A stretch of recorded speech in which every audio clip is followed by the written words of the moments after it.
before we get too much into this, Hunter Lawrence is going to join us early than usual, so I got to get this in. Free pair of socks with any merch purchase for 1 week only on PulpMX.com. Exciting. That is the news. You saw me packaging up some orders today. Yeah, it's chaotic, to be honest. Chaotic? It doesn't really seem like you've got the terms and conditions down. What I'll say to the listeners is the deal is a free pair of socks. There's a chance you get a lot more than that. Yeah. Because the idea of like what people get for free seems to be a bit loose. We don't always have a tight realm on things. Some people were getting 2 pairs of socks. Some people if you buy 2 things, you get 2 pairs of socks. That's it. It's not buy 1 T-shirt, get 1. It's not place an order and get a free pair of socks. It is buy anything and get a free pair of socks. So if you buy 2 shirts, 2 socks. Yeah, I don't think that's how most businesses run, but this isn't most businesses. They don't, but we don't care. Yep. There's another show out there that doesn't ship their socks to people. Yep. We don't want to be that show. We want to over-deliver. That show sucks and wouldn't send socks to Australia. We don't do that. Australia's quite far away. Taking your phone calls, holding things down in the corner, the Tallon Taylor. What's up, buddy? What's up, Steven? Thanks for coming in. Yeah, thanks for having me. Yeah, good times. Also here, working on the PulpMX app that is in for review right now. Working on the camera angles, working on PulpMX fantasy improvements. The Travis Marks. What's up, Marks? Oh, I thought we were past that. But thanks for having me, Steven. Yeah, appreciate it. Don't do that again, but thank you. Okay, all right. Thank you. Thanks for coming in, Marks. Appreciate it. We got lots to get into tonight on the show. Paula, I think we just got to start with Hunter. I do want to talk Jet and Deegs and some Chase Sexton. Mm-hmm. Are you familiar? Yes. Yes. But we got to start with Hunter because it's disrespectful to not. Like, the dude has the most crushing defeat of his life 2 weeks ago at Salt Lake City, and then just comes out. He told me, I'm sure he told you, about the lack of practice and testing time for outdoors. You know, a lot of time these guys get so locked into Supercross they don't touch outdoors. Yep. Hunter was doing that. And then he comes out and fastest in practice and goes 1-1, passes for the lead in Moto 2. It's his most dominant motocross performance. He's won 1 before, but not like this. So, yeah, great job, Hunter Lawrence. Yeah, crazy that he's only won 1 before this. Yes. But also not a surprise that he's just come out and been this dominant. I mean, yes, the way Salt Lake ended raises some questions, but as you've referenced many a time, AC took his heartbreak and turned it into something productive. And what we know about Hunter, very even keel, doesn't ride the highs or the lows. Yep. This does make sense. Then add in how settled he was with the package at the end of last year and how it hasn't really changed. Mm-hmm. I feel like the writing was on the wall and maybe a lot of us just chose to ignore it in favor of the hype and the excitement of the others. Maybe. I did not think he was going to be off the podium. He's just so fucking solid, right? I mean, look at his history. He's never off the podium. No, not outdoors. No, absolutely. And I didn't think he'd be crushed because whether he won his first race or crashed out in Detroit or whatever, the dude was he's just a 5, which I can respect. Yeah. The 5 emotional level. I almost wonder, like, should we be throwing around Hunter as the most mentally strong rider? Like, do we not give him enough credit for that? I think anybody that wins championships is mentally strong, and I don't know if you can rank them one way or another. Like, even our guy Chase, people talk about his mental strength. Look, man, the dude has had to dig deep to win races, and he's won championships. And yeah, those people are morons. We don't like those people. There's no way to measure mentally strong, and also, if you're just like a multiple race winner, you've had to do a lot to do that. Fitness, speed, training, crashing, you know what I mean? All that stuff. So I always just be like, look, man, if you win races, you're mentally strong. Yeah, no, it's true. Yeah. I've just never seen anything throw Hunter off his game. Yeah. In interviews on TV with us after the race, I've never seen a comment or even a glint in his eye that says, this man doesn't believe in what he's doing or where he's going. The only time I saw him a little shook that I can remember is after Seattle with Kenny. But just in a sense of like he felt bad. Like he was like, shouldn't have done that, took us down, my fault, on me. Do you know what I mean? Yeah. And it wasn't like he was shook, he just owned it, which is also admirable. But that was great to see him do that. But that was the first time I ever saw him like change from a 5 up or down. But then equally, in contrast to that, the week after Seattle was Arlington, and it was his first 450 win. Yeah. So clearly it didn't rock the boat too much, Right. apart from maybe in that moment after the race. Okay, so not surprised he won, but probably surprised it was that, let's say, dominant? Oh, yeah. Yeah. Fastest in every session. Yeah. 1-1, obviously. I think in the first moto, he was the fastest on track in 7 of the 15 laps, and then 8 of the 15 in the second moto. So a majority in both. Yeah. And then obviously backs it off towards the end, as you do when you're leading that dominant. Yeah, there was no weakness. And from what I saw in Parlour, I'm not sure what weakness there is to exploit moving forward if you are one of his competitors, because you know his starts are going to be dialed. You know he doesn't really get rocked much. You know he's rock solid. Now it's 18 out of 23 podium appearances, always in the top 5 on a 450. Yeah. Like, if you are trying to take Hunter down, I guess you just have to do it on raw speed because you don't really have a lot of openings elsewhere. No. Starts there. Check that box. Endurance, check that box. Speed, check that box. Right? Yeah. My guy Jorge. How's his fitness? It was good. Was it as good as Hunter's though? I didn't think so. Well, we can get into this. Yeah. But after the race, in my interview, I did say to him, there are people out there who are questioning your fitness. Okay, hold on. That's not really me. No, I didn't mean you. Yeah, No, okay. I meant Okay. fan. Yeah, there okay, are people, okay, all right. correct? Yeah, The statement stands. I said, like, do you have a rebuttal or do you have anything to explain? Maybe you want to admit that you too are worried. He was flabbergasted. Oh. He was taken aback. Clearly hadn't seen these statements. Doesn't spend much time on social Probably media. don't imagine that. Yeah. Yeah. And he did say, I don't have a problem with fitness, but my times do drop off at the end because I'm terrible with back markers. I have no idea how to get by them. I don't know what I'm doing. He said if I see a back marker in the distance, it throws me off until I get to them. Okay, fair. And the in only fairness, point, point that I made was I don't know about his fitness. Like, that's not saying, hey, his fitness is a problem. I don't know. I think in Supercross, he faded near the end.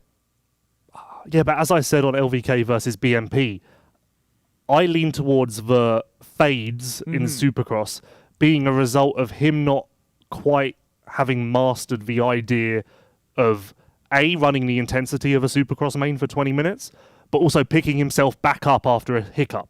You know, all of his fades, I feel, came after there was a catalyst for them. Webb in Denver, after that he never quite got his feet back under him. Salt Lake, he was balls fast in the beginning. Hunter fell in front of him, kind of stood him up in a berm, and then it wasn't the same.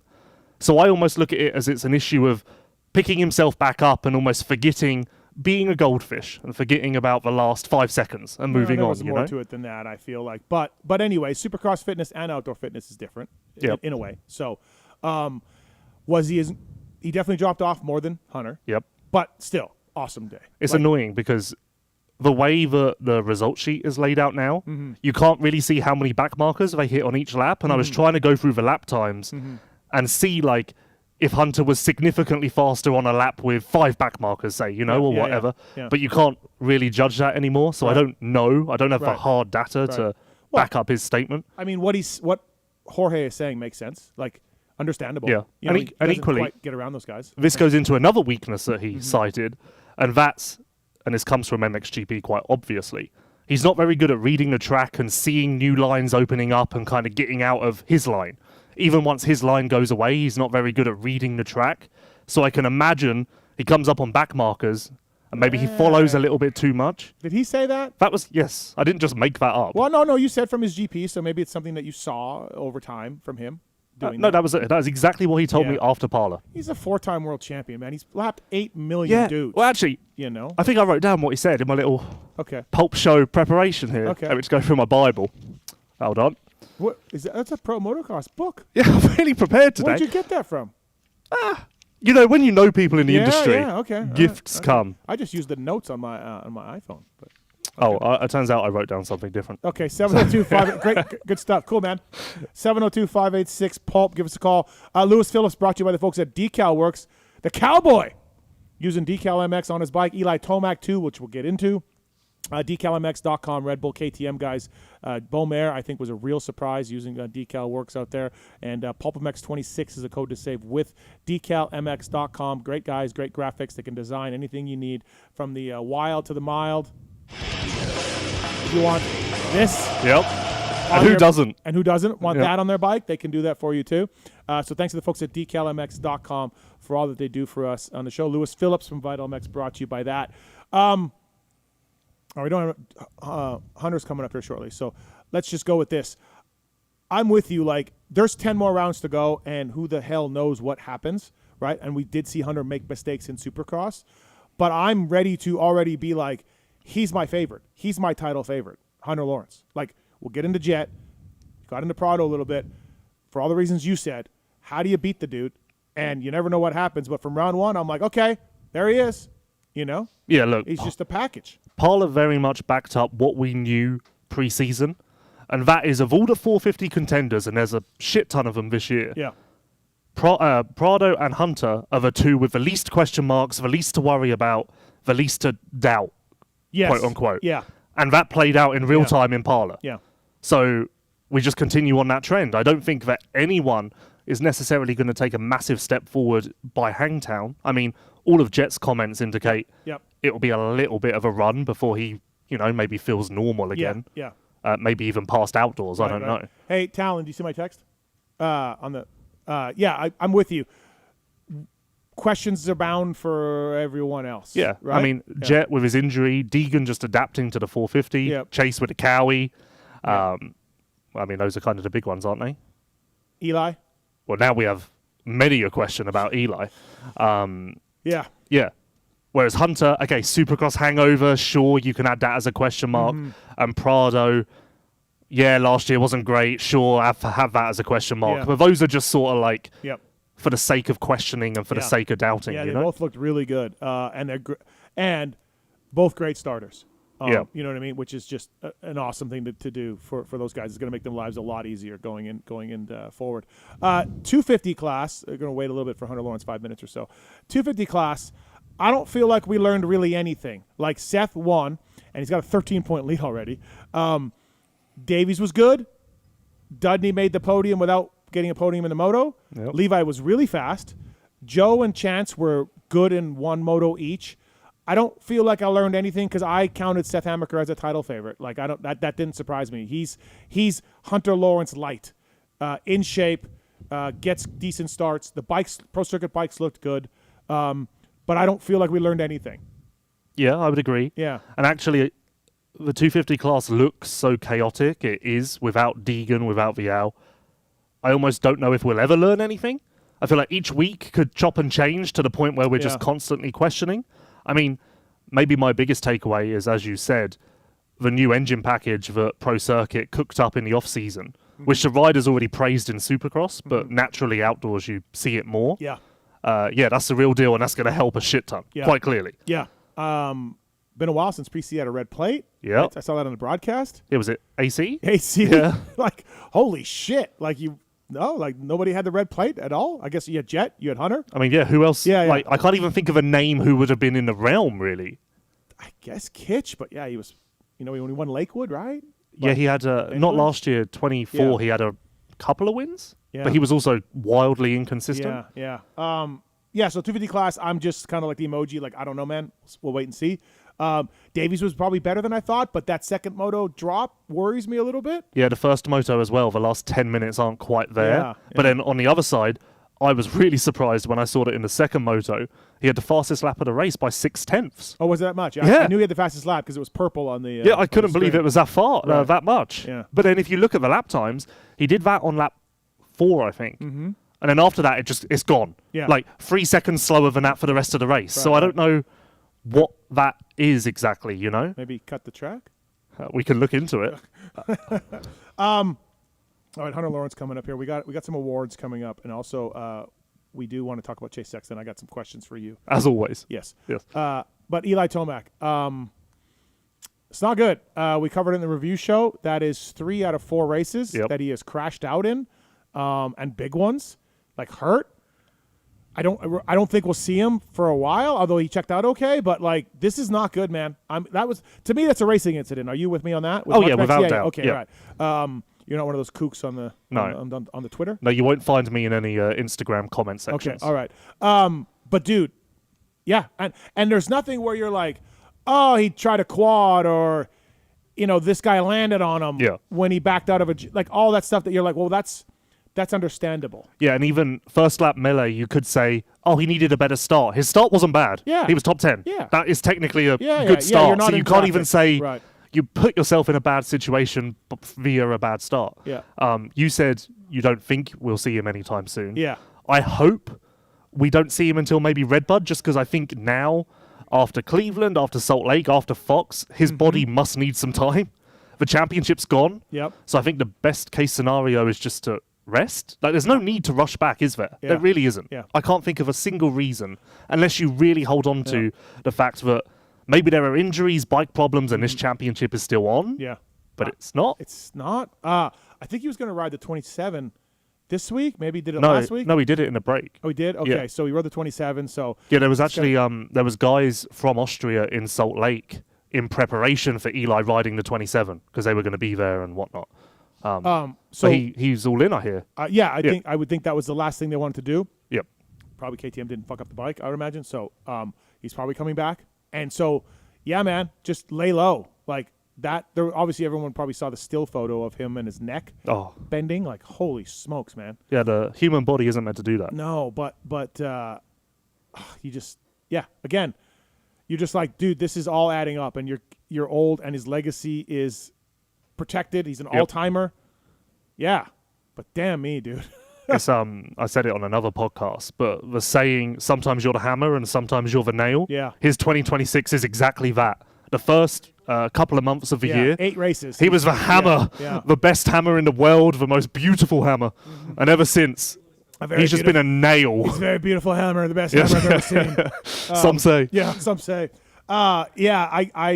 Man, hard hit, and hopefully he's all right, and take some time off. Like, I'm with you. Like, dude, don't rush back. Yeah, I mean, equally, how scary. Like, normally the medics are quite good at hustling and getting guys, off the track to the medical unit. Yeah. The fact that he was laying there for more than 10 minutes? Yeah.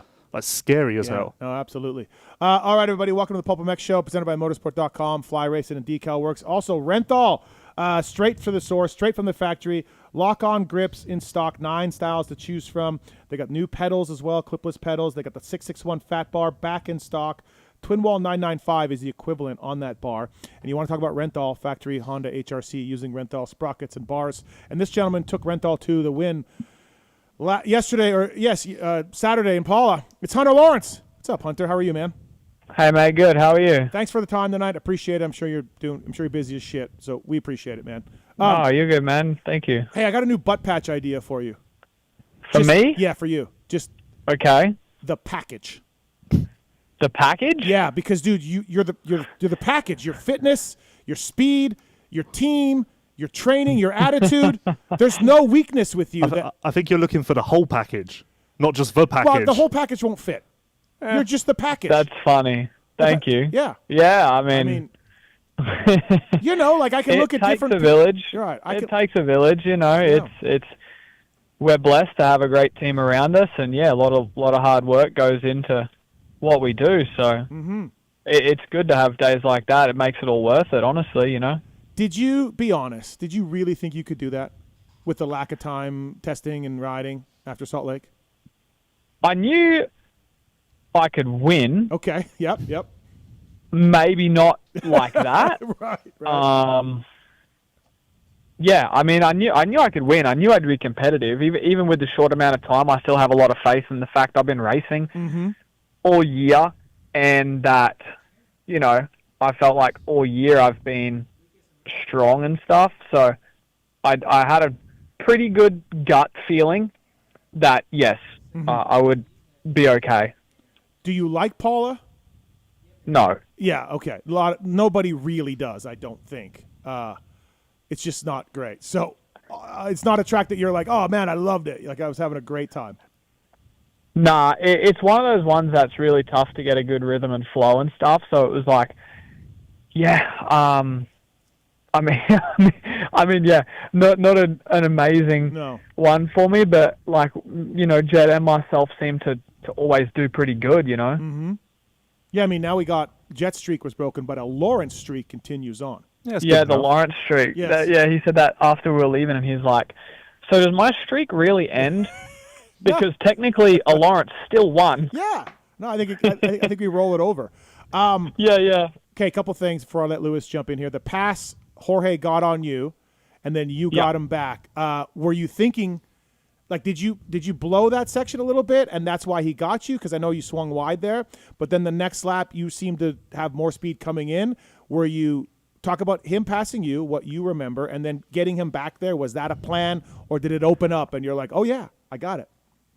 Yeah, he got me on the first lap there because I kind of went, you know, first motor we were going inside. Yep. And then the outside had kind of had some love done to it. Like they prepped it a little bit. Yep. And I went around the middle, not like railing the berm, you know? Yep. And that's where he just got a way better drive and just a little more corner speed and stuff. But then, obviously, knowing the next lap, I'm like, all right, now I'm going to rail the berm. And then was able to get him back. Yeah, so you kind of knew, you're like, I just got just a bad line, let's switch it up, and we'll see if I can get it back, that deal. Yeah. Well, yeah, it was just I didn't take the line correctly. I didn't take it on the sight lap, so I didn't have 100% trust and knowing what it was because I hadn't taken it all moto, the first motor. So I think it kind of, funnily enough, I think it kind of caught him because he passed me the lap before, so he wasn't going to take that. And then it ended up being, in his mind, the inside was the fastest line. The way to go, right. Passing him, so it kind of worked in a way, I guess. But yeah. Prado actually told me after the race that there were two spots where you were really gapping him and blowing his doors off. And then I looked at the times from the second moto, and you were killing him in Sector 1, which I guess was from the finish to the first turn. Do you have any idea what you were doing there? Because some laps you put a second on him there. Really? Yeah, it was honestly, it's insane how much time you put on him there. Yeah, I don't know. 'Cause there's nothing really there isn't. right? Like, you go past pit lane, like, what are you doing there? Right. Dude, I wish I had I feel like the same as everyone else. Like, I wish I had some extravagant answer for you, but like, I'm sorry, I don't really know. What was the other section? He didn't tell me. He just said there were two. I guess you have no idea about that either. Oh, I guess he'll keep his secrets. Yeah, for next year. Yes. Jorge keeping that. Yeah. No, man, listen, it was a great job. And like you said, it takes a team effort for sure. Starts were on point too, which is weird because your brothers weren't, So we all know the magic button. It's been so long. But yeah. It's been so long since he's raced, right? Yeah. I mean, what was Australia? November. Yeah. Right?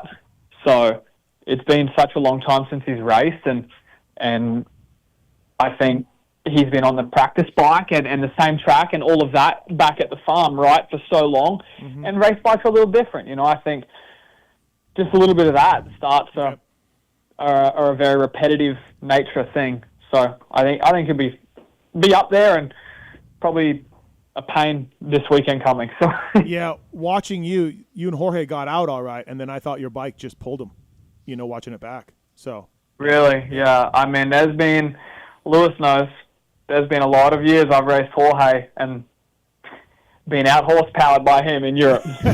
Yeah, Hunter's had some slow bikes Yeah. against Prado over the years. Yeah. Lewis, you got one? Huh? For Hunter? Oh, yeah. How much time did you actually have outdoors pre-Supercross? Pre-outdoors? Like, when was your first day? Like, do you know how much in total? So I'll take you back to Salt Lake. Tuesday, I rode maybe 30, 40 minutes worth of in total, just because I'm obviously still really tired from Salt Lake. Then Thursday, Friday, I rode, did motos, and then the next week was testing Monday through Wednesday, rode Friday, and then we rode Tuesday, and that was it. So, I mean, just over a week worth of riding. Okay. Where are you going to ride this week? What's the plan? I can't. 'Cause I was I thinking, actually don't know. okay. Oh, I was wondering. I'm like, so you got a? Well, I guess you got a test bike. Cam Chain will build you a test bike. Yeah. They'll get that dialed in. Those lads. Yeah. I mean, there's not a great deal of tracks to go to. I think it'll either be Parla, Glen Helen, or is it Lake Elsinore that's back up and running? Yeah, I've seen. yeah. Elsinore's back. Yeah. For sure. Do you know about MXDN yet? Have you guys thought about that? Decided on that? I know. No. Yeah. We're electing to take this year kind of off, and especially for the team. You know, it's been 6-7 years that our off seasons have been 2 weeks at the most. Yeah. So our team needs it. We feel like we need it, and it's not forever, but just for this year. You know, there's no Paris Supercross or AusX Open. You know, it's no overseas events. Yeah, kind of. Dazzy was saying that, and I wasn't sure if it was like for sure. It makes sense though. You guys have been going, so I think everyone can understand that, right? Yeah, and it's not, you know, like I said, forever. We'll be back at it next year, but yeah, it's just, I think it's fair to our team. You know, all these guys that make up our team, they're every weekend in our regular season, which is 31 weekends of the year, they're away from their family and kids, and then you throw in weeks when they come to Florida for testing, you know, that isn't part of the racing season. They're also away from their family and kids.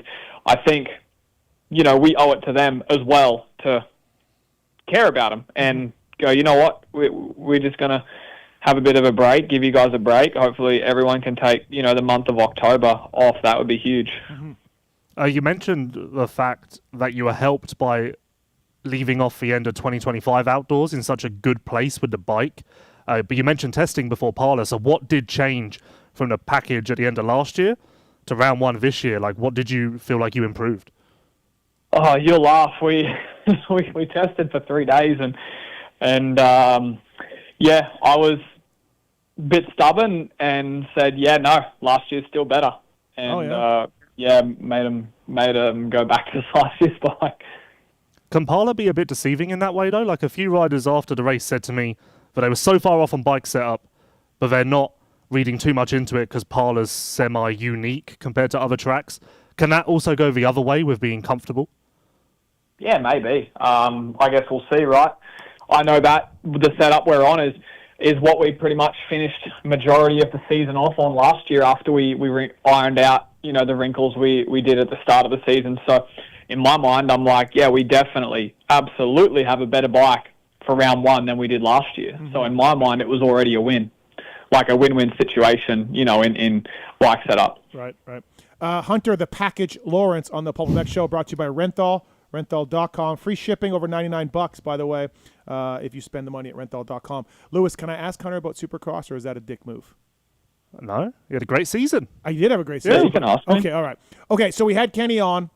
He won, and he came on. Yeah. He said to us that he thought your strategy would be to push late, and so he wasn't going to sprint away early so that he had something late because he thought that was your strategy. And honestly, watching you guys in those middle laps, there wasn't a lot of intensity. You were both, it was almost like a Tour de France where there was a breakaway coming. Prado disrupted that, but at some point it looked to me like you guys are like, okay, you're like, hey, Kenny, it's coming. Kenny's like, I know it's coming. I'll wait. True or false? You were just in your pace and waiting for the end? That's what Kenny thought. Yeah, I wouldn't say I don't really think Prado disrupted anything. Okay. It was obviously the start. He was able to hold tighter on that second corner and get the pass. But I was just ready there, just kind of, all right, let's see, and just apply the pressure. But I was gonna, be making a run at it and just throughout the whole race, honestly. Kind of asked a little too much of the front end, and it just happened so quick. And on a track that slippery and stuff, it happened. But I guess a summary of the Supercross season. It stung. Obviously, wasn't the turnout that I was hoping for and working for. But after looking back on it, I'm proud of myself in the retrospect that every single race that I'd lined up at, I raced like it was a one-round series, and I gave it my all. And any game plan or execution I had, I went into 100% with the correct intention and the intention to win. You know, I never mailed it in on any race, and I feel like I'm proud of that, and I can be proud of that, because even the nights that it went wrong for me, it wasn't, I was nervous, or I choked, or couldn't deliver. It was me going in there with, I'm here to win, and I'm going to do what I can to win, and I'm going to try and figure out a way. Yeah, sometimes it didn't work out, but the intention was correct, and I gave it my all every single time. Yeah, I think Kenny's so good at those early laps that when Kenny said that, I mean, look, the winners always tell the stories or whatever they want right after, but I do think Kenny was correct, because he wasn't sprinting away his usual self. He was just calm, and I'm like, okay, like, and then he said, I think that Hunter was coming late, and I wanted to be ready for it. So we'll never know. Yeah, I think he wasn't not sprinting, but I mean, I don't think we were chilling exactly, because, I mean, why would he let me get so close in the beginning, right? That also wouldn't be a smart game plan, because, you know, let's say I was going to do a low blow, you know, and you don't give him the chair. Like, if I was in his role, like, I wasn't going to let him get close. There's no way, you know, like the first turn thing or second corner thing, I was like, I heard him up the inside. I'm like, all right, don't go down. Be ready for it, you know, like, don't end the race right now. So, we all praise you for, like, not riding the emotional roller coaster, not getting too high, not too low. Total package. Yep, except you just say the package. So we don't know if that's a good package, a bad package. It's a great package. Okay, you're not clear. But during the day in Salt Lake, was it just a normal race day, or were you quite emotional? Did you find yourself getting caught up in the moment? Like, even Kenny has said now that through the day he shed a few tears and had a few moments. Was it just a normal race day for you, or did you get caught up? Yeah, hearing that makes me think maybe I should have been a little more emotional for the day, because it worked out for him. So, no, like, all day I just couldn't wait. I just couldn't wait for the opportunity to go out and battle for a 450 Supercross championship.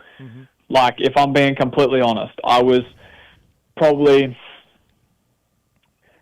I don't know, I didn't really have nerves, because it's what I wanted so bad. It's like when you want that dream car and you're on the way to the dealership, you don't have nerves because you want it so bad, you know? It was like, same thing for me. Like, I didn't really have nerves. I was like, man, I can't wait to get, you know, I'm going through the day and doing the day program the same as any other day. And I'm like, dude, any other day, like, I just can't wait for the night show. Like, I love the night show, and I love the racing aspect of it, because you can go out in front of a badass crowd and you can, you know, go and do something epic. Go out there, you know, all the pressure, all the whatever you want to call it, go out there and turn it on and deliver for the marbles. So, again, even Salt Lake didn't end up how I wanted it, but, like, I mean, I did everything right. You know, I did everything I wanted to do, and that's sport sometimes.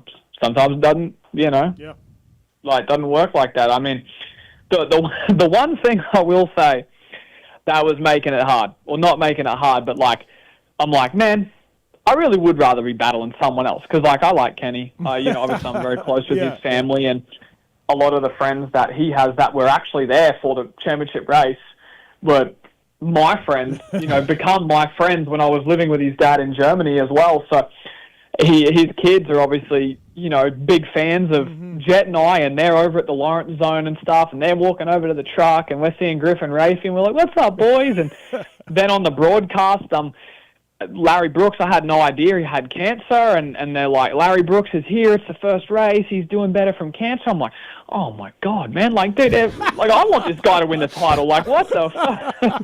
Like, why does it just seem like the universe needs this guy to win this title to, like, close that you know, that open loop that happened from his injury so long ago? I'm just like, they're giving the bike away to charity after the press. I'm like, Lars, can we do that? Like, what? Like, damn.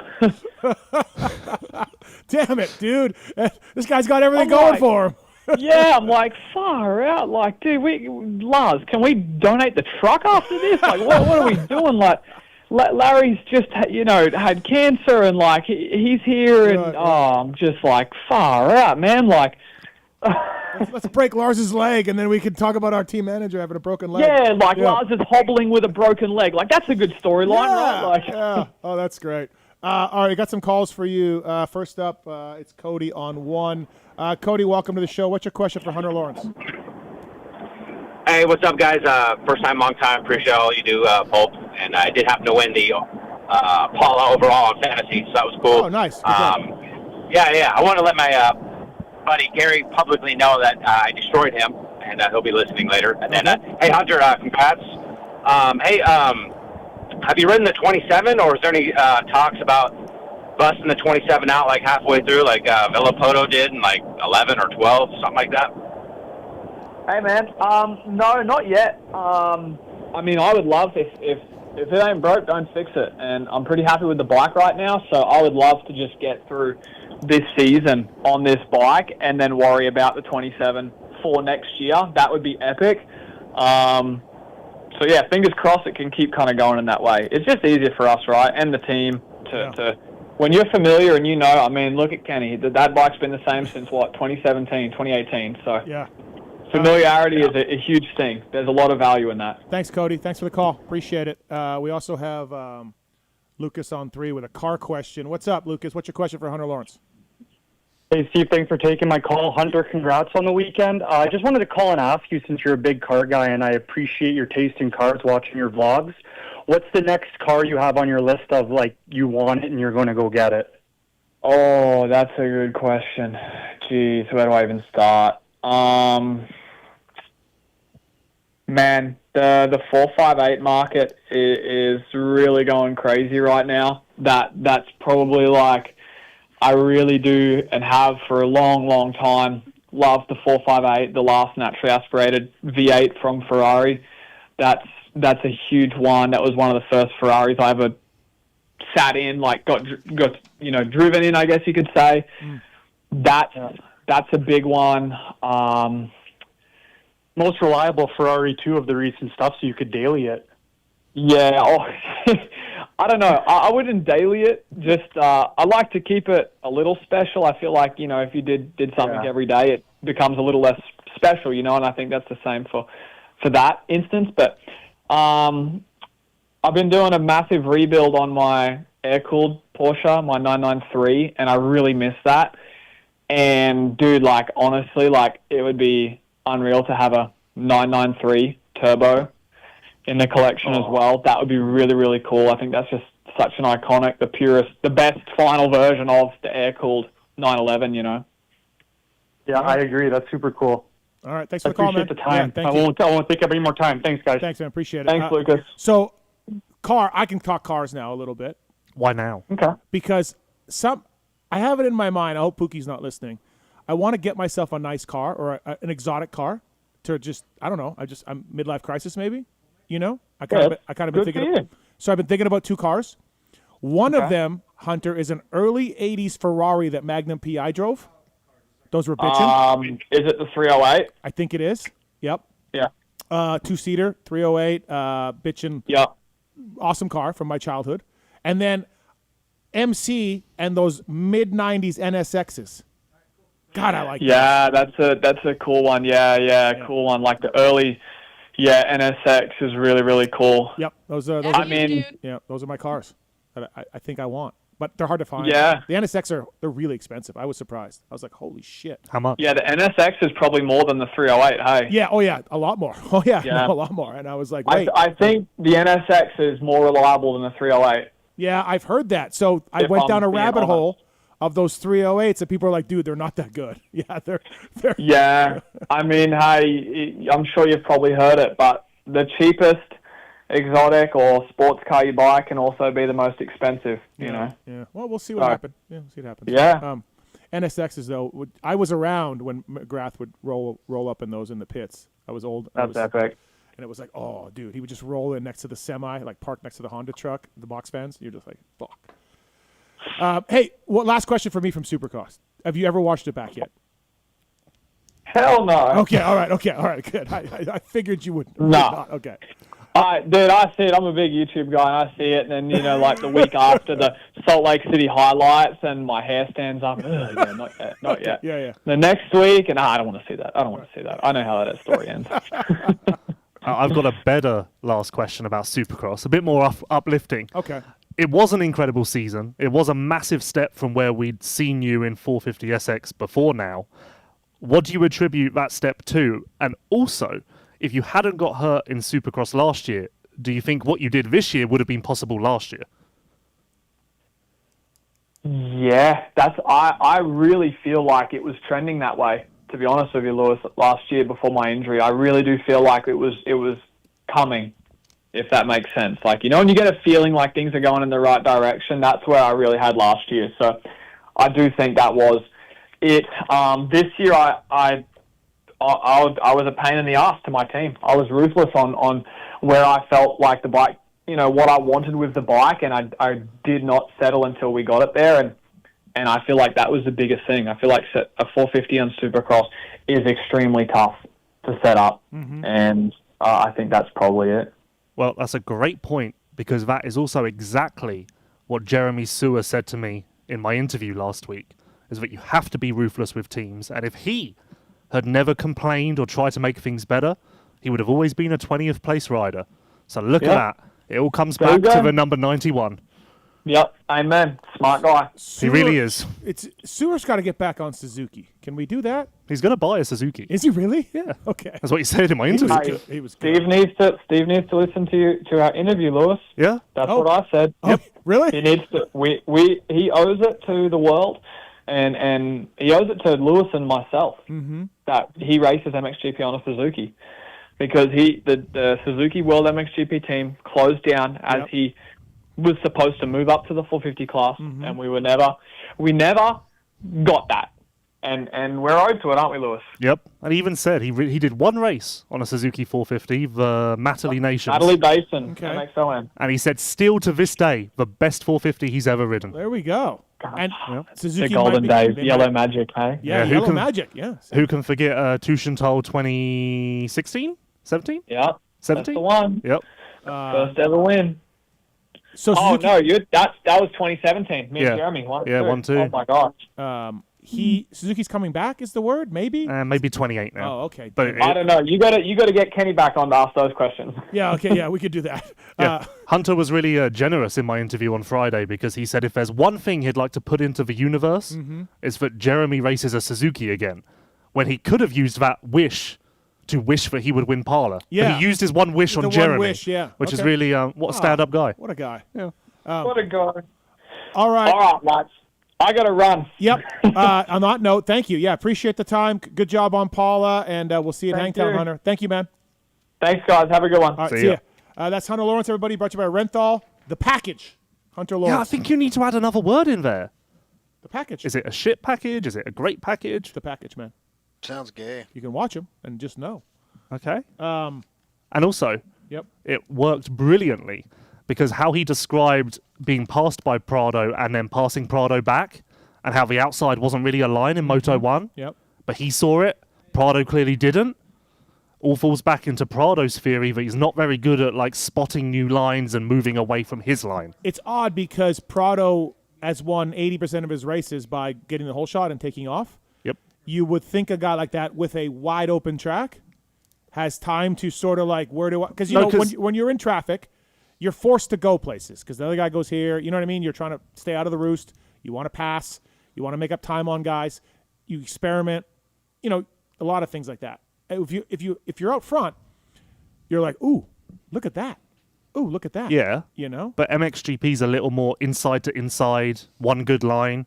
And equally, Prado is incredibly hard to pass. Doesn't that also just come back to he just rides one line and just stays there and Yeah, is maybe. kind of like the immovable object? I know where you want to go. Like he's just there. He's never outside of the window, so maybe that's also the same when he's up Yeah. front. No, you got a point there, Lewis. I hate to say that. Oh, thank got a you. point there. That means a lot coming from you. No problem. Our next guest on the show brought to you by the folks at OGIO Power Sports. Pulp15 is the code to save, whether it's the trucker bag, whether it's 9800, the dozer bag, backpacks, anything you want, carry-on bags. They got anything you need. And Pulp15 code saves at OGIOPowersports.com. Great bags, and we welcome in our next guest. It was good to see this gentleman back in the races. Rockstar Energy Husqvarna, RJ Hampshire. What's up, Rick? How are you, man? Yeah, not too bad. How you guys doing? Good. Thanks for calling. Appreciate the time. Good to see you back. Obviously Supercross didn't go the way you wanted to. And, it was good to be back. What about you? Did you enjoy the process of, coming back and digging deep in the outdoors and all that? Yeah, for sure. I felt like it was finally, I was at least starting a season pretty prepared, I'd say. Yeah, last year, not so much. Yeah, last year I was coming in fresh off of surgery, couldn't even hang on. And then even this year for Supercross, I came in and, man, I destroyed my shoulder, I think it was first week of December or somewhere around there. So, I even came into Supercross already injured, and then, I made it 5 rounds, and, you guys seen how that one went. So, yeah, it was nice to have at least a 6-week little window to get ready. Feel like I was ready to go. There's nothing like racing, you know what I mean, as far as intensity and bike stuff and all of that. So I thought first race back, you did pretty well. Like you were up there in the mix, you were in the fight, and for being off that long, yeah, man, I thought it was pretty good. So you had to be happy. Yeah, definitely. I mean, it was more just like you said, just being in the races and hammering for the full 30+2. You feel a little bit different, but physical wise, I felt pretty good. I wish I had a little bit more fight in me at the end of those motos. That wasn't necessarily physical, but yeah, I don't know. It sucks getting passed late in the motos, especially by the dude I got passed by. So that didn't go too well. But we had a little bit of a shock issue we're dealing with. You said? No, not a shock issue. Okay. No, it's not an issue. It's more like you just said. It's the racing side of it. Oh, you don't really know until you go racing. Okay. So yeah, that's what I said. It was just kind of. I needed to finish those motos better. Between both motos within 5 laps. So I think it was 4 to go in the first moto. I got passed twice. And then, of course, the last lap of the second moto, which really wasn't my fault, but still, if you take that out, it could have almost been maybe a 5-6 day instead of a 6-7 day. But I was in the fight. That's what was cool. Oldenburg probably felt really bad, dude. I'm telling you, he hates. I went over there after the race because he was waving after he looked back and seen me tumbling. So I felt bad because I know how bad he actually felt. Yeah. And then after the race, he was trying to stop me, and I'm like, dude, we're good. And then I ended up going over there to the beta rig after. Yeah. He just came out, gave me a big hug and stuff. I'm like, dude, it's whatever. He was trying to stay out of the way so much that it made it worse. Yes. I told him, he knows this. He's pissed me off so much in PulpMX Fantasy when I pick him for fantasy because, dude, he does not want to get in the way. He is the most nicest lapper I've ever seen in my life. And I'm like, hey, Oldenburg, you're giving up spots for me in PulpMX Fantasy. Can we show a little more fight here, Oldenburg? Because he gets out of the way. So I know he felt bad. Yeah, well, that's what happened. Is he instead of following his line, he tried to get out of it and stay in the inside, and that's where my line was heading to. Yep. And he just lost his rear and it went straight into my front. After I just kind of steadied the momentum J Coop was having because he was catching me fast, and then I was able to respond, and I had 2 pretty good laps where I think I had 3 or 4 seconds, so it was good enough to finish the race. And I literally think over the big jump, I was like, all right, I can take a breath, I'm good. Yep. And then 2 corners later, front wheel taken out. I was like, man, just how it goes sometimes. Yep. Yeah, I didn't see this Oldenburg thing. So where was it? What happened? So it was the 2 corners before the white flag. So literally The left? Yeah. The left or the right? It was the left. It was The actually left, right yeah. wherever after Tomac crashed. Oh, yeah. Yep. That left-handed sweeper. So I was going outside, and then you kind of cut across. Well, he went inside over the single thing, so I was on my main line. And instead of staying in his line that kept going out, he tried to get out and come back, and it just got me good. I guess. And then J Coop just went riding right by, and it was like, he's like, sweet, dang thanks. it. Thanks, man. Yeah, dang it. At that point, we were a lap to go, and I just kind of hammered to keep him behind me. So, just a pain. Also, Lewis, I don't know for sure, but I'm guessing RJ's not a Paula guy. Yeah, I wouldn't imagine so. I mean, does anyone? Is anyone a Paula? AP likes it. No, he doesn't. Well, What? AP hates it. Oh, no. Okay, let me take that back. AP's like, I don't like it, but I do well here because I've ridden 8 million laps here, like in the Star Days. So he's like, I do good here. He told me he Dude, hated it. Yeah. So I don't know about that. Like, it's just hard whenever you're coming down those hills and there's 20 ruts and there's kickers and stuff. Like, there's so many times I land off of those doubles or like going down and I just kind of shift up and I just hang on. Hang on. Yeah. You're just grip my legs and just hang on. Like, you don't really know what's going to happen. And then even right after where I crashed, that last lap, like there was that little double kind of after that left-hander. You had that little double. They left ruts from the first practice after that. Like, that was one of the most sketchiest parts of the track. There was like 2-foot ruts, and there was like 30 of them going across that. And it's just like, it's just, I don't know. I know they're you can't worried. feel comfortable. Yeah, I know they're so worried about dust and stuff, but dude, quit with the water. It's like middle of the track is a mess. Outside, inside, the crusty ruts. I don't. I mean, look, you got to have a national in Southern California. MX Sports and Glen Helen do not get along for reasons that I understand. So we're stuck with Paula, but it ain't good. Well, like how they prepped for the 250 moto, I think was pretty good because they laid a lot of water down and then they worked it. Well, they did that for our second moto. They laid a lot of water down. Well, they didn't work it. So then it was like you're just going around those first couple laps, just sliding around and splashing. Yep. a couple of riders said to me after the race that it was the worst parlour they've ever seen. Would you go that far? It was close. I know that section. I'm sure you've seen where Jacob saved that. Oh yeah. Yeah. Kind of kick. So that was kind of sketchy, and then also the very steep hill in the back where you had the right-hander, and then you just went straight up. Mm-hmm. There was boulders in that bottom, of the bottom of it when you started going up, that started showing in the motos, and if you had to kind of get lucky to miss them, and whenever you caught one, you'd be sideways going up that thing. To me, it looked the same as other Paulas, just wet and crappy and crusty. Like I'm just like this. Just wetter than normal, right. I'd say. Well, Lou's guy Anstey, he can talk about that section. Yeah, he tried to do a completely different line just to fix it. Got to think differently when you're struggling with a section. I guess. God, ejecto, man. Yeah, it wasn't great. No. Yeah, I didn't even think about trying that. Well, it's good 250 line, I guess. You're obviously rusty a little bit, haven't raced in a long time. There are some setup things, I guess, that you need to iron out. Realistically, when do you think we'll see you at 100% full bore, ready to grab this thing by the horns? Dude, I love my bike right now. Like, that's kind of where it was a little bit, not frustrating over the weekend, but I didn't have that, ability to push where I wanted to go. Like, I was more just kind of riding it. So, it could happen this weekend. Like, I actually have that kind of comfort where I can push. Mm-hmm. For sure, whenever we get east, head to High Point. That's kind of where it really starts coming together for me. But, I do believe it could happen this weekend. Like, as long as I have that comfort and feel like I can push, I can get to a next level, I'd say. And I'm kind of in that, second group, I'd say. Mm-hmm. I'm not challenging for a win yet. But there's that group from, 3 to 6 or 3 to 7. I'm pretty sure this weekend, I can be in the front of that. And then who knows, whenever we get to High Point, maybe we have a little bit more.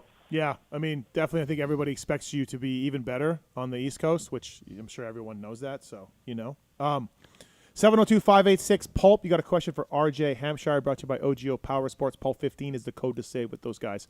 All right, so we all know your team situation. Did you have a heads up on that? Did they let you know a little bit soon about what was coming out or what was happening? About 10 hours before everybody else knew. Oh, okay. That's plenty of time. I got the call Tuesday. Tuesday night, and man, it just sucks. Mm-hmm. You have so much comfort, and you love the dudes that you get to work with. And at this point, even whenever I got that phone call, dude, I loved my bike, so happy. And then, just a complete curveball. I mean, I wasn't technically signed there. Yeah, I had an option for next year, and I definitely wanted to stay and expected to stay as long as there was a team. So yeah, it was crazy. I mean, no one that I work with week in and week out wanted this to happen. Like, no one over here did.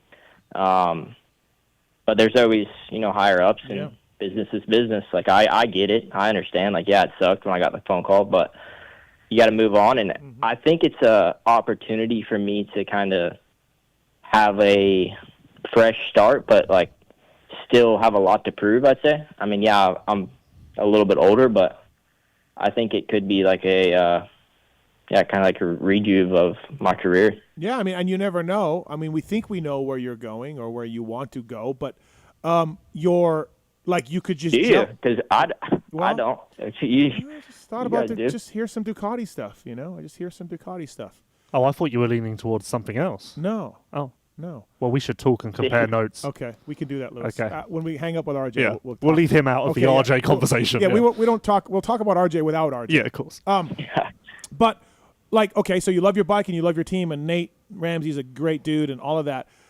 But like, and on the flip side, if wherever you end up, it'll be a good team / bike, and then, dude, maybe you gel better with that bike. On the flip side, like. Yeah, exactly. Yeah. It's been, since 2019 since I've rode another manufacturer. Like, I have not rode, especially on a 450. Right. I mean, yeah, whenever, I think 2017, I had a Honda 450 that I rode a little bit whenever I, rode for Geico. And then, I mean, other than that, this was it. And I just got, this a year and a half ago. So, yeah, like I said, maybe a fresh start. And it's not even like this summer's off the table. Like, I could still prove quite a bit to myself, to kind of everybody. Well, last summer you were great. Like, and that's the thing is I feel like I'm even better than what I was then. I mean, dude, the guys I'm racing are gnarly. Like, dude, I was in a battle with Chase and Jake Hoop and Jet, Deegan. Like, I mean, dude, all these guys. Like, I mean, yeah, maybe a few years ago, if I would have went 450, I would be battling for second and third at that speed. Instead, I'm back in fifth and sixth. But yeah, just like I'd say the time of it, and still having a lot more to give, I'd say, and that's where this kind of next deal comes in. Like, I really want to have a good chance and opportunity to go out there and prove myself on Supercross and motocross. Really, and that's what kind of holds up a couple deals right now, because a lot of them are just Supercross only, and I wasn't willing to do that, to be honest with you. Yeah, no, I like that. I like what you were saying, where you just felt like you have more on the table than Supercross only. And I agree. Like, yeah, your outdoors is strong for you, It's not like you're not an outdoor guy. It's crazy. And, like, I represent myself. Like, I don't have an agent anymore. So I was the one making all these phone calls and just talking to all these teams. And there was literally probably 3 or 4 deals where it was like, yeah, Supercross only or Supercross World Supercross. And I'm like, at first, I'm like, dang, maybe that's what I need to do. Take a paycheck and go, just focus on Supercross. And then, as I think I told you, as I kept getting back on the bike and felt better, and I'm like, dude, I'm right now I'm better at motocross than what I am Supercross. Yeah, I'm not saying I'm not going to get there on Supercross, but I can't just throw in the towel yet. Like, I've still got a couple really good years in me. No, I agree. And when you talk about the depth of competition, like, dude, Ferrandis is a national champion. He's in 10th. Crappy starts in a crash. Barsha's in 13th. You know what I mean? These guys, Barsha's won nationals before. Like, it is. We always, us idiots in the media, talk about these stacked fields, and we always say it, and we're talking about it and bench racing about it, but this is truly pretty gnarly, this 450 class. Yeah, I mean, whether Jet has one leg or not, like, dude, he passed me. I mean, yeah, he got a bad start, but he passed me with 4 laps to go in the first one, and like, my pit board, I even told my mechanic, because this is like the first year I've actually worked with Jack. This is my new guy. And we didn't get much Supercross in, because we know how that went. So it was 5 laps to go, and he put on my board, number 1 is coming. Oh, dude, yeah, don't do that. Don't do that. You might as well put, like, an alien's about to get you or something. Like, dude, that's the worst possible thing to say to me. So, Like, it just fell apart right there. Jet gets me next lap. I made a couple of mistakes, and then I've got Deegs revving behind me, and I'm like, dang it. Like, my whole moto just fell apart these last 5 laps. Yeah, you can't say that. I mean, I put some dumb shit. I put some dumb shit on pit board, so I'm not saying like you know what I mean. One time, well, I kind of forgot about it, and then like we were sitting there talking. I was talking with Murph after the moto, and I was like, dude, that Jack, he cannot put that again. Well, then second moto, like we never told Jack. Second moto, the message didn't get passed on. Yeah, like we forgot, whatever. And then second moto, it was after Jack got me again, and Deegs was coming, and Murph gets on the headset. Jack, do not put 38 coming. Do not. I like it. One time, Kelly Smith couldn't get by Ryan Clark at a Supercross, and Clark was kind of going slower than him. I'm dating myself here, by the way, everyone. Yeah. And I put a pit board, Park Clark, and held it out in front of Ryan Clark, thinking I was going to get in his head, and I was going to mess with him. And he just motored away from my rider. And he said, "Oh, Matthes, yeah, I was pissed off. Thanks for motivating me." I'm like, oh, my bad. I won't do that again. Sometimes less is better. Yeah. I mean, all you got to do if someone's catching, like as a mechanic, if someone's catching you, just put the number and the lap time and then the rider's lap time. Like put RJ's lap time and then number 1 lap time. And then you should be able to do the math on that. As far as like, hey, I need to go faster. Yeah, but then you still know that Jet's coming. Yeah, but at least if the time is close, you're like, okay, I got to pick it up. Right, okay. Do you know what I mean? It's a different thing. Because the way the Jet is coming is like, I'm powerless. There's nothing I can do. Exactly. Like, I'm dead. I'm done. Right. You might as well come. But, like, even how it was on the track, and I'm pretty good at it, like, spotting where he was. Yeah. So, I of course, I seen where Yeah. he was, but just he reminded me that, the dude's coming, and then it just backfired on me. Because if you could tell, like, I was pretty close to Chase, I think, at this time. Mm-hmm. It was Jacob, Chase, and me, and we were all pretty close. And then within literally a lap, like, everything just changed so fast. And the greatest rider in the world is coming. Buckle up, 24. Yeah. He's going to kick you as he comes by. Yeah. So we don't really know where we're going next year? No, I haven't signed anything. I have not signed anything. Yeah, I have a couple of offers. Okay. One, like I said, one was very good, and I almost signed it, and it was a Supercross deal only. And then... just the other one it seems pretty good, but nothing's kind of came back with that. There's a lot obviously tied into your deal because not only will you change teams, you'll change trainers, locations likely. So does that add to the stress a little bit that it's not just a new bike you're going to have to learn, it's a whole new life essentially?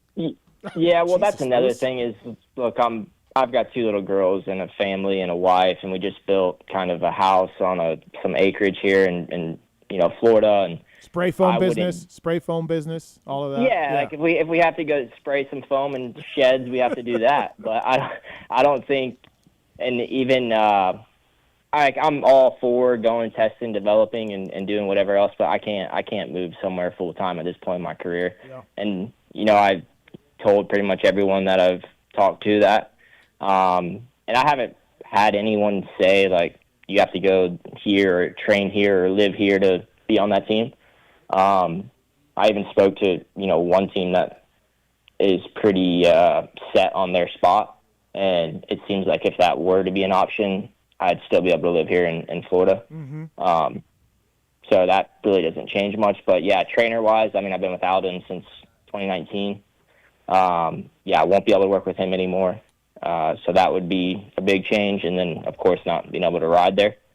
But also there's quite a few spots here in Florida. Yeah. We know Husky's doing this thing where they're going to give factory parts to other teams. Did they not say to you like, hey, we can try and find you a space on one of these teams we end up with and you'll still have the same equipment and the same resources? Like, was that never on the table? I tried, man. I really tried, and I spoke to the ones that I needed to speak to, and I didn't want to leave the brand by no means. Like, I feel like I had a home here. Even the privateer team that runs, the KTM or whatever right now, that's got someone good going there next year. Like, I even tried to push for that spot or be teammates with that spot. That didn't work out because someone else is there. And then I don't think there's really a home yet for any other team to have Husqvarna as their bike yet. Right. So it's hard to sign a deal whenever there's no manufacturer there. RJ's like, look, if you sign me, you get these bikes and parts. Yeah, exactly. It comes with a package. All right, before we let you go, RJ, we'll bring in our regular correspondent here, Filthy Phil Nicoletti. He took your money, RJ. He did. Yep. That dude. And then he goes out there and gets beat at a dang regional. No, he beat Carson Wood. He was telling the Star guys about, I beat your boy. Better sign me. Yep. Rick, amateur racing is not that great. Stick with professional racing as long as you can and make your money doing that.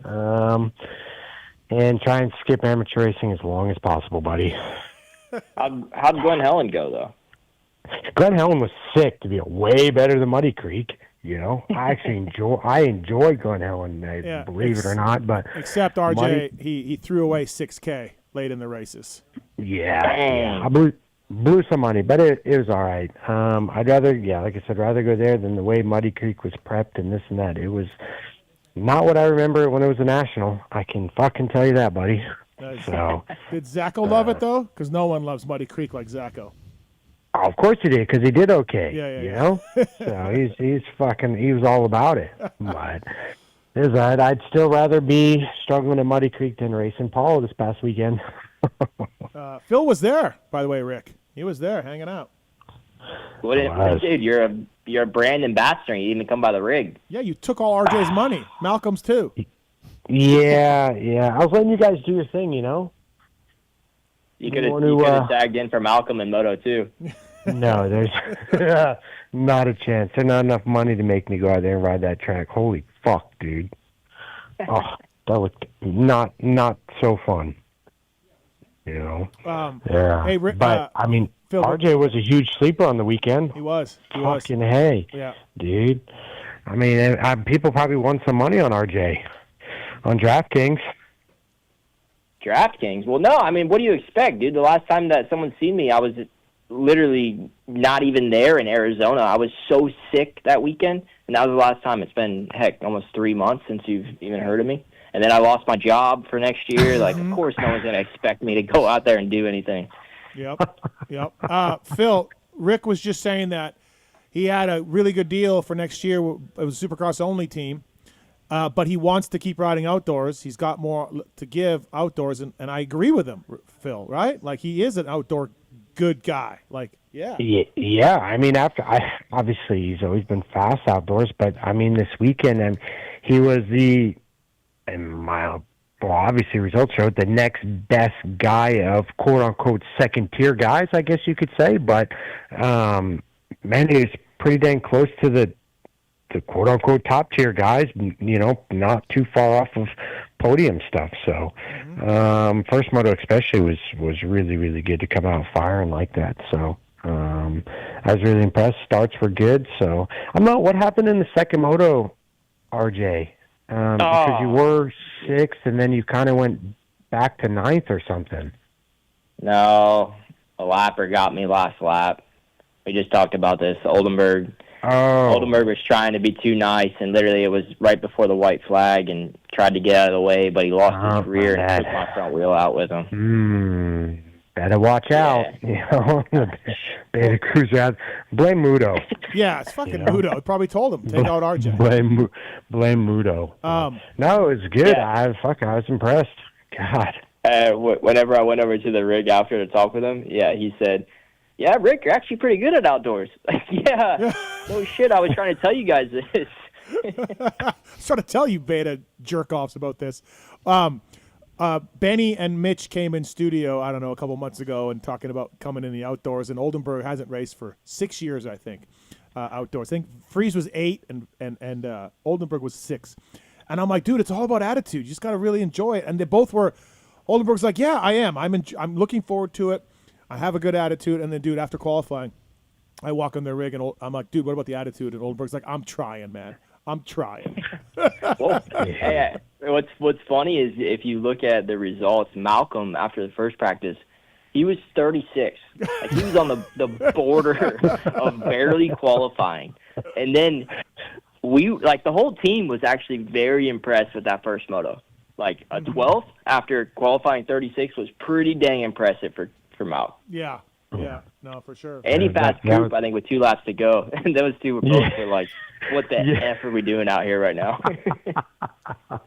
Coop said that. I went over and saw him after the first one. I said, how was it? He goes, well, Mookie passed me about 2 laps ago, and I thought I was trail riding, but he looked like he was trail riding, but he was just trail riding a little bit better. I was like, fuck.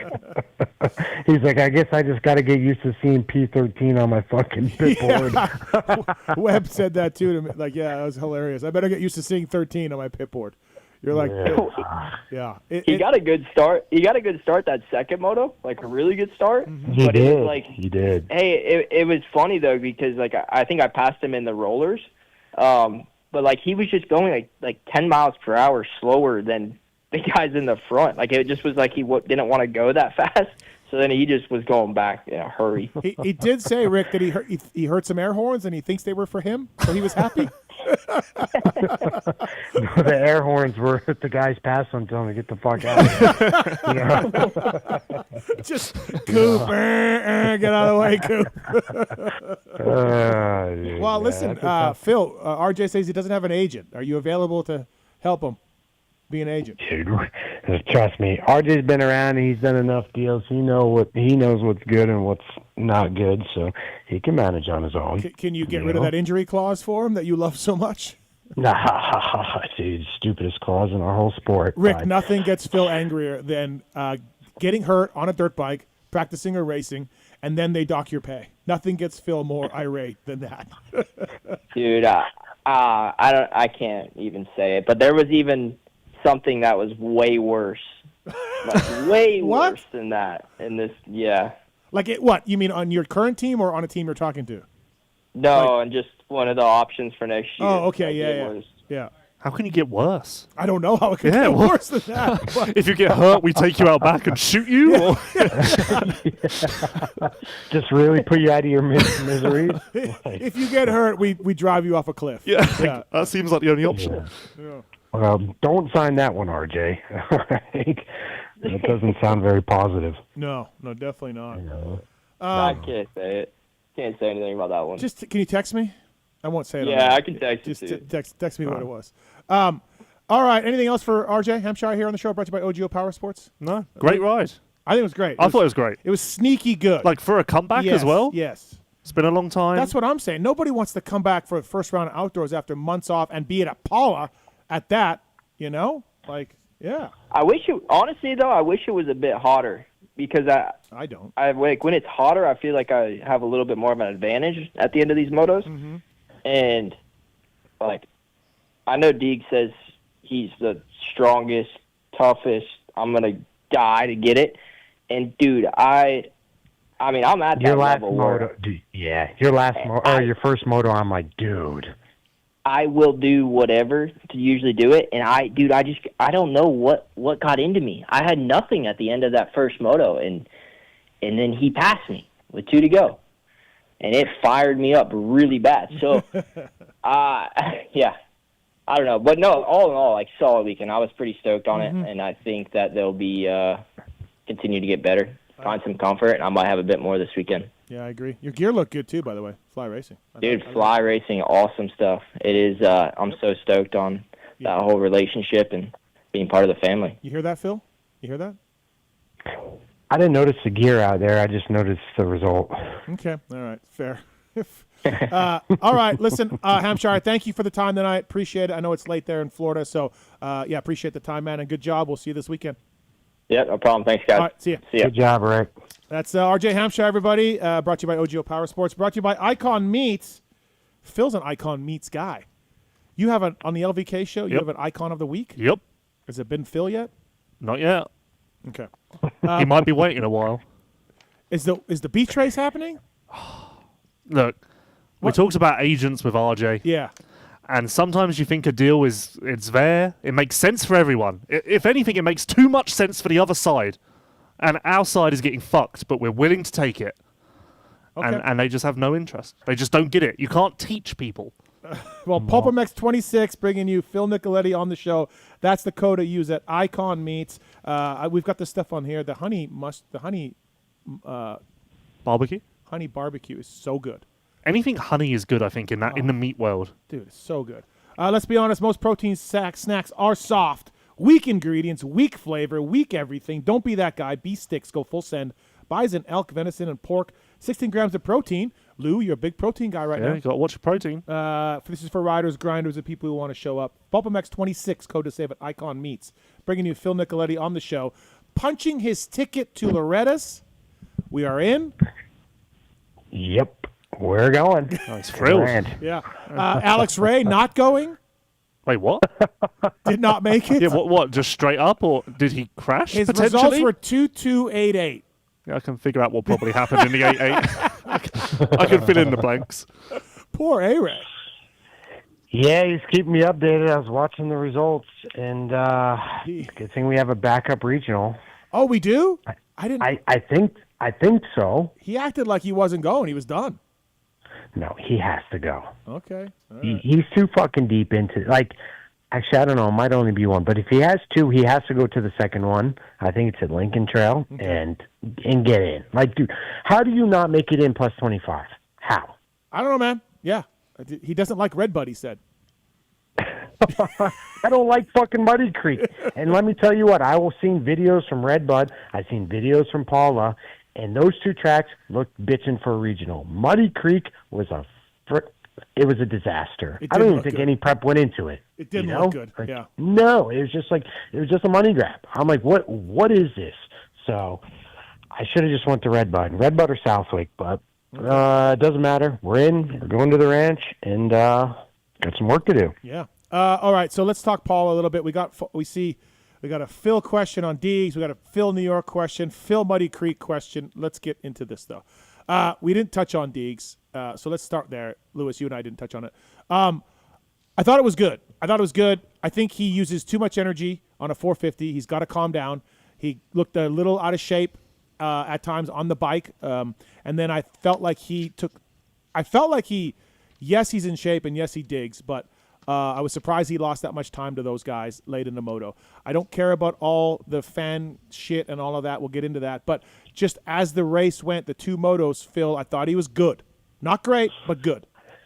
Yeah, I mean, all the nonsense and social stuff, yep, all behind the results were okay. I was surprised at the end how far back he was. You know, you look at the race winner, okay, Hunter, and he's 25 seconds back from Hunter. So where do you go ahead and get that 25 seconds back? Obviously, it came from the first. His starts were not good, but I mean, and to be honest, his start into the first corner wasn't bad. He was kind of up front, and then he got pinched in the middle of the, kind of the apex, but. He needs to. You can't ride a 450 like that. So you're with me on that? He was too loose. Yeah, he's kind of like RJ-ish. Swinging off the back, riding a 450, higher RPM, kind of bouncing around. I don't think he adapted to, because I did watch him a lot. I don't think he adapted to changing his lines as good as Hunter, Jorge, or Jet did. I think he had a little bit of tunnel vision late in the moto, and I think he might have got a little bit frustrated. But the efficiency compared to the three guys that beat him on a track like Paula, four like guys. that, J-Coop got four. Yeah, J-Coop. Yeah, okay. Because of Oldenburg taking RJ down, that got. Yeah. Anyways. Oh, okay. But regardless of that, I just don't think that's sustainable. But he'll figure it out. Yes. He'll figure it out, Yeah. I mean, they can change the engine characteristics and this and that. Like, it wasn't bad by any means. I was actually really surprised, not so much the motos, but how far off he was actually in qualifying. I mean, 2 seconds, like, that's a big gap, and especially when the track's not super rough yet, I figured he really might have shined in that area. But to be 2 seconds off of pole, like, has he ever really been 2 seconds off ever? Mm-hmm. So, I don't know. He was 8 seconds back of Jet at the finish in Moto 1, and he was ahead of Jet at one point, So Yep. there is Yep. that. I thought it was good. Yep, he'll get better. He'll figure it out. I didn't think it was amazing. I saw on Superfan Denny Stevenson said he started in 30th in Moto 1. I'm like, wait, what? He was like 14th in the second turn? Where did 30th come from? Yeah. You know, but these are all the fans that just get deep into this. So he was 14th, 15th, and he got the 5th. That's a good ride. Yeah, and honestly, Jet was only 3 or 4 ahead of him, like, the whole time. It's not like Jet was 8 spots ahead of him.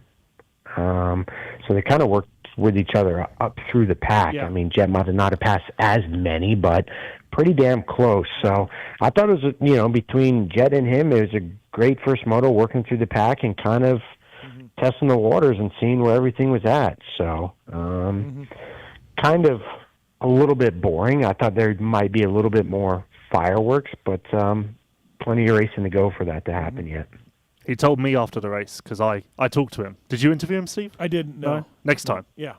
He told me. Gotta talk. You just got to talk to him. He told me that he wants to keep getting the suspension better so he can run a little higher gearing and shift higher without winding the bike out so much. And then I saw on his pit board, Duff put a few times, stop downshifting into bumps. And he said he was doing that to tame the bike because he wasn't comfortable with suspension. And all of this is linked. So maybe that's the missing piece to like ride it like a 450, like you say? Yep. Yeah, which, I mean, makes sense. I mean, when you're carrying mile per hour and the bike is low in the RPM and you don't have it weighted down, it does move around a little bit more. I mean, it can go either way, vice versa. But if that's what's happening, you're out of lower gear coming down into those longer rods, it keeps it, just center of the weight of the bike into it. If you ride a higher gear, it can kind of pinball around a little bit more. So, not quite sure how you fix it. That's why that guy Gilly, one of the best guys. So they'll get it figured out. It's just Paul is its own beast. I know it's super rutted. Everyone said that. I don't know if those changes. I don't know how drastic you go into Hangtown. Hangtown's its own beast compared to Paula. I don't know if the changes kind of, will work at Hangtown, but we'll have to see. I thought at the end of the first moto he was impressive. Like I saw both he and Jet did their personal best laps on lap 10, which was later than anyone, bar like Harlan. So like if you're running personal bests that late in the moto, he can clearly manhandle a 450 for the full distance. Second moto wasn't really as strong at the end, but the end of moto 1 I thought was encouraging. Second moto, the second half of the moto, he definitely lost some time. But I mean, he's in shape. He'll figure it out. Phil, to me, when you put a rider on a tombstone on your shirt on the Friday, maybe you should beat him. I don't know. And then afterwards, Lewis, he told you that he's just got a lot to learn. Well, he told a few people that if there wasn't so much hype, this would actually be a very strong and impressive rookie debut. Oh, huh. I heard him say that a few times. Yeah. So if there wasn't so much hype. Yeah. Created by? I'm not sure. Okay. Yeah. Yeah. Yeah. Okay. I mean, technically, he did do okay. Yes. Jet went 24-0. Yes. Hayden beat everyone that Jet raced against during that time. Okay. We all saw the tweet or whatever on Instagram. Like, I get all that. But over the years, things elevate. Hunter's elevated, Jorge, and Jet, even though he was 80%. I was just surprised by the gaps. I don't know. That's a big deficit, and I don't know. Even if Hayden did rip 2 hole shots, at that point in time, I don't think he's hanging with Hunter and Jorge. Yes, he beats Jet probably for sure, but he doesn't beat Jorge and Hunter. No, he dropped too much off his time. Yeah, I think he goes, in that case, he goes 4-4, 4-3, one of those. Yeah, and a little bit of a distant. Exactly, And I think during that time, Jet did exactly what he needed to do. Go there, log the laps, see where he was at, go 4-4 or 4-3, like I had mentioned in the past, and he did exactly that and rode 2 phenomenal motos. I think he would have liked it. Obviously, he said it with his starts, which were fucking horrific. But I thought it was a very positive day. To me, and I said this on the review, Jet right now is just another fast guy. He's not an alien. He's just one of the fastest guys in the class. Do you know what I mean? Like with this injury, he needs some breaks to win. He's got to get a hole shot, maybe someone tip over, or maybe he's feeling it and he takes off with the win, but it's a big battle. He can't just go 14th to 1st, fall over, make up 7 seconds in 2 laps anymore. Right now, at this point, he'll probably get better. He's just one of the fastest guys, not the fastest guy. To me, he's still an alien because a normal dude isn't doing what he's doing. Okay, fair. Sure, yeah. You know what I mean? Like, what he's doing is fucking unbelievable. And the way he did it, like, it's typical Jet. We watch him, and there's no squirrely moments, but then over time, you see, like, these little clips where he's, kind of had Just some sketchy hopping, moments yeah. during... Yeah, but he also does have some sketchy moments, but they're very rare. But for him to do what he did was... I think it was typical Jet status where it was godly. Like, no one else is doing that. No one. I have to admit, first half of the first moto, I'm like, oh, like, not good. Like, oh boy. But he's been off for so long. And dude, then he started clicking off laps and catching guys, and I'm like, okay, he's not back per se, but he's one of the best guys in the class. Yeah, he was just kind of like a victim of... He set the bar so high for himself that even what he did, which is incredible, people are doubting it and talking bad about it just because you look at Jet and you almost can't understand why he isn't winning. Yeah, for 10 minutes, I'm like, oh, boy. And then I'm like, oh, wait, here he goes. He's dropping his times. He's figuring it out. He's finding some lines, Yeah, but that again, that 10 minutes was him, one, getting a bad start, probably him saying, oh, fuck, I got enough to deal with. Now I got to deal with, like, I'm in the middle of this beehive. I got to try and figure out what my bike's doing, how my ankle's going to respond under this sort of pressure in a gnarly track, because let's face it, his practice track probably doesn't get nowhere near to what Paula was with all the ruts and stuff. So the demons that he was probably facing those first 10 minutes trying to sort out where the fuck he was were probably all time. And then as soon as he kind of got a break, he kind of worked into it a little bit. I think his motos would have went a lot better if he would have started up front, for sure. I think he would have found his rhythm a lot quicker. But when you get stuck in the middle of everyone, it's really hard to figure out what you got going on. You're just trying to survive, because it's kind of a sink or swim moment. So I still think he goes 3-3 though if he starts up front. I don't know. Okay. I think Yeah. he still goes 3-3, but the race is a fuck ton easier for him. Yeah, for sure. I bet you he had a lot of oh shit moments just because there's people crisscrossing all over the place. So, but I really don't know why. Again, yes, he hasn't raced in a while, hasn't done starts in a while, but again, that Honda proves how good it is off the start. I'm sure Jorge got a glimpse of in outdoors how good it is because he's one of the best starters in the world as well. I'm still surprised how far back Jet was with how good his bike is. So apparently it's still not all bike that gets you off the starting line, Steven. Apparently not. I mean, we could prove it if you guys want. I need to go back and look, but someone told me that part of the reason Jet got such bad starts is that he lined up next to Jorge both times, and Jorge pinched him off or swallowed him up or whatever. But I didn't. I need to double check. Yeah, I can't remember. I didn't see that. Like I said to Hunter, I thought him and Jorge was ahead of him, and Hunter's bike just pulled him. Yep. Later, halfway down the straight into the corner. And Jorge runs an aggressive motor, so. Yeah. That's a real testament. Phil, Jet said that he was riding around favouring his left side to take weight off of his injured ankle. You mentioned seeing some sketchy moments and stuff. Like, could you visibly see him doing that and some of his mistakes or whatever being a result of that? No, I didn't. I mean, the way he was riding, I personally couldn't tell him favoring anything, I mean, he still looked like he was fucking Bambi out there bouncing around. But, for the way he normally rides and just his fast twitch wasn't quite there.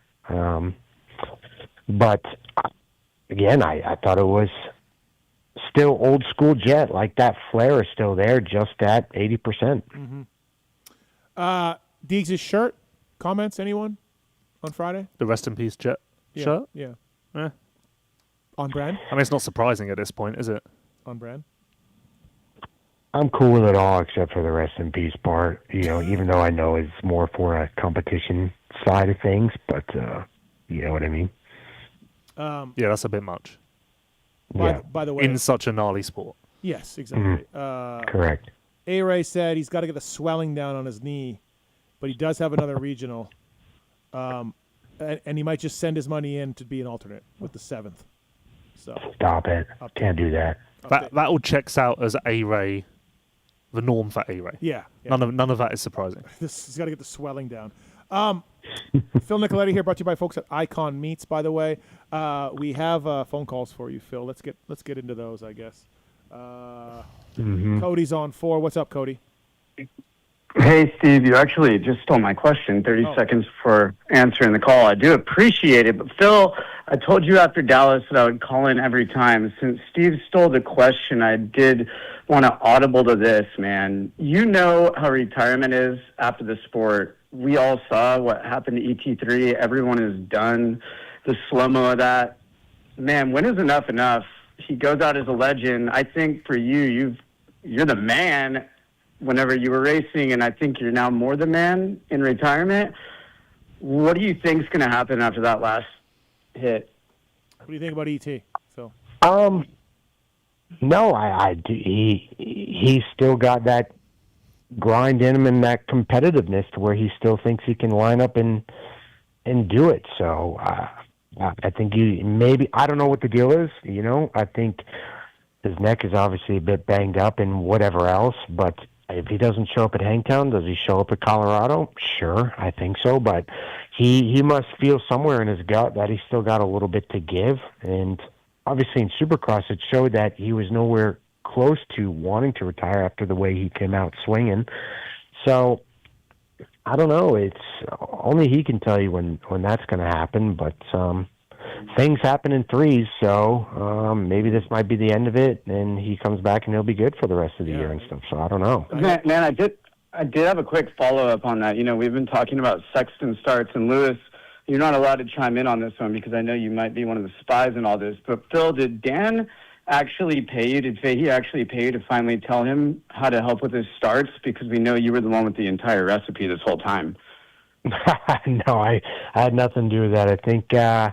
I think they brought in a lot of outside people to kind of help. I did watch, I didn't watch Chase, to be honest with you, a whole lot, but I did watch Marchbanks a lot, and DeCal looked a lot faster, sounded a lot better. I could visually see it.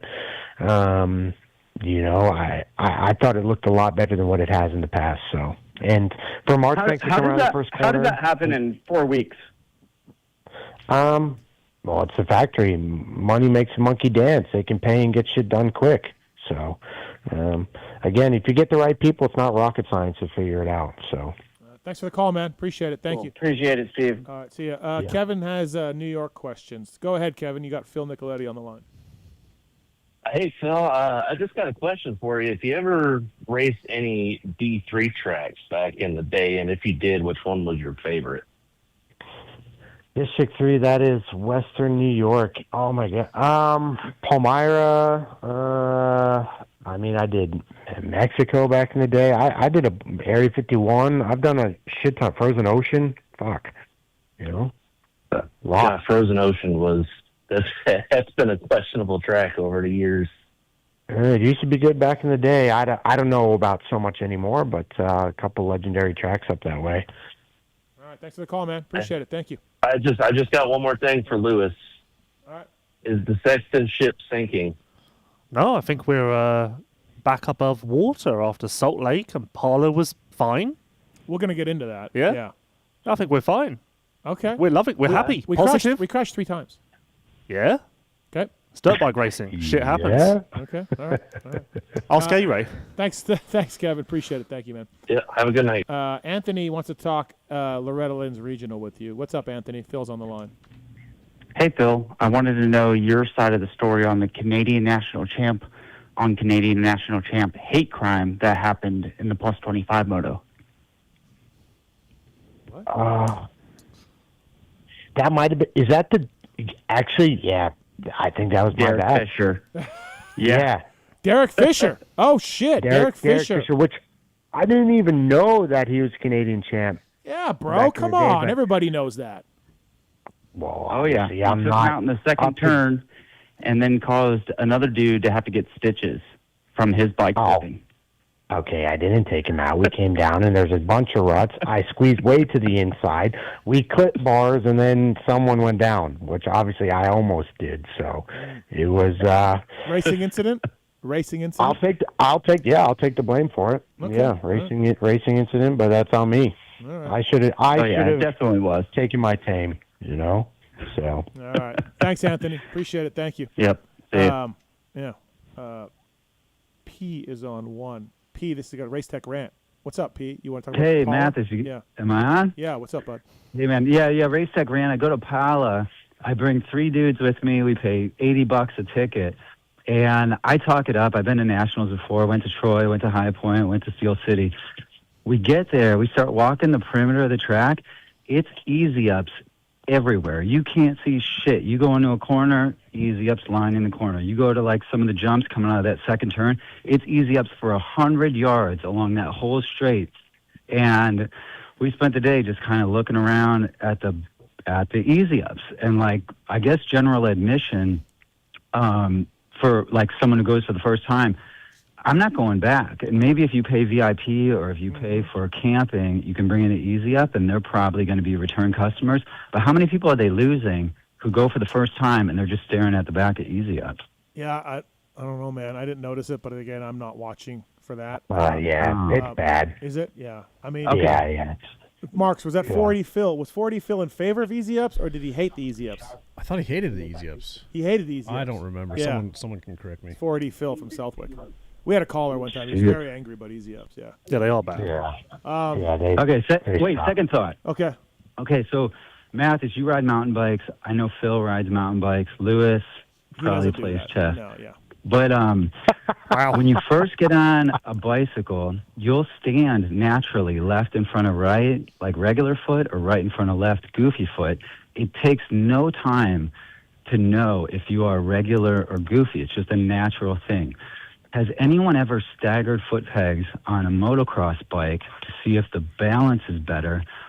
And if you were to put foot pegs even on a mountain bike, I think it'd be a death trap. Just curious to hear your thoughts on that. Phil? I'm confused. Okay. Yeah, I don't know. I mean, Like, yeah. Like putting, staggering foot pegs on a motocross bike. So it'd be like one, the way you one stand forward, on a one mountain back. bike. Yeah. Yeah, I don't know. Be weird. Yeah, Beta USA. I don't know, man. I know what you're saying, caller. I get it, but yeah. Okay. All right. All right, guys. Have a good Appreciate night. it. Thank you. I mean, I know what he's saying about balance and all of that, but I don't mean, know, man. if it was an idea, someone would have already done it Yeah. at this point. I mean, I'm still trying to figure out what he means by like goofy and non-goofy on a bicycle. You just spin the thing around. I'm not riding a fucking snowboard. I think it just means if you're like Yeah, left-footed or right-footed. Right. I think just as you say, if you go down a hill and you're not pedaling, there's a natural stance you use, whether it's left foot forward or right foot forward. Like what foot you'd use to kick a ball or whatever. Yeah. Oh, gotcha. Yeah, well, I'm left foot forward, so I'd actually never even thought about that, to be honest. That's what a Pulp Show does. Really opens your mind. Phil, I see that you're doing an unauthorized podcast. You're on the payroll for Pulp, and now I see you're doing the CMXU 450 preview for Canadian. Was that cleared by anybody at Pulp? Yeah.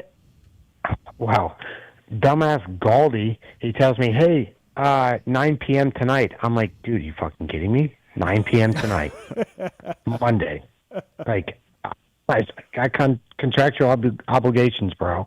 Don't know what to tell you.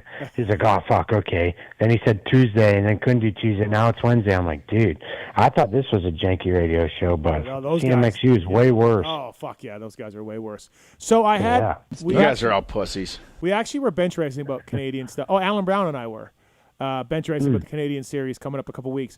Do you think... This is the question we kind of had. Do you think Coolest has anything for Dylan and Jess? That's kind of the question. Like, I don't know. Raw speed-wise, no, like straight raw speed-wise, but he'll be close. He won't be far off. Okay. I would say 10, 15 seconds, around 10 seconds toward the end of the motos, 15 seconds. I think he'll be okay. I mean, if any one of them fuck up, like Coolest has got him for sure, you know. So I'm curious to see how Coolest does at Gopher, because he is a really good sand rider. So see how he stacks up with Dylan there. Okay. But yeah, I mean, I'm curious to see how Calgary goes. I'll be tuned in Hangtown Saturday and Calgary Sunday. Oh, is it this weekend? I thought it was Lakewood. Okay. It's this weekend? No, this weekend, yeah. Oh, okay. Way to be on top of it. Yeah, sorry. Also, did anybody have a worse day than Triumph? They led? In their first race with a 450, they led. Okay, fair. Did you not see the PR heading? I didn't. Is that what they led with? Yeah. They led with the lady? Yeah, they literally said Triumph leads in 450 debut. Faulkner. Yeah, good thing. I mean, Faulkner, Harp was their saving grace. Steno. Like, the bad look Linville. is that for the last little while, Harrop has really saved them. And he's kind of like their lucky hire. Like, they kind of got gifted him because of contractual reasons. Can I just say, though, that I was big on Harrop 5 to 10 guy, and then he went further back than that. He hasn't raced since Unadilla last year. He did race. He did race some stuff. Some amateur races. Yes. Yeah, I'm not counting those. Yeah, okay. Sorry. He was farther up there, but he did. I watched him crash in the first corner, like with 4 to go. Oh, there you go. Second moto, so lost a couple spots there. But yeah, if it wasn't for Harp, it'd be a beta type of day for him. You know, not that great, but yeah, I really don't understand what's going on with the 250 side at Triumph. No. You know, you look at what they're doing in Europe and what's going on here. Not quite sure what the hell's happening. I don't know, man. Yeah, I mean, it's rough. I know they made massive changes to the 250 in Europe in the winter, like overhauled it, chassis stuff, so maybe the stuff they did doesn't really translate here yet. But either way you spin it, it's not good. What did Harrop get first moto? 11th? 10th. Benny was 13th, 14th? 14th. 14th? 14th, yeah. Yeah? So Beta, I thought Benny's first moto was pretty good. He dug pretty deep. Yeah, no, Benny did. I'm just talking shit because of Muto. All right, yeah. You know? Yeah, the Muto Phil is rivalry that I didn't know we had, but I'm here for it. I'm here for it, yeah. I just got to bust his balls. But, yeah, like, okay, Lewis, back to the Triumph thing. Like, all right, you're a new brand, right? You're launching, you're trying to be successful. Why does Europe, whoever runs that team, you know, and whoever is head of Triumph in England, tell them, hey, you need to talk to the U.S. people and you need to share as much information as possible and try and help? Because obviously it's a disaster. I'm not going to say why I think it's a disaster, but it is. I think from what I know, they do share data and info now. Again, I'm not sure how much of it translates. And on the 450 side, both Jordan and Mikkel have said to me that they are kind of like searching with the team with the bike, seeing as it's the first time it's been raced. But I do know, to your point, that I don't know if it's so true now, but last year and the year before, there was a little bit of an ego thing between the MXGP side and the American side, and like America wouldn't want to try the MXGP ideas and whatever else. So I do think that maybe got in the way a little bit. I think it was. I think Triumph as a whole is quite fractured. It seems like it doesn't really come across as a very cohesive unit, does it? No. And they have really, really good riders. That's why I'm like, what is happening? And obviously, the only one that really would make Triumph apparent was Swole, getting hole shots and getting on the box and this and that. And obviously Jordan last year. It's like last year was such a peak year for him, winning races and getting on the box and this and that. And then it's just like this year, it's like, I don't know what's happened. Yeah, they may as well be burning money, realistically. Yeah, like it doesn't, to me, it just doesn't add up. So, like next year, whoever they have, I mean, I think we know who they're going to have now. It's a big year for them to right the wrongs and prove what they can do again. AP, you mean? With Aaron. Yeah, with Aaron, right. Yeah. Because this year we've definitely hit Jordan was okay in one moto, but then fell. And the second moto, he came from dead last to 23rd, so that's good. Yeah. And he was happy with his riding. But I mean, here's the flip side. So Ducati, Dylan went 9-10, was in the top 10. Dylan crashed in both motos or one moto and then got a bad start. So yeah, but my point is, would you rather have 9-10 inside the top 10 solid consistent day, or would you rather have Harrop lead for a couple of corners? I think no, I want the consistent day. But I think ultimately more corners. eyeballs and more conversation went to Harrop leading for a couple of corners. If you said lead for a couple laps, then I want that. Yeah, but lead for a couple corners is not. I just think a problem that Ducati have had with Dylan all year is that Dylan's kind of been solid but invisible. So equally, they aren't really being talked about enough. Dylan, Phoenix Honda Dylan and Ducati Dylan aren't a lot different. Dylan's just Dylan. Like, put him on a bicycle and he's probably going to do the same. Yeah, yeah. Semi-related. What do we think Faulkner does next year? I don't. Like, Phoenix who knows? Honda. Phoenix Honda's a spot. Club MX. I've not heard him linked to anyone. I mean, Club's full. Yeah, I'm just saying. Yeah, just a team like that. Have you heard a single rumor? I've heard he's out at Triumph, but apart from that, yeah, I've not heard I haven't thing. heard. No, I haven't. It's been rough, man. Yeah.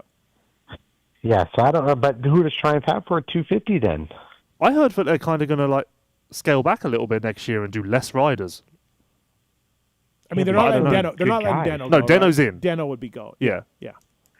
Yeah, okay, but he's not a podium guy or top 5 guy. I don't see him. You know what I mean? Like, yeah, eventually maybe he could be, an 8 to 12, but I don't know. Mm-hmm. I mean, obviously you saw what Dudney did this weekend, so anything's possible. But and to his credit, Deno was top 10 in the second moto, crashed and had a numb arm for a couple of laps. Okay. So he would have stuck it in the top 10, and then we're having a different conversation. Yeah, if Deno's top 10, we're having a different conversation. Yeah. But even I feel like there was talk of a Triumph GNCC program, more extensive amateur program, etc., etc. Yeah. And I just don't see much progress, forward movement. Yeah. I'm with you. Yeah, I'm with you. I mean, Styles said in Cleveland or Philly that the amateur program's kind of been on the back burner until they figure out the pro side. But again, I was talking to Ian Kimber, who's kind of like the Pit Byra of Triumph, and figuring out when he's next coming to an outdoor, because I was like, I need to do an interview and figure this out. So I'm hoping to get some answers here shortly. I think that's part of the problem over there is there's too many bosses. Yeah. To me, from the outside, and things I hear, there's Scuba, there's Coker, there's Ian, a lot of bosses. Yeah, and then equally you've got the UK side, the American side, and then the MXGP team's French, and yeah. It's just. I would assume all communications with Vince over there doing the Triumph stuff is communicated with everything. I would assume. That's what Mikel told me that everything that they learned from Parla goes to the MXGP side. Yeah, and vice versa. Yeah. Right. Yeah. But again, I'm not sure how relevant it really is. Phil, a couple things before we let you go here, brought to you by Icon Meats. Bam's going to get better, right? Yeah, which I was really surprised with Bam's finish, because he was up front, both motos, but he worked his way backwards. I thought, because I raced him at Glen Helen, obviously track was a little bit different, not as rough and burly as Paula, but I was surprised how far back Bam did go.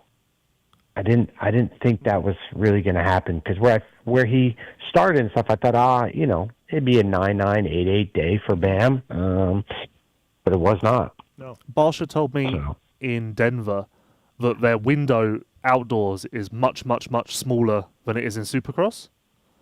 Dylan seems to just be able to do what Dylan does, no matter what. Yeah. Maybe Barsha's a bit more susceptible to that window, which I think is true based on what we saw with Gas last year and whatever else. That's funny because Dylan said the outdoor bike is really good.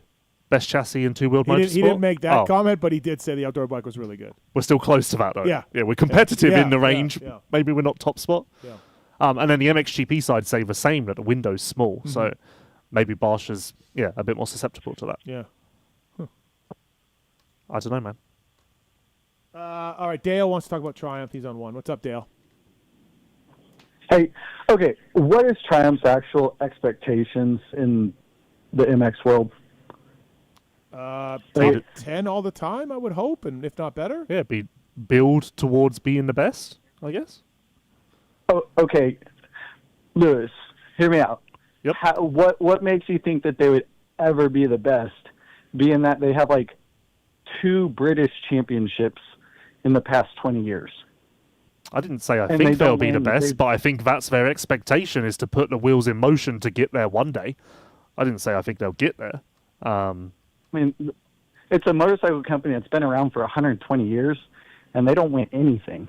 Like, I hate that AP's going there because AP's awesome, and I think it's going to kill his career. Triumph has no history of winning. Which I do agree with you, but the people that are on the team and managing the team and developing it do have history with winning. So they wouldn't be there if that wasn't the case, you know?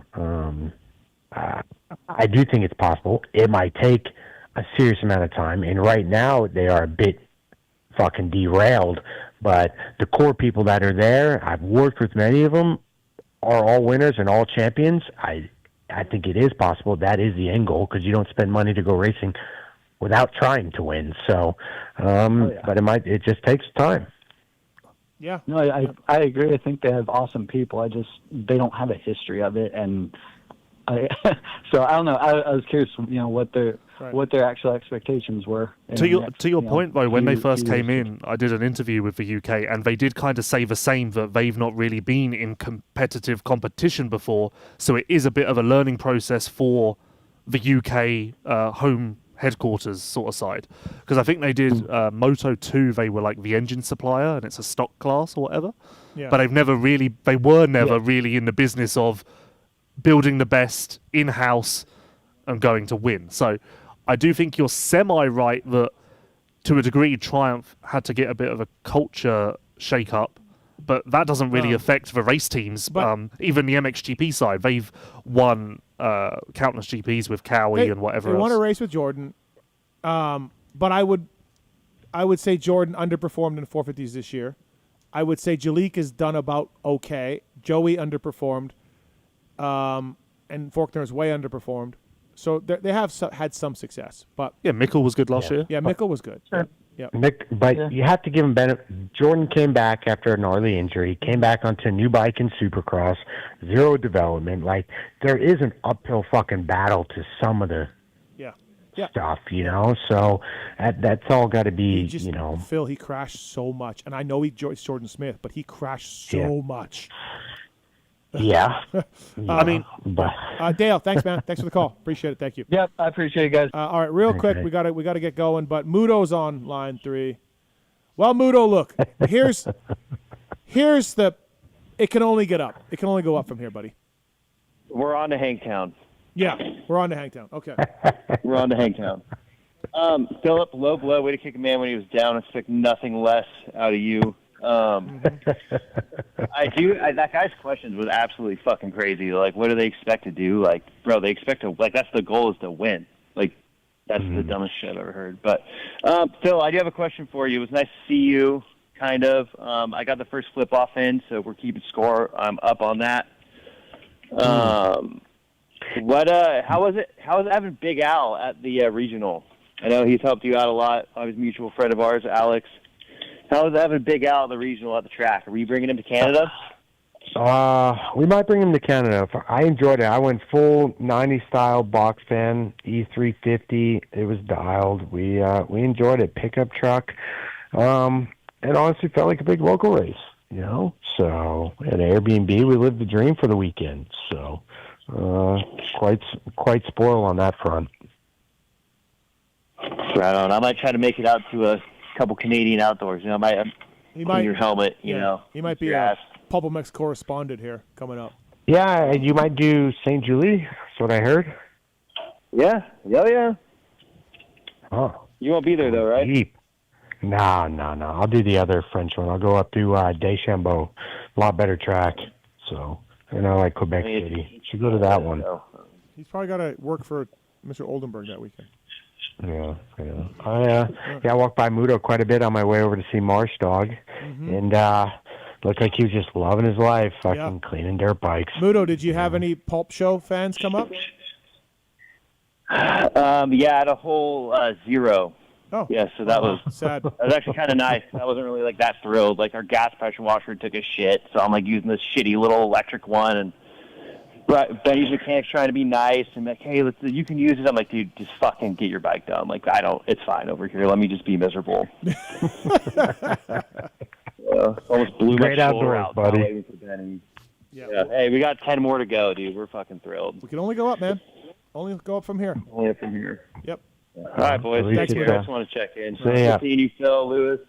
You have a good one. See ya. All right, that's Pluto, everybody. All right, Philip. Icon Meats bringing you Phil Nicoletti. Good seeing you. Yep. What's the next one you're going to? Do you have any plans? No, I'm done for a little while. My next one is I think Deschambault Dude, you've been mid-July. Actually, no, Millville. I'll be in Millville. Okay, you've been grinding, dude. Yeah, the past couple of weeks have been big weeks, to be honest. Couldn't get the Racer X column done, Lewis. In case you're wondering. Well, couldn't get it done. I did see on the FXR Instagram that he's now interviewing riders. So I didn't know that. Great interview. It was good. Okay. Yeah, I mean, short and sweet, to the point. For a rookie, We'll I get guess back you've to it got this some week. potential. Yeah. We'll get back to it this week. So, listen, I had to knock out my first job, and that's get my races done and do that. Now I can move on to my second job, which is, being a slapdick media guy. Okay. All right. Well, So- we'll look forward to Racer X Online for that column. For that Yeah, video. you guys enjoy Hangtown this weekend. We will. Thanks, Philip. All right. All right, see you, fellas. See ya. All right, later. Bye. That's Phil Nicoletti, everybody. PulpMX 20 code to save at ETHIKA. Lewis, what's your favorite ETHIKA product? The boxers. The boxers. All right. I mean, what else would you even say? Socks. I mean, socks are good. Yeah, Hoodies but are good.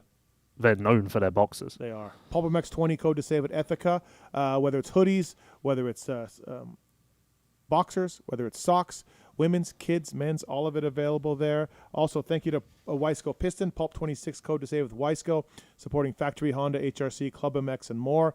And they've been supporting Loretta's ever since the beginning. GNCC as well. They got a forged piston to meet the needs of any type of rider. Also, Pulp 26 code works at Recluse as well. So if you're in the market for a Recluse, Pulp 26 code saves you with those guys. All right, commercial break. Jason Thomas coming up. Some more Paula talk with JT. MXGP talk as well. Did we get the X-Brands in? Do we know? Got him. Got him. Okay. Yeah. So I gave the X-Brand guy a chore that his questions have to be MXGP related. For you as well? Yes. Oh, wow. So these should be fantastic. Yeah. What is MXGP will be question 1. None of them are MXGP related. By What? the way. I'm just kidding. I want to get into Chase Sexton a little bit. 250 talk. I have some awards. I have some Chase Sexton insight. All right. So we see you people on hold. Stay on hold. We'll be right back after this. Lewis Phillips, Steve Matthes. Thanks for watching and listening to PulpMX Show. I'm going to be honest. I didn't even want to come on tonight. Get ready. The ultimate Club MX race bike sweepstakes presented by Motosport.com is here. For 17 straight weeks, we're giving away epic prize packages from the biggest names in motocross. WUSA, FMF, Fly Racing, Hinson, Dunlop, Luxon, CARDO, and more. Each week brings brand new prizes that every rider will want to snag. But that's not all. It all builds up to the grand prize, a 2026 Yamaha YZ250F Club MX replica race bike. The real deal built for real champions. You can enter in person at select Supercross rounds or each week online at motosport.com/win. Don't miss your shot in Moto Glory. Enter now and ride like a pro with the ultimate Club MX race bike sweepstakes from motosport.com.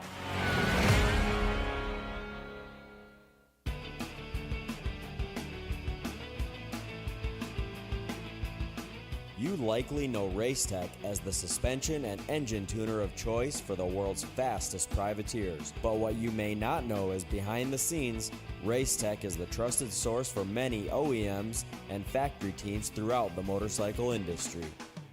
For nearly 40 years, Racetech has been producing high-performance suspension and engine components and services right here in the USA.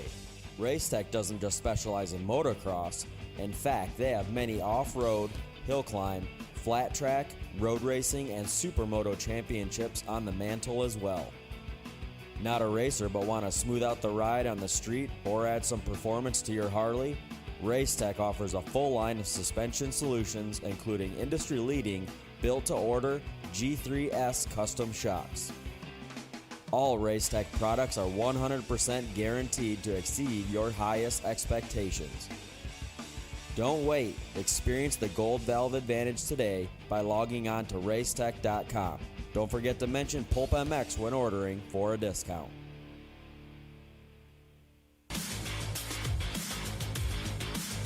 Established in 1989, Eric Phipps had the idea to manufacture factory-styled products for the everyday rider. Working out of his garage, Eric quickly gained a reputation for producing quality products and having great customer service. In just a few short years, the factory team started calling looking for products as well, and as the saying goes, the rest is history. Fast forward to 2024, and they are on their 35th year of producing high-quality products while still providing exceptional customer service. While they are no longer working out of a small garage, they are still producing the finest products available. Teams like HRC Honda, Star Racing Yamaha, HEP Suzuki, Phoenix Honda, Bar-X Suzuki, AJE Motorsports, Solitaire Yamaha, and countless privateers still rely on the same quality products that are available to you too. Products like their Pro Launch start device, radiator braces, skid plates, clutch perches, and tons more continue to be a staple in the pro pits and amateur scene as well. Check all they have to offer for your ride at worksconnection.com. Use the code PulpMX20 to save 20% off your order.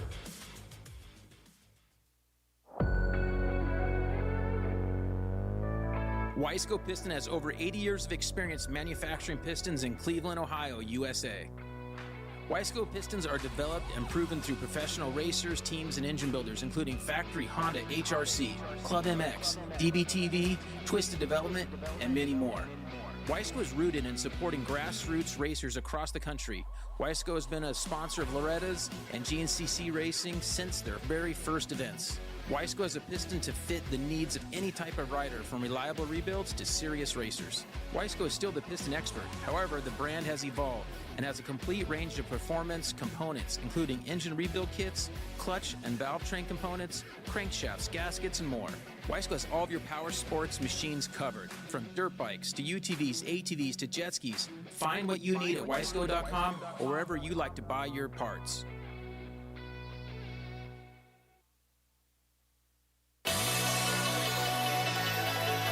Factory Chassis Parts was founded in 2018 with one goal in mind: to offer the highest quality works level upgrades to the average rider. With the success and popularity of FCP engine mounts, we're excited to announce our latest chassis item, the FCP Race Cups. Offset steering races have been used by top motorcycle professionals to adjust the geometry on race bikes for years. Now, Factory Chassis Parts offers an impressive way for you to experience the same improvements in handling and traction by changing the rake, trail, and wheelbase of your bike. Whether you ride the track or trail, these bolt-on parts drastically improve the comfort, cornering, and experience on your motorcycle. Check out fcpracing.com to view the entire product line and learn how to improve your bike today. PulpMX25-chassis is the code to save. MAXIMA Racing Oils was created for world-class racers who challenge the limits of possibility. Their demands on equipment drive us to look beyond conventional ideas and to exceed industry standards. It's in our DNA to identify problems, formulate solutions, and execute at the highest levels of competition. Case in point, the championship-winning factory Kawasaki race team, longtime MAXIMA partners who extensively use MAXIMA throughout the bike. MAXIMA's USA-made products exceed JSO requirements and can be used in all motorcycle brands: Kawasaki, Honda, Yamaha, Suzuki, KTM, Husqvarna, and more. MAXIMA Racing Oils. Experience the difference. Visit MAXIMAUSA.com for more information.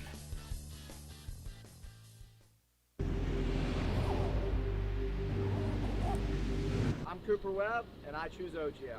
I'm Christian Craig. I'm Dean Wilson. I'm Aaron Plessinger. I'm Jerry Martin. I'm Nate Thrasher. I'm Shane McElrath. I'm Hunter Lawrence. My name's Jet Lawrence. I'm Jordan Smith. I'm Tal Hawkins. Sergeant Hampshire. I'm Hayden Deegan. I'm Colt Nichols, and I choose OGIO. And I choose OGIO.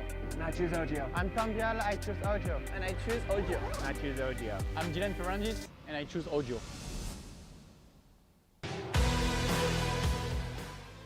In 1990, my dad, Jamie Gregg, started Guts Racing. Guts stands for Greg's Ultra Trick Seats, because I was just a little kid that wanted a trick seat. And if you're out there looking for a trick seat, go to gutsracing.com, your local dealer, or Motosport and place your order. Support the people that support PulpMX. You can use Pulp 2025 for 20% off at gutsracing.com.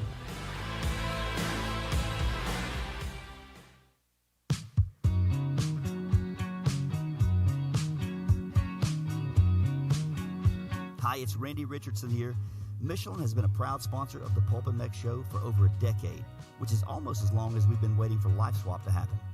While some promises can't be trusted, you can count on Michelin making tires for almost every motorcycling and bicycling segment. For 2026, Michelin introduces the new Michelin Aniki Adventure 2 tire, which is an 80/20 adventure touring tire that allows you to turn everyday riding into adventure. The popular Michelin Starcross 6 tire range is designed to win in a wide range of conditions and terrain and is available in the most popular sizes for both motocross and off-roading.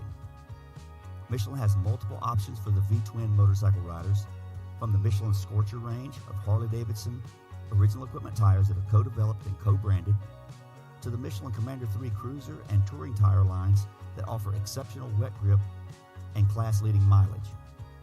For sport touring and sport bike riders, the Michelin Road 6 tires and Michelin Power 6 tires are the latest offers from Michelin, the inventors of radial motorcycle tires. And whether you're a mountain bike rider, ride gravel or road bikes, BMX, or even city bikes for urban commuting, Michelin offers a wide range of tires to enhance your riding experience. To learn more about all these and other Michelin two-wheel products, check out MichelinMan.com. Visit your local dealer or online retailer, and make sure to follow at Michelin Motorcycle and at Michelin Bicycle on Instagram. Having traction problems lately? The all-new traction boots from Atlas may be just what you need. Developed as a premium entry-level boot for the masses, they are super lightweight and durable, featuring a modern Velcro-free enclosure, molded sole, and plush memory foam around the ankles for maximum comfort. An incredible value at just $199 in the United States. Atlas traction boots are available in MX and Enduro sole versions to suit the needs of all riders, racers, and weekend warriors. The addition of boots to the Atlas product line is just the start. Head to social media and follow at Atlas Brace so you don't miss all the product announcements that are still to come. To shop now, visit atlasbrace.com. From beginners to seasoned vets, race teams, project builds, and magazine tests, DeCAL WORKS' mission is to cater to those who love to ride, upholding the true definition of quality, service, and knowledge. Visit DeCalMX.com and use promo code PulpMX23 to get 20% off your custom graphics. DeCAL WORKS, #1 for many reasons. Get ready, the ultimate Club MX race bike sweepstakes presented by Motosport.com is here. For 17 straight weeks, we're giving away epic prize packages from the biggest names in motocross. WUSA, FMF, Fly Racing, Hinson, Dunlop, Luxon, CARDO, and more. Each week brings brand new prizes that every rider will want to snag. But that's not all. It all builds up to the grand prize, a 2026 Yamaha YZ250F Club MX replica race bike. The real deal built for real champions. You can enter in person at select Supercross rounds or each week online at motosport.com/win. Don't miss your shot in Moto Glory. Enter now and ride like a pro with the ultimate Club MX race bike sweepstakes from motosport.com. MAXIMA Racing Oils was created for world-class racers who challenge the limits of possibility. Their demands on equipment drive us to look beyond conventional ideas and to exceed industry standards. It's in our DNA to identify problems, formulate solutions, and execute at the highest levels of competition. Case in point, the championship-winning factory Kawasaki race team, longtime MAXIMA partners who extensively use MAXIMA throughout the bike. MAXIMA's USA-made products exceed JSO requirements and can be used in all motorcycle brands: Kawasaki, Honda, Yamaha, Suzuki, KTM, Husqvarna, and more. MAXIMA Racing Oils. Experience the difference. Visit MAXIMAUSA.com for more information.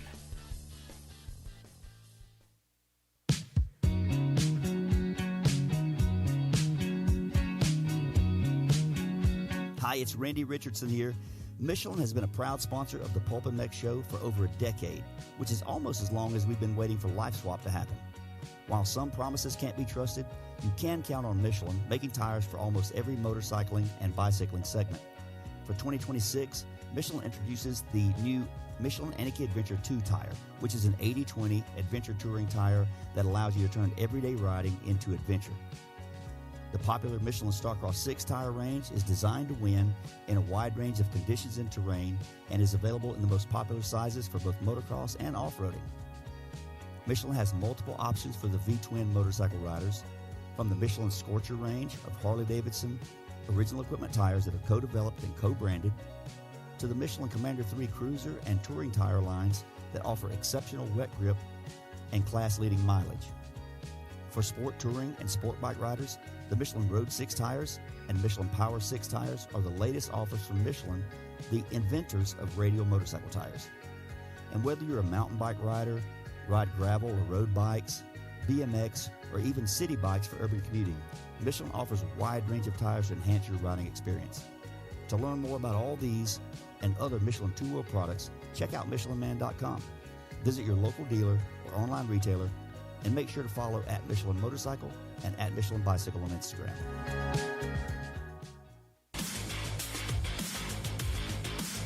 Established in 1989, Eric Phipps had the idea to manufacture factory-styled products for the everyday rider.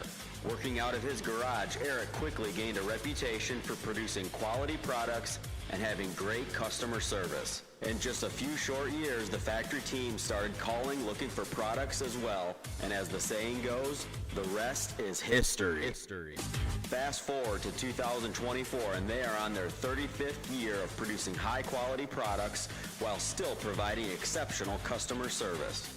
While they are no longer working out of a small garage, they are still producing the finest products available. Teams like HRC Honda, Star Racing Yamaha, HEP Suzuki, Phoenix Honda, BarX Suzuki, AJE Motorsports, Solitaire Yamaha, and countless privateers still rely on the same quality products that are available to you too.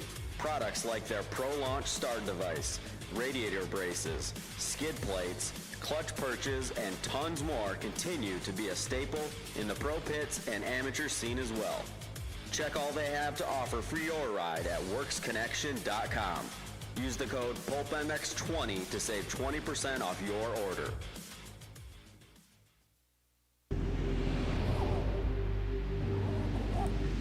I'm Cooper Webb, and I choose OGIO. I'm Christian Craig. I'm Dean Wilson. I'm Aaron Plessinger. I'm Jerry Martin. I'm Nate Thrasher. I'm Shane McElrath. I'm Hunter Lawrence. My name's Jett Lawrence. I'm Jordan Smith. I'm Town Hawkins. Stargate Hampshire. I'm Hayden Deegan. I'm Colt Nichols, and I choose OGIO. And I choose OGIO. And I choose OGIO. I'm Tom Biala. I choose OGIO. And I choose OGIO. And I choose OGIO. I'm Jiren Ferrangis, and I choose OGIO.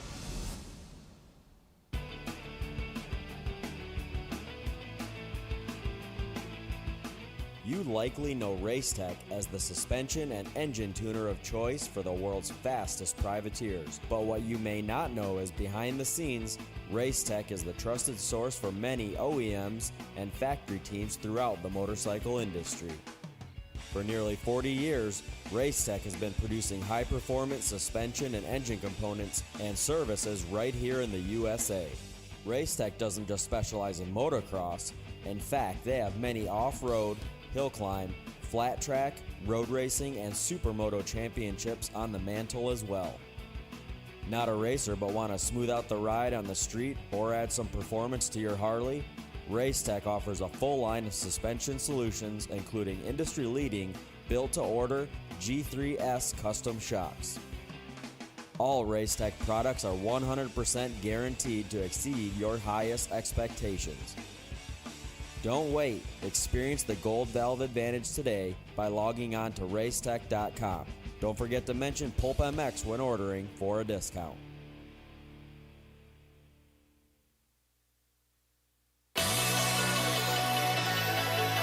Factory Chassis Parts was founded in 2018 with one goal in mind: to offer the highest quality works level upgrades to the average rider.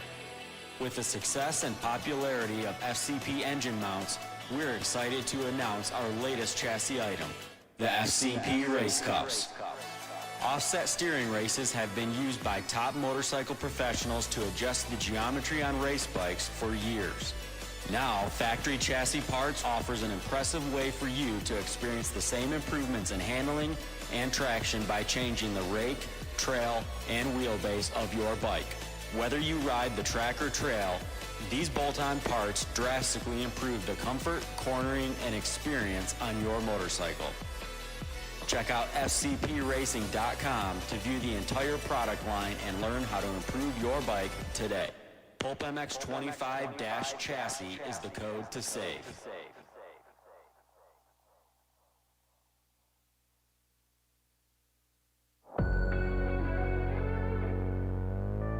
Wiseco Piston has over 80 years of experience manufacturing pistons in Cleveland, Ohio, USA. Wiseco pistons are developed and proven through professional racers, teams, and engine builders, including factory Honda HRC, Club MX, DBTV, Twisted Development, and many more. Wiseco is rooted in supporting grassroots racers across the country. Wiseco has been a sponsor of Loretta's and GNCC Racing since their very first events.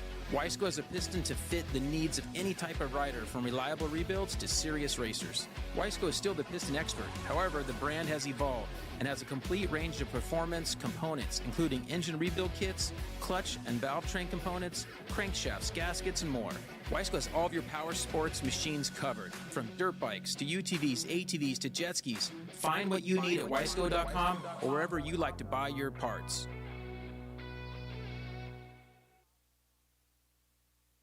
From beginners to seasoned vets, race teams, project builds, and magazine tests, DeCAL WORKS' mission is to cater to those who love to ride, upholding the true definition of quality, service, and knowledge.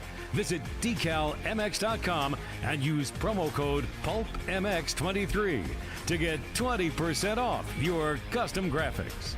DeCAL WORKS, #1 for many reasons. In 1990, my dad, Jamie Gregg, started Guts Racing. Guts stands for Greg's Ultra Trick Seats, because I was just a little kid that wanted a trick seat.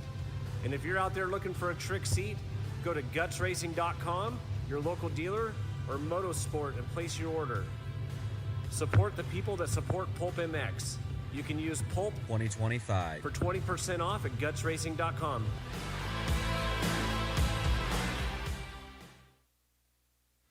Having traction problems lately? The all-new traction boots from Atlas may be just what you need. Developed as a premium entry-level boot for the masses, they are super lightweight and durable, featuring a modern Velcro-free enclosure, molded sole, and plush memory foam around the ankles for maximum comfort. An incredible value at just $199 in the United States. Atlas traction boots are available in MX and Enduro sole versions to suit the needs of all riders, racers, and weekend warriors. The addition of boots to the Atlas product line is just the start. Head to social media and follow @AtlasBrace so you don't miss all the product announcements that are still to come. To shop now, visit atlasbrace.com. Yeah, welcome back, everybody. PulpMX Show presented by Motosport.com, Fly Racing, and DeCal WORKS. Big Lou brought to you by the folks at DeCalWorks.com. PulpMX26, the code to save. Also, a lot of people using the code at MTX Braking, so thank you with that. If you have a question about your brakes, mountain bike or road bike brakes, send them a DM. They'll help you as well. Those guys have been really, really helpful for us. They're all about power modulation and silence for your mountain or road bike. So if you need to have brake pads, go to the local bike shop or use the code PulpMX at mtxbraking.com. Your brake pads will help you out, man. They'll give you more power and keep your brakes dead quiet. I use the red compound, but they also have gold compound as well. And Michelin, thank you to the guys at Michelin, whether it's mountain bikes, street bikes, cruiser bikes, or dirt bikes, of course. They've got you covered with Michelin. MichelinMan.com/motorcycle to learn more about the complete offering of the Michelin tires and make your next choice of Michelin if you can. The new Starcross 6s, well, they're not new anymore, but featuring Michelin adaptive design. They got silica technology as well. It's available in 6 versions. We're giving away a set a week on PulpMX Fantasy as well. So check that out if you can. Thanks to the folks at Michelin. And Pulp 20 code saves you at Maxima and Pro Filter. Yeah, Maxima Oils, Pro 20. Pulp 20's code to save with them and Pro Filter as well. So those are street and oil filters for dirt bike side-by-sides and UTVs and more. So check that out if you can. Pulp 20 code saves you at Pro Filter and MaximaUSA.com. Still to come up here, our man from Fly Racing on the line. Code PulpMX saves you at Fly Racing. It's Jason Thomas. What's up, JT? How are you? Not too much. What's going on? Good. What's your number one, and I should have prepped you, but I didn't. What's your number one surprise from Paula? Good, bad, either way, number one surprise. I thought that the Honda boys would be better on the on 250s. 250 guys, yep. I really did. I thought, I mean, neither of them weren't terrible. Nope. Like, let's not get too far, carried away. But I thought one of them was very likely to win. And I if you told me that neither of them were on the podium, that would have really surprised me going in. And that's where we were. Lou? Fair take? I would agree with that. Yeah. I mean, I would lean more towards Hymus than Joe because I feel like Joe was still Joe's okay. first moto was strong. Yeah. Like that maybe carries the day. Chance was a little bit, or Chance was a little bit anonymous, I would say. I thought they both had one good moto. Like Chance's second moto was good. Yeah, I would say that Chance's second moto wasn't as good as Joe's first moto, though. Correct. Yeah, I think you're right. But you're right. If you said, hey, you're going to leave Paula and neither guy's on the box. Well, neither of them in the top 5 overall. Yeah, you're right. That would be something. Yeah, it wasn't great. It wasn't awful. Like, it's fine. We can work with this and move forward. But I guess I just expect a lot from them. Like, they're both really good, and I feel like they're really good at that track. Mm-hmm. So yeah, I don't know. It is funny though. Joe was still only 1 point off second overall, and if he was second overall, changes the outlook completely. I think. Yeah. I mean, maybe we still deep dive into the performance and him not firing on all cylinders, but you're less critical just because he stood with a trophy, and you feel like you can't. Yeah. Push that issue as much. I think JT, the 250 class is what we saw, and I mean, obviously Seth's got a big lead after one round, but I think we're going to get a lot of inconsistency. I don't know if well, at some point someone's going to grab the reins. Late in the season, Millville, Washougal, there'll be someone that kind of grabs the reins. But I think we are going to see all over the place because I don't think Kitch can keep starts up.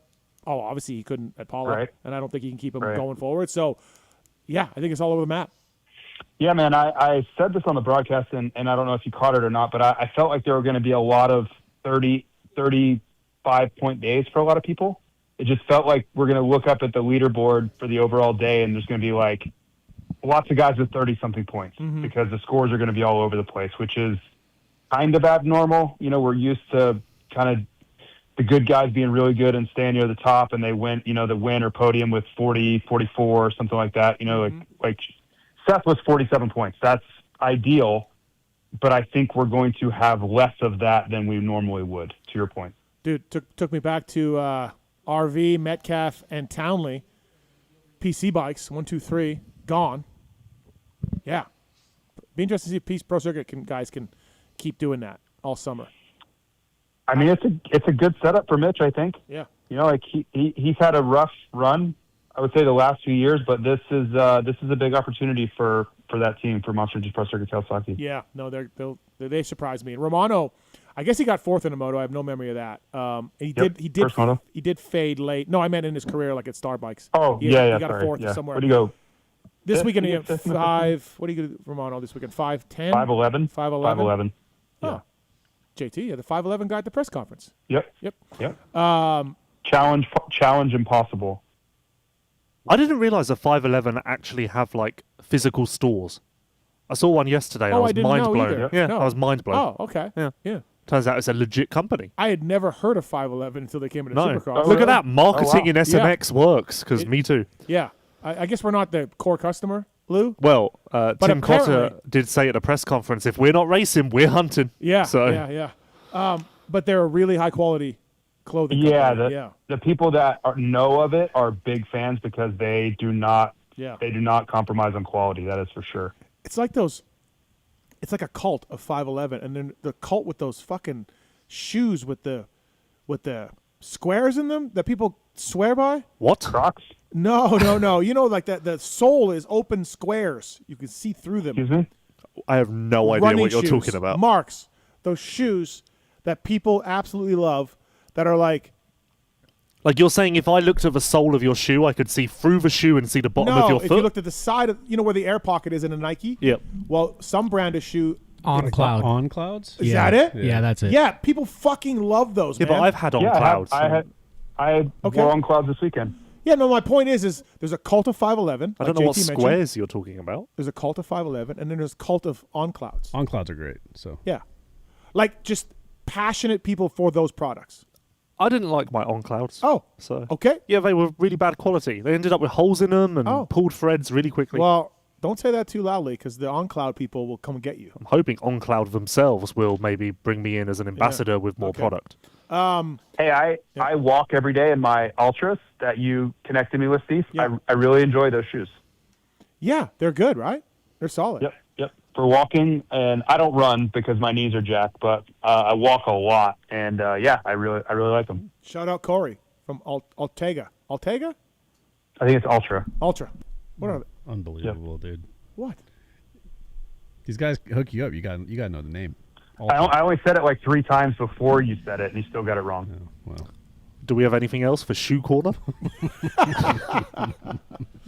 No, but we do have Keston, which I don't even know if that's the right. Is it Keston? Keston. Yeah, you got me? Yeah, is it Keston? Like Kestin? Yeah, KES. No, KESTON. T-O-N. Bottom is MX in Kentucky. Okay. Hey, I got pretty close. I had the name right. Keston. Yeah. What's up, buddy? Keston. Yeah. What's up? Yeah, so, I've kind of gotten to NASCAR lately. It's not really, but like watching on the side, motocross, supercross #1. How come, and maybe they have done this before, teams like NASCAR, they get per race sponsors. Why has like a factory team never done it, or maybe they haven't, I just don't know about it. They have done it here and there. Like Honda had Universal Studios for different races. TLD's done it a few times. TLD's done it. Yeah, no, it's happened. And then privateer teams will sell the wrap and the helmet and everything for a race to companies. Yeah, Car now does that. Yeah. So like Bob's Dozer Company will come in. Moran's does it. Moran's, yeah. Yeah, I've seen it. I just like Bubba Wallace, for example, this weekend was running a Hardy's car, and like the host of our kid runs the Chili's car sometimes. Like, I don't know, I just thought about another way getting the sponsors in, but I'm sure it probably takes a lot of work. Yeah, I don't know. It's just stickers nowadays. But no, it's a thing. We've done it in our sport. Yep, absolutely. Thanks, man. Thanks for the call. Thank you. All right, JT, Deegs, good, right? Not great? Yeah. Good start? Yeah. I mean, he didn't help himself with the starts, that's for sure. Mm-hmm. But I thought it was good. Like it's just like everything in life. It all comes down to what is your expectation. Mm-hmm. You know, like I feel like some people's expectation was so, I don't want to say ridiculously high, but it was high. Like they thought he was going to come in and win or go 1-1. And I didn't rule out that possibility. Like it wouldn't have been the most shocking thing ever had he won the opener because he's really damn good. But to also see him battle with the best guys and, not quite be good enough to win yet is also not that shocking. Mm-hmm. So, yeah, I'm with you. Good, not incredible, but good. Mm-hmm. Yeah, no, I think going forward, starts would help him. So watching that race, and we all seem to agree, his best finish was probably a 3-3. Say he gets starts, probably 3-3. Yeah, he wasn't beating the first two guys. Right. Yeah, I think so. I think we all can agree on that. But I mean, 3-3 would have been great too. So yeah. Yeah, for sure. I mean, they put 30 or 40 seconds into him. Yeah. Like he was not going to beat Hunter or Prado on the day. But listen, I've said this a lot. I don't always love the things that he says and does. There are often times where I shake my head at the things he says and does, and it's just, that's who he is. That's the brand he's building, and I'm a lot older than him. So things are just not going to land with me the way they would with others, and that's fine. I don't think he really cares, nor should he. But you have to give credit to the fact that they really go to work and try to improve. So I would expect the same thing to happen here. They're going to attack the things that he wasn't necessarily the best at on the weekend, and they're going to improve. So to see him get better this summer, over the course of the summer, is almost something I would guarantee. Mm-hmm. Yeah, I would think so too. His starts were much improved on West Coast this year, but for the most part, he hasn't been a great starter. So I just don't know how much confidence we can have that he's just going to figure out his starts short term. Long term, yeah, for sure. But it's very easy for us post-parlor to sit here and go, when he gets a start, I just don't know when will be. It's going to take time, but look how much better, you said it already, but look how much better his starts were in Supercross this year. They were leaps and bounds better. So, is he going to whole shot Prado and Hunter? Probably not. They're two of the best starters that we've seen in a very long time, and a healthy Jet, throw him in there too. But that doesn't mean he can't be 6'7", which puts him in the fight, That's really all you're asking for is be able to see the lead on the first lap, because this weekend he definitely could not do that. Lewis interviewed him afterwards, and he said it was a good start, and that other people, considering the hype that other people were doing. No, just considering the hype. The hype. And I'm like, well, you wore a shirt with they generate that. Yeah. they generate that. You know what I mean? It's a little bit talking out of both sides of your mouth at times, which I think is frustrating for some. You can't use the hype as a reference when you are 100% the genesis of the hype a lot of the time. It's got to be one or the other. But yeah, I mean they prefaced all this on the front end, right? Like I think he really felt like he could come in and be on the podium and possibly win, which I wasn't ruling it out either. So I understand why he would think that. But they also, left themselves an out with, I'm a rookie and I'm here to learn too, so it's a masterclass on not painting yourself into a corner. But I think a lot of people are kind of rolling their eyes at, you can't have both. You got to kind of pick one. If you're going to be that aggressive with your take, you got to kind of pick a lane here. They're great at that. Yeah, they are. They're really great at doing everything and then being like, what? This is what we said. So I was debating asking him this on press day, because if you track his pre-race comments, they were a little inconsistent. Like there was the vlog, I think, where he said, I'm going to win or die trying. And then with Dirt Shark, he said, well, Jet should beat me. I'm a rookie. Mm-hmm. If I beat him, that's embarrassing. So it's like, I couldn't quite nail down where his head was, because he almost did cover every base. And then I did interview him on press day. And I said, so this is a must-win for you, right? Like all of the talk, everything, like you expect to come here and win. And he very quickly backtracked and was like, if I finish third tomorrow, that would be absolutely amazing. Like, that would be awesome. So he did, as JT said, I think they did leave themselves a little bit of wiggle room the closer they got. And I thought as well, the press conference, he wasn't as aggressive as I imagined. Right. I think it's funny because it's all manufactured. I've been saying that the whole time. To me, the whole thing is Brian and him and just working in, what are we going to say? What are we going to do? And you just want, is there a real person in there? Do you know what I mean? Like, when you go talk to Hunter Lawrence after the race, it's just Hunter Lawrence. He's just going to say, anybody, Chase Sexton, whoever. They're very different people, though. You know what I mean? Like, no, I know, comparing those two personalities it's like comparing me to the most animated person alive. Like, it's just they're very different people. Sure, but you just know what you're getting when you interview any number of riders over the years. You're just getting, like, our guys aren't surrounded by yes men and agents and PR people. Motocross racers were just, we've all been in this a long time. They're just who they are, right? Yeah, but this is the same thing that Brian did, right? He built a brand around Metal Militia and himself, and they're doing the same thing. I don't think they're shameful in it. Like, I think they would be very honest. Like, yes, we're building hype. We're wanting people to tune in. We're, trying to create clicks and views, and like they talk about it all the time. They talk about it on their shows and their interviews and stuff. But then I think they're very purposeful in that, and I don't think they would necessarily shy away from telling you that either. So I do think there is realism in there, and I've had very candid conversations with Brian. But a lot of it is to build the brand of Hayden Deegan. I think that's very much a thing. Which is fine, but then we get accused by them of clicking and clickbaits and using them for clickbait and all of that. It's like, wait, what? Like, not me, but generally the motocross media is reposting these outrageous things that he's doing or saying, and then they turn around and point the finger and say, you guys are just using us for clicks. I do feel like they've backed off of that a little bit, though. I don't feel like I've heard that from their camp in over a year now. About clicks and all that? Just about, like, the media using them. Yeah, maybe. And I mean, I saw Deegan do a ton of interviews this weekend, pre and post race. So I feel like they're actually becoming a little more open to us. I mean, ultimately, it's all just funny to them, isn't it? Like, they get a kick. If they were to hear this whole segment, they would be like, yeah, that's exactly what we want. We want you to be trying to figure us out. And that's funny to us. Yeah. It would be a completely different story if they were listening to this and were like, oh, why are you talking about it? Just leave us alone. Stop mentioning it. We don't want to be mentioned. But they have done that before. Have they? Yes, they have. Yeah. You guys are just talking about us all the time and using us to get people to listen to your shows and your interviews. And it's like, not really. You said this on the podium or you did this on the track. So, yeah, I guess. Yeah. Anyways, no, it was a good debut. He'll get better, without a doubt. Bigger shock to you, JT, Cooper Webb's, Fly Racing's Cooper Webb's finishes or Barsha's finishes? Because Barsha's got a little bit Barsha. of a... Okay, Barsha. Yeah, Barsha. Webb, I thought that's kind of what it would be. Okay. I don't know if this is going to come as news to you, but I don't think Cooper Webb's whole heart is in this motocross season.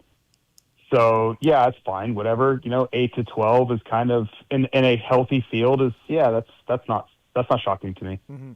Yeah, he said he heard some air horns and he thinks they were for him, so he was happy.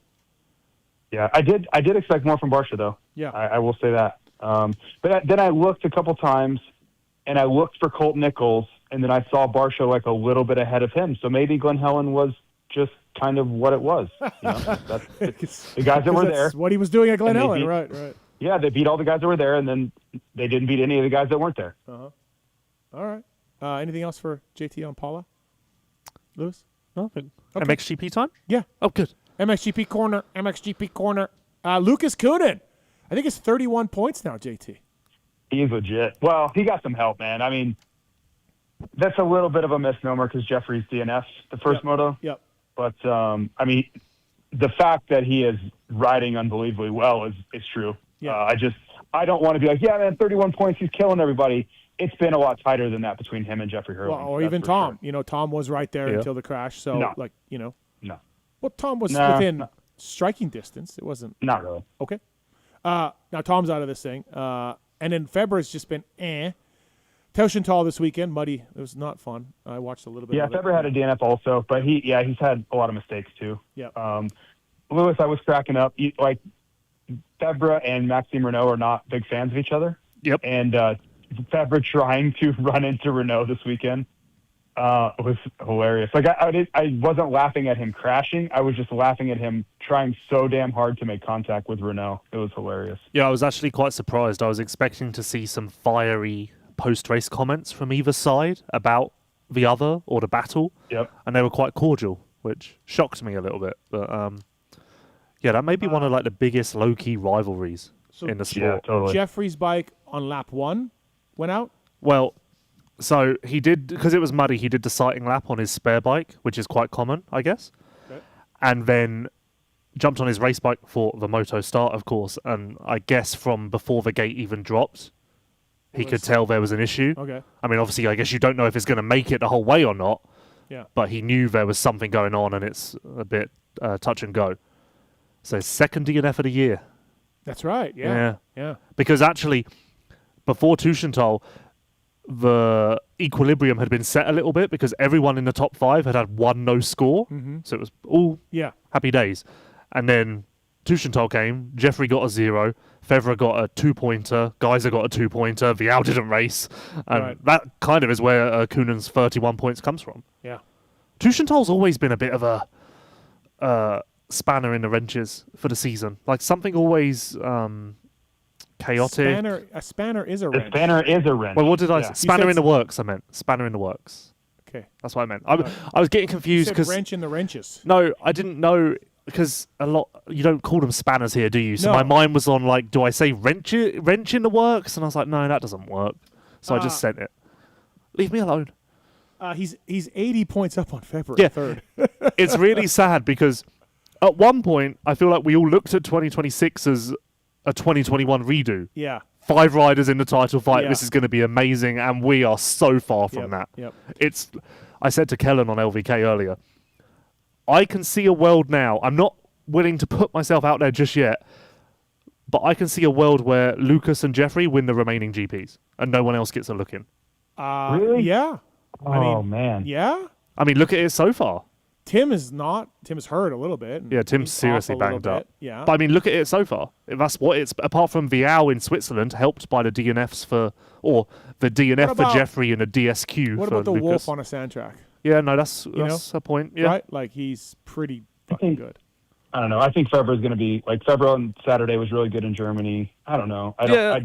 It's possible for sure. It's possible, but I don't think we'll see that. Obviously, stuff can happen, and as I said, I'm not willing to put myself there just yet. Mm-hmm. But I'm ready to entertain the idea that these two are just going to grab the thing I mean, by they're the its best balls. two. They're the best two riders. Yep. There's no arguing that. So Koonen, Lewis, in your opinion, Koonen, what percent would you give him on winning Lakewood and Southwick? Like, just what percent would you give him? Completely different percents. Okay. Southwick is considerably higher. Give me a percent. Give me a number. I mean, it's hard because... Nope. Give me a number. Okay. Southwick, I'll say 50 to 60. Wow. Okay. Lakewood, I'll go like 5. Okay. 50 to 60%. 50. Okay. Yeah. I mean, obviously, you never know with injuries and everything else what we're going to have, but... No, I think both of them will be seriously good at Southwick, and I almost feel like Thunder Valley is prep for Southwick. JT, what do you think?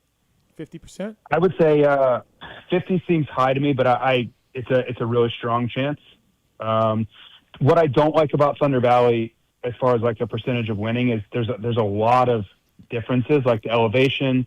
Like his starts are going to be all different with the elevation. Like he's not going to all those things that he has so dialed to a T are going to be different. So. Mm-hmm.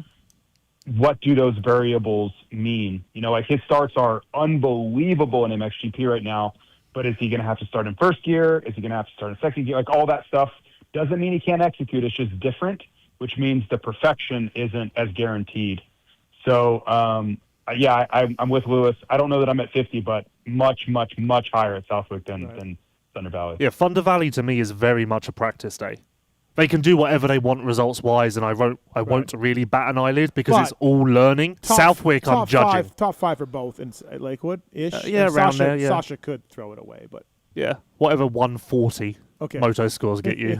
I guess that's normally that 8th. Yeah, but like I say, zero judgment from me in Lakewood. Southwick, I'm ready to judge and bench race and theorize and break it all down. Right. But Lakewood is just a practice day in my mind. Okay. Good day for the big man. We're getting better. He's had many good days. 10th overall in the points right now. It's good.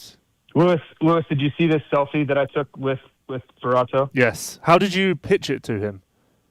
Well, that's the question in question, as you would say, with the wrench and the spanner. Yeah. I just saw him in the parking area, and I said, "Hey, we got to take a picture for Steve. He'll love it."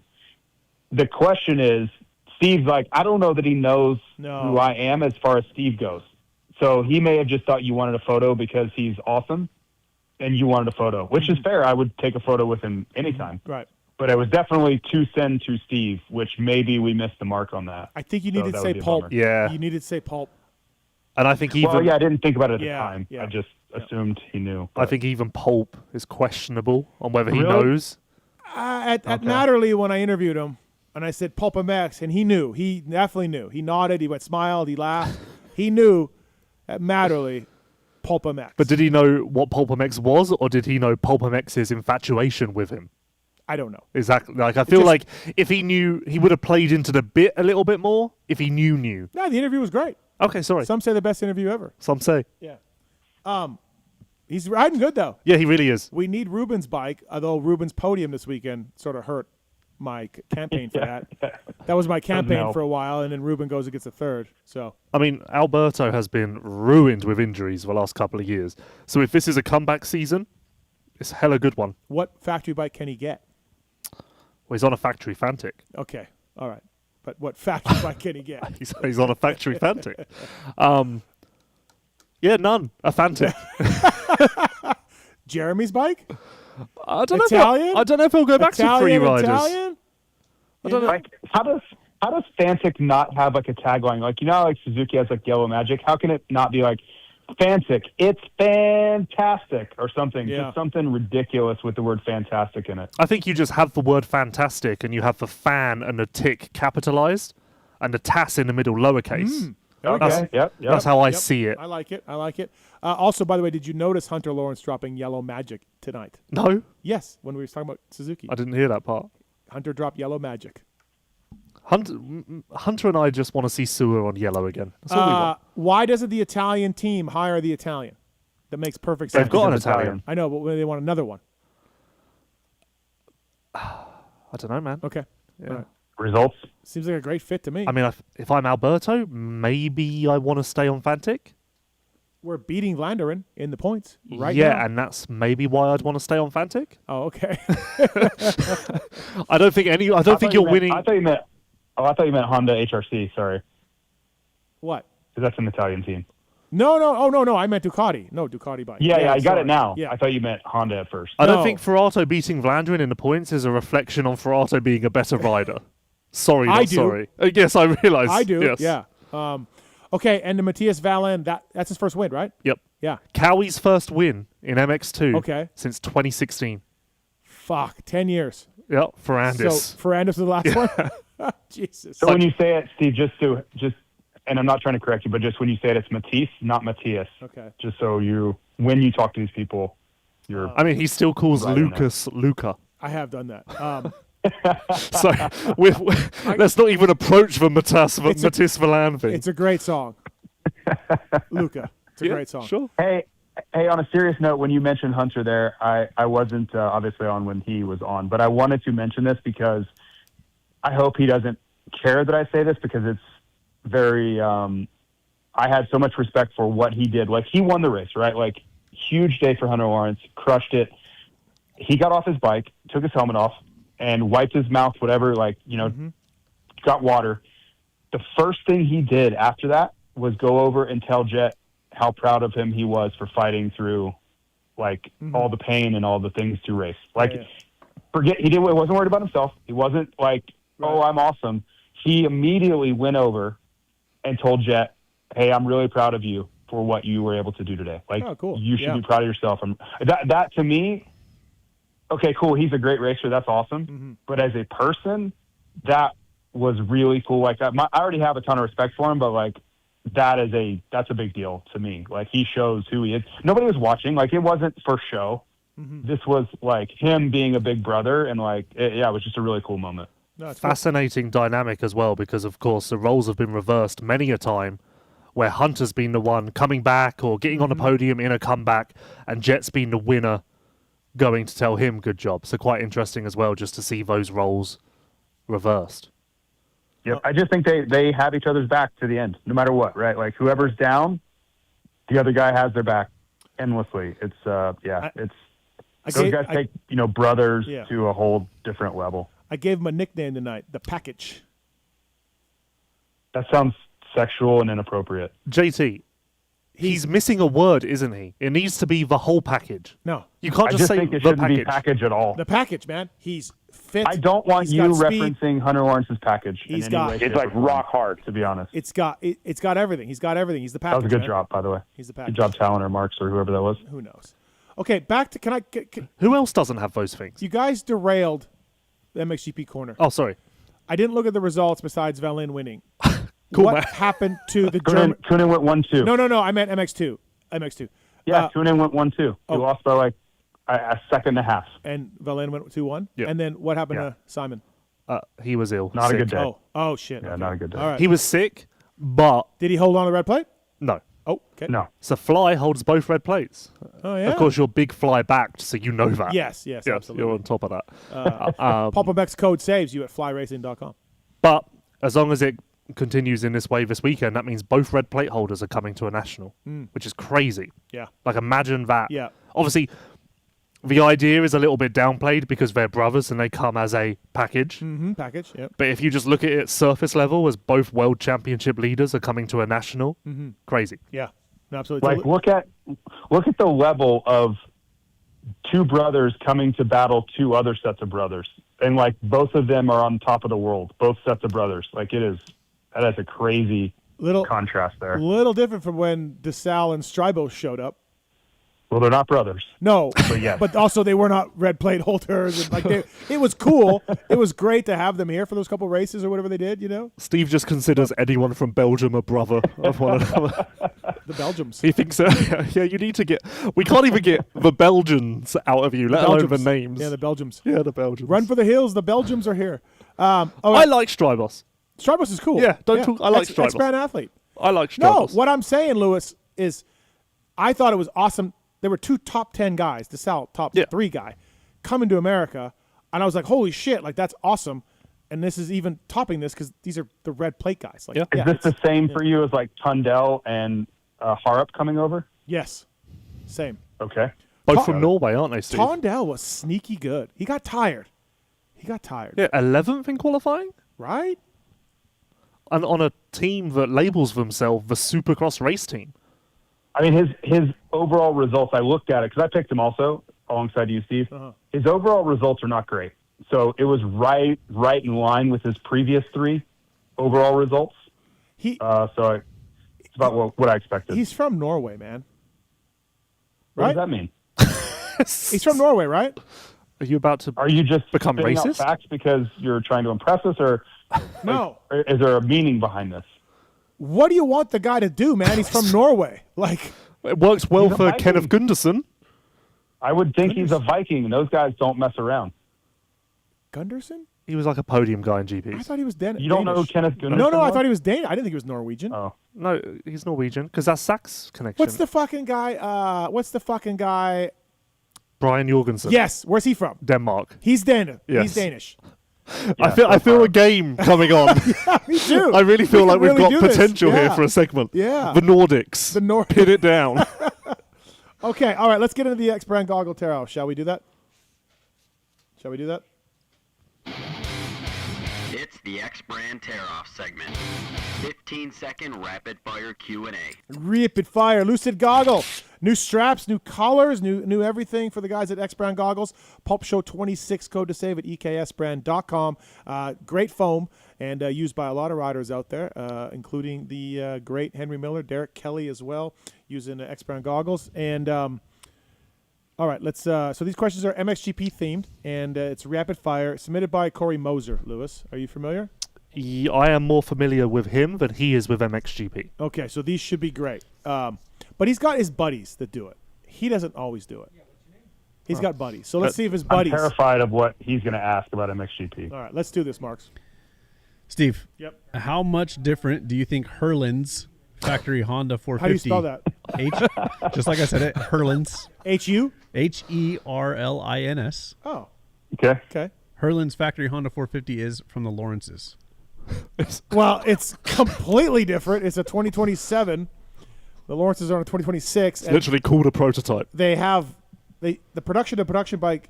I think 7 parts or 9 parts they share. Like it's some low number. So completely different.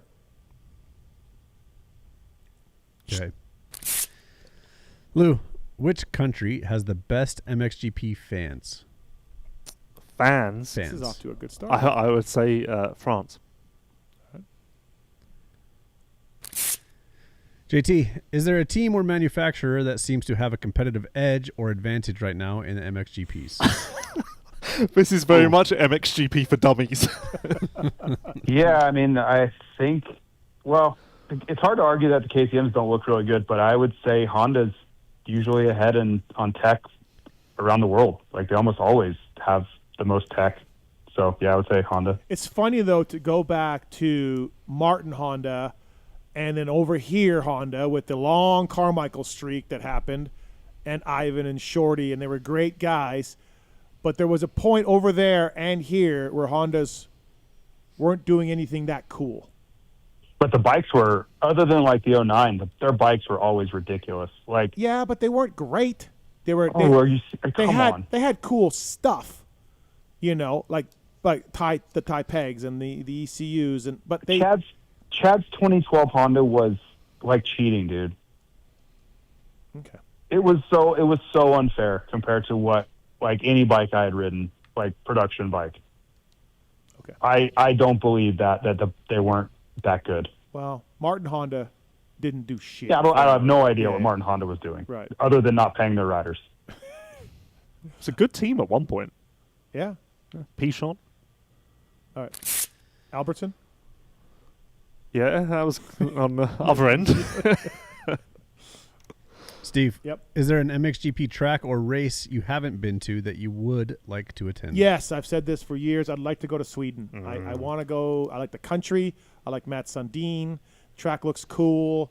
I've been to Finland, never been to Sweden, so I do want to go to Sweden. Sweden in the summer is 10 out of 10. Yeah, absolutely. Hot chicks, too. A lot of hot chicks. They're really tall, which I know is like a me problem. Yeah. But, right. yeah, I would highly recommend Yep. the Swedish. I've always heard Lockett is cool because of the Prague and all that. The city of Lockett. Well, it's not even Lockett. I can't remember what's that. Karlovy Vary.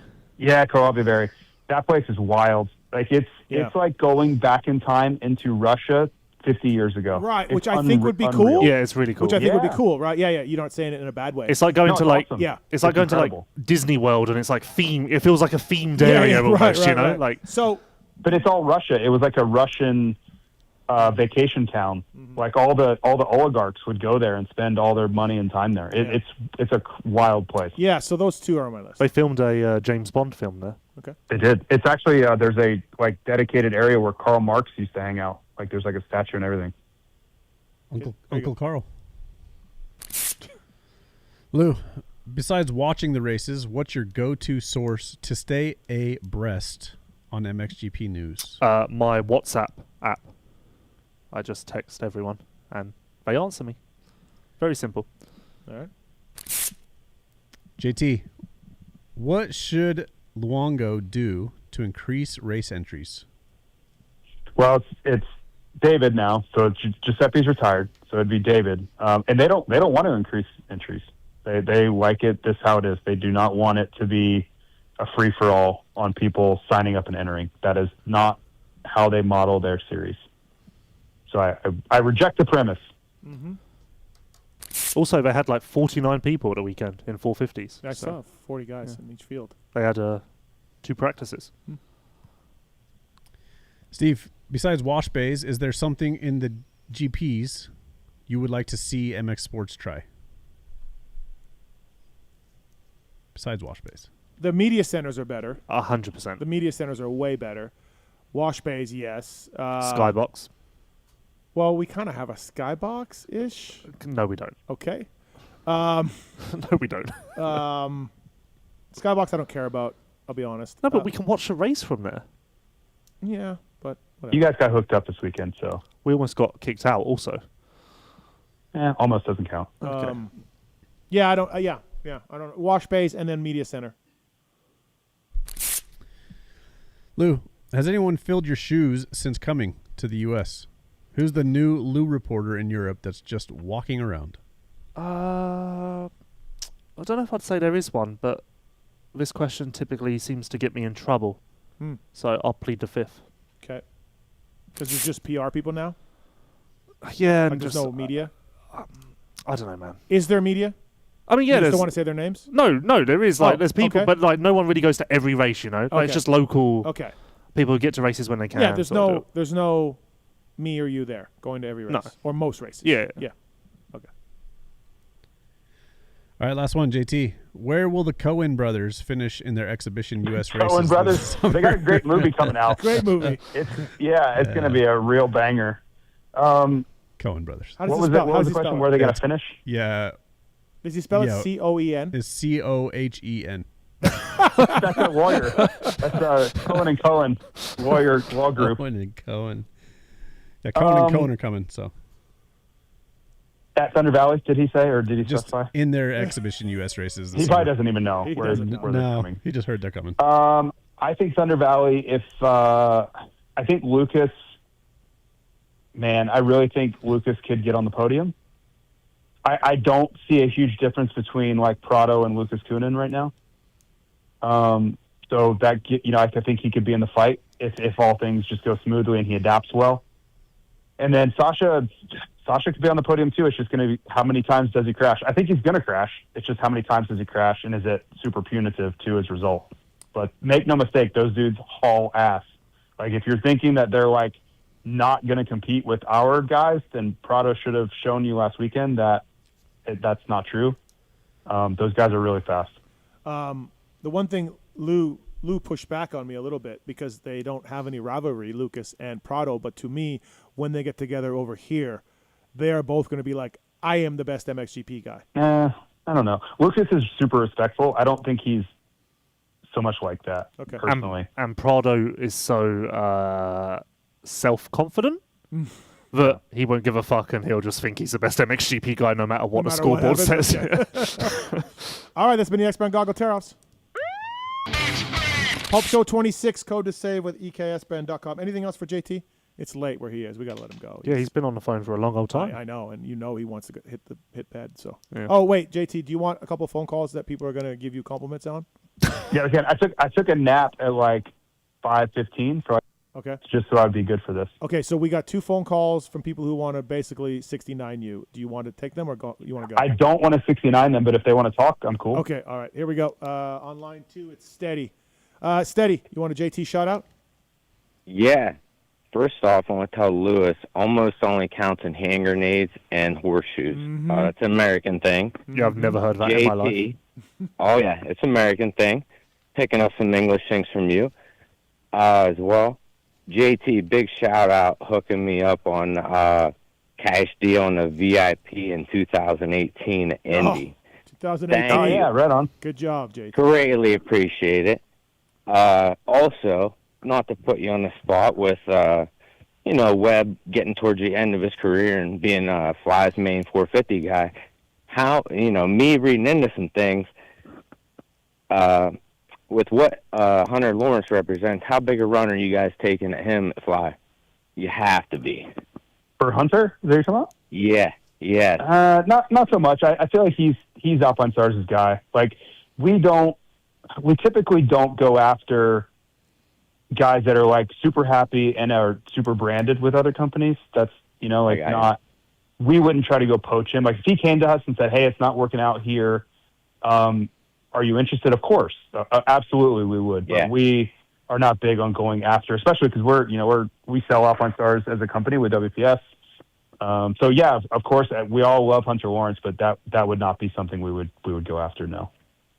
I got you. Absolutely. I understand. I just think he represents, everything. Oh, of course. Yeah. It's more just respectful of their relationship and Alpine Stars, and Gabrielle does a fantastic job for them. And I think they're all happy with each other. All right. Thanks, Steady. Appreciate it, man. Yep. Thank you. Appreciate it. Take care. No problem. Tim's on 1.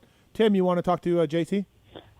Yeah. Also not trying to 69 JT, but I just had a quick question about like the TV coverage. When it came to talking about Jet's injury, there seems to be a lot of misinformation. Why isn't there? You guys don't have like an orthopedic surgeon or somebody? I know like a lot of the major league sports will have like Jimmy Andrews or some of these people speak about the injury. I know you probably can't get somebody as high profile as that, but it seems like you guys would be more than have access to like an orthopedic surgeon and talk about his injury in a little bit more depth, because some of the things going around seem pretty confusing, especially if you know a little bit about what's going on.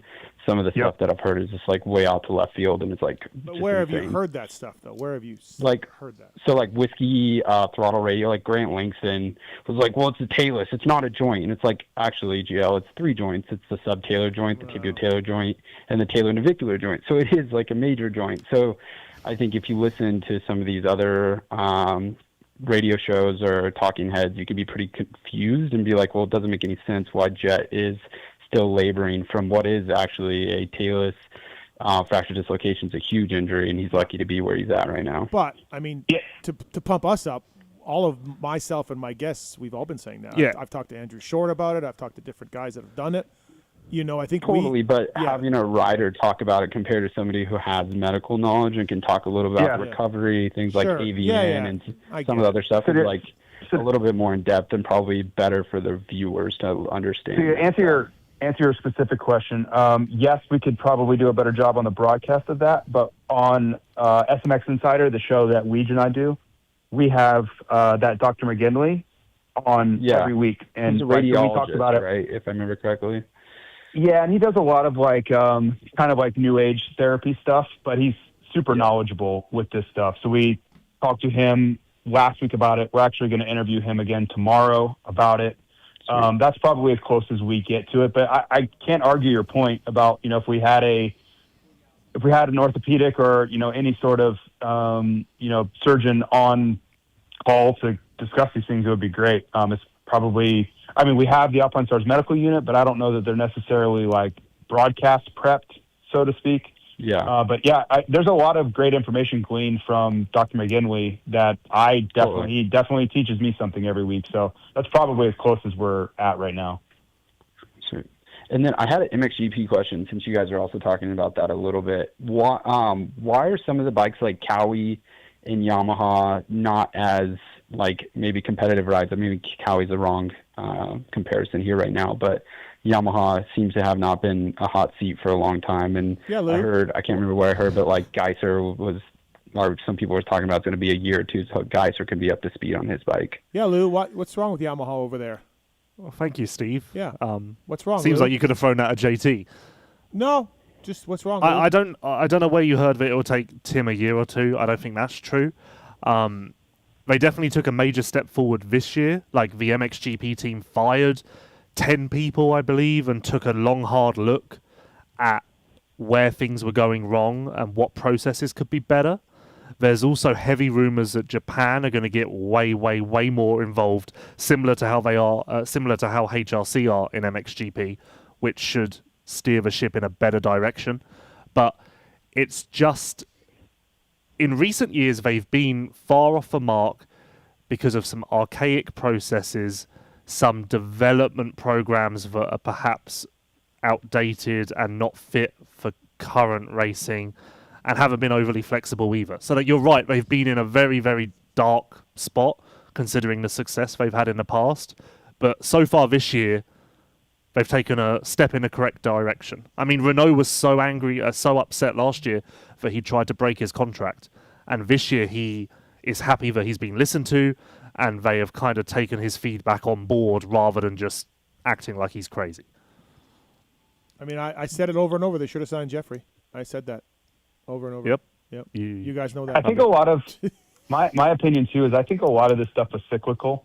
Stuff just there's cycles to these things. You know, like Cowie 10 years ago when RV was there was fantastic, man. Like they were crushing it. Like they were winning. They came out of Stu with winning everything. They came out of Ricky, then went to Stu, then went to RV, and were just winning. You know, and I just think these things come in cycles, and the bikes get better, and sometimes they're not so good. I don't personally think that the Cowie right now is that great, you know, and that doesn't mean in 10 years from now it won't be great. It's just there's a lot of cyclicality to these teams and manufacturer, whether they get, you know, they hit the mark with the bike or not. Yeah, I think that's a big part of it. All right. Well, also, Tim, you got to listen to better podcast shows, man. You just got to listen to better podcasts. One quick additional question, if you guys have a second. Yeah. Welcome to Tim Corner, everybody. It's Tim's show tonight.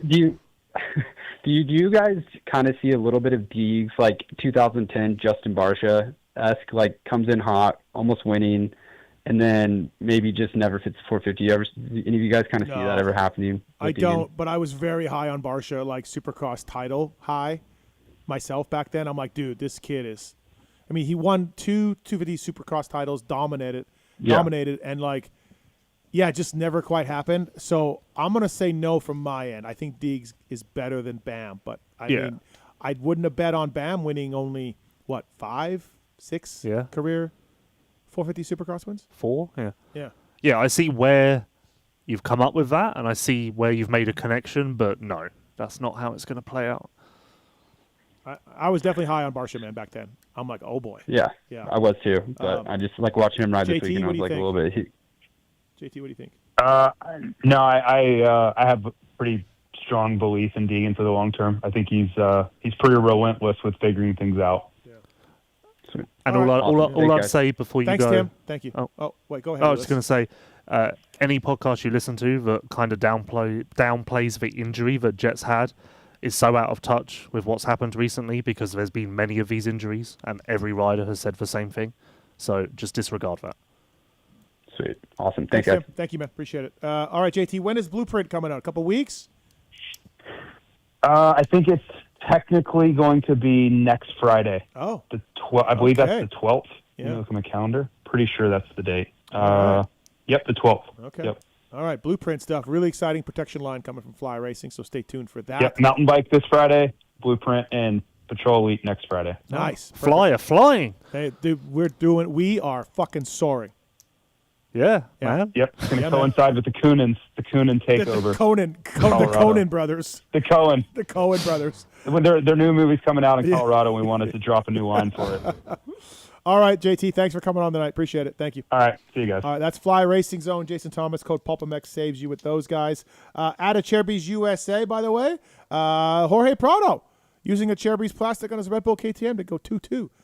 Check out the latest styles and colors at Cherbys USA. I love the Cherbys stuff because it always fits perfectly. The holes are drilled perfectly.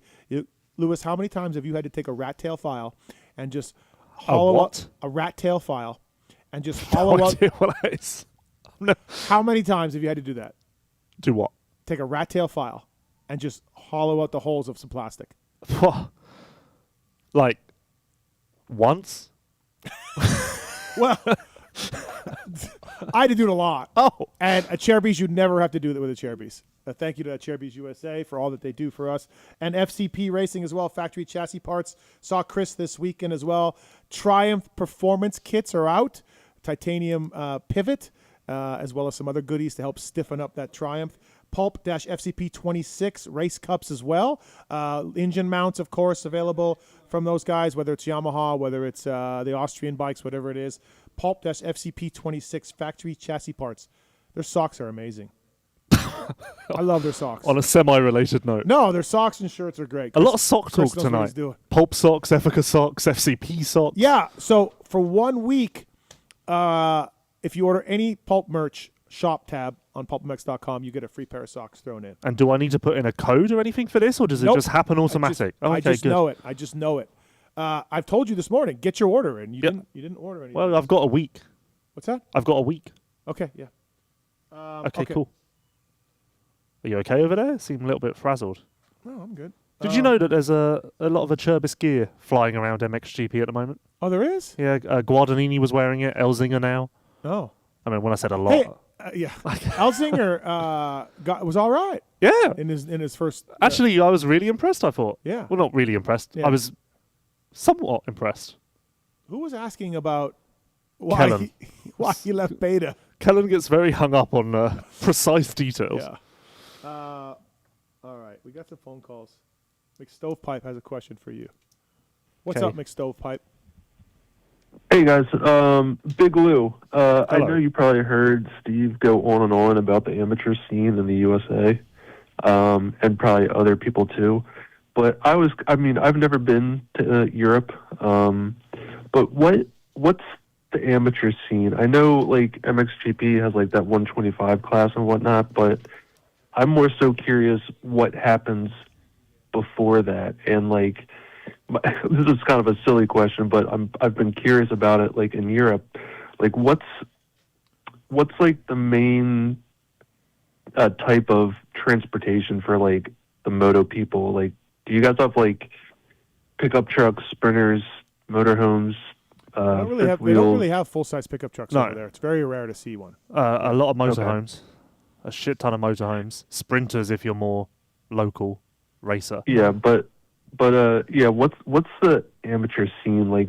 Is there any type of like, I don't know, Loretta's over there that's like European, or what's like the European? Well, every country has their own like series, just like you would have over here, like every state. Every country has their own series, and then if you want to step it up and do EMX, you can do that. Those are usually only at the European rounds. And there's EMX 250s, and then there's EMX 125s. There's also an 85. Yep. Right. And a 65. There's a 65 too. Yep. So I would guess a lot of the correct me if I'm wrong, Lou, but a lot of the countries would stagger their national series with dates that are not on the MXGP rounds, right? Yeah. So riders can do both. Yeah. Every national championship waits for the MXGP calendar, also so that they can get the top guys in their series. Mm-hmm. But yeah, typically a rider. Obviously, as Steve said, in each individual country, there's also 65, 85 national championships. So I guess that's where it would differ to America. Even in the UK, Germany, whatever, there is a championship, a national championship. In some cases, more than one. So riders are doing full series. Oftentimes, the step before, say, going to EMX 250 would be, say, the MX2 British Championship, and then you'd maybe go, okay, I'm going to go Europeans. That's sort of the bridge before then. But oftentimes, like the MX2 riders at the moment, if you go back and trace their careers, you'll see that they raced EMX 65, EMX 85, EMX 125, and worked through the pyramid that way. So it is very much what you see, just with the addition of national championships. Do you think there are riders that you think there's riders that just do the MXGP stuff and that's it? No, no, you're always racing locally. Yeah, every name pops up at national championships here and there. Yeah, in your own country or wherever you're from. Right. Are there people though? Okay, so Belgium, right? Super strong motocross community. Lommel, they're all the head teams are at base there. Are there Swedes or Spanish riders that are in Belgium? Oh yeah, just racing like They've forgone their home country series because it's not as strong, let's say, and they've located to Belgium. So the Belgium National Series is stacked. Well, there isn't really a Belgium National Series. Everyone goes to the Dutch Masters. Okay. But yes, but more so for practice. Oh. More so just to practice at Lommel and figure out the sand. That would be the priority. Like the Dutch Masters is only like 4 rounds. Prado one time told me, I think he told me, or maybe I read it, that he went to Belgium at age 12 or something. Yeah, that is fairly normal. Oh, it is? Okay. Yeah, like in like the 30-minute radius around Lommel, there are so many riders, amateur and pro, that are located there. So, all right, McStovepipe, you got it? Yeah, and then shout out to your discount code to DeCAL WORKS. I'm doing a project bike, and I talked to, I want to say the guy's name was Lucas there. Okay, all right. And he helped me out with some custom graphics and whatnot. And it took off a pretty good chunk of change. I was kind of surprised. Yeah, but awesome. dude, that was awesome. Thanks for using it. Thank you, man. Appreciate it. All right, see you guys. Awesome. And all the codes are at PulpMXShow.com. And so, Lou, I mean, you're always getting Works Connection stuff or Guts Racing stuff or whatever. Course. So the codes are there. And will the codes be on the new app? They'll be on the new app as well. Okay, good to know. Yep, Thank absolutely. you. And then if you need a rat tail file, just Home Depot. Oh, okay. You don't do that. I don't do that. Oh, okay. No, but you do socks. Yes. And so does FCP and ETHIKA and whoever else we're going to find out. This Friday night at El Dorado Grill, we're doing a live show. Weege, JT, and myself will probably argue at some point. Should be a lot of fun. And Friday night we'll see everybody there. Rich, thanks for coordinating this, man. Appreciate it. Yeah. Yeah, we're back. We're back, dude. Yeah, love it. There's 2 questions for. Have you guys ever done a live show in NorCal? I think there was. We did one at Works. We did one at Works Connection. Yes, in the store, in the place. Have you ever done a free one? No, we have not. Yeah, groundbreaking. Okay. Here we go. The show starts when? 6? So here's the deal. Well, first of all, I mean, it's going to be a great show. A real enthusiastic moto community up in NorCal, especially around Hangtown. And so there's going to be a lot of enthusiastic riders who are going to be thirsty for a live show in that area. And there's some great manufacturers who are also coincidentally sponsors of your show, Guts, Works Connection, and some other people have come on board.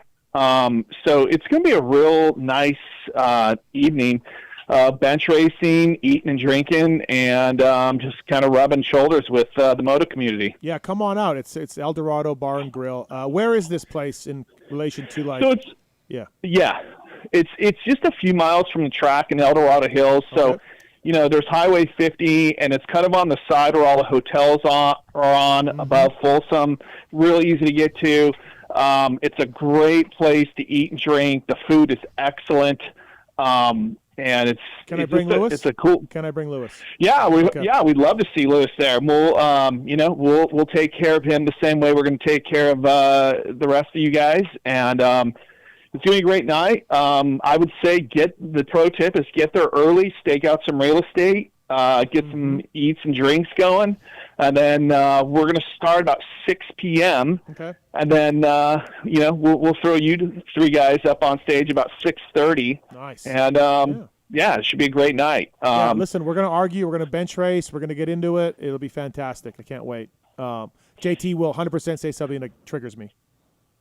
For sure. Yes. For sure. Yeah, and just we've got some real cool people who've come on board to make this enabled us to make this a free event.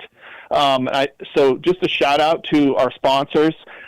We have the presenting sponsor, PCP Motorsports, which is a huge motorcycle dealership in this greater Sacramento area, and they came on huge. And then also we have Works Connection, of course, and Guts, and Progressive Landscapes, who's a great local landscaper, Verkamp Vineyards, Rob Zimmerman Plumbing, and of course the El Dorado Saloon, and last but not least, Dwayne's Body and Paint. Nice. Thanks to all those people for stepping up. Awesome. And El Dorado Grill, of course. So get there early, get a seat, get some beers, get some wings, chicken strips. Lou, can we get you a quesadilla? I don't like quesadilla. You don't? Okay. No. Can we get you? I'll take the chicken strips. Chicken strips for Lou? Okay. Yep. Yeah, actually their fish tacos are pretty, and their nachos. Oh, no, I love fish. Oh, you do? I love fish. Okay. Fish tacos for Lou. Fantastic. Yeah. Okay. Can whatever Lou wants. Can we get a 4th mic up there for Lou? Yeah, we actually do have 4 mics coming. Oh, perfect. There we go. Oh, all right. Yeah. Lou's in. Yeah. Perfect. Love it. Can't wait to see everybody So be there. there. And we're going to hang out afterwards and hang out for bench racing and all of that shit too. So, JT might leave right away because that's sort of what he does, but Weege and I and Lou will hang out. So, looking forward to just like last time. Yeah.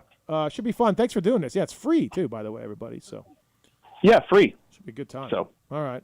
Great time. That's the best. All right, guys. The best part is Wygant loves it because it's free. So, hey, also it's at the El Dorado Saloon and Grill, and please do not go to Pachanga mistakenly, Steve. Listen, mistakes happen. Regrets are had. No one's perfect. No one's perfect. I didn't get out. Okay, I just drove into the parking lot. So let's get that clear. Hey.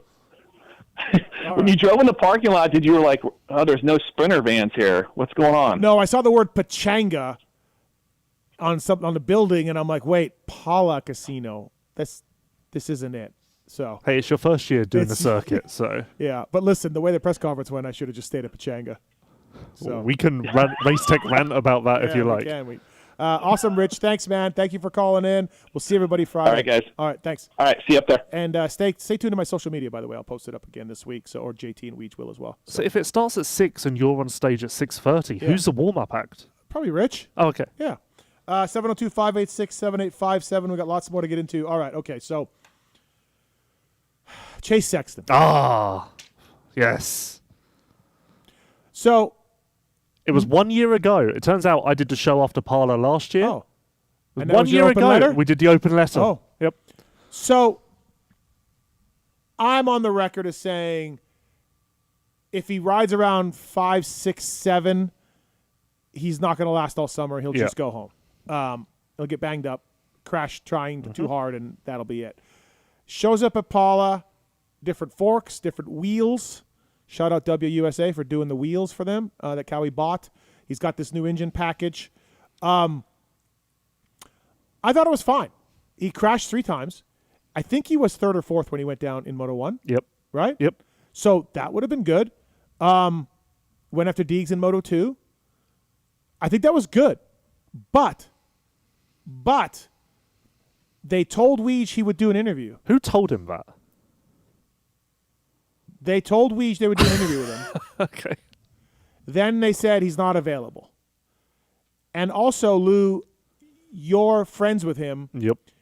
No interview with you either. Yeah, but I just... What? I don't, like, bother him. Like, I could just walk into the motorhome, but I'm not doing that.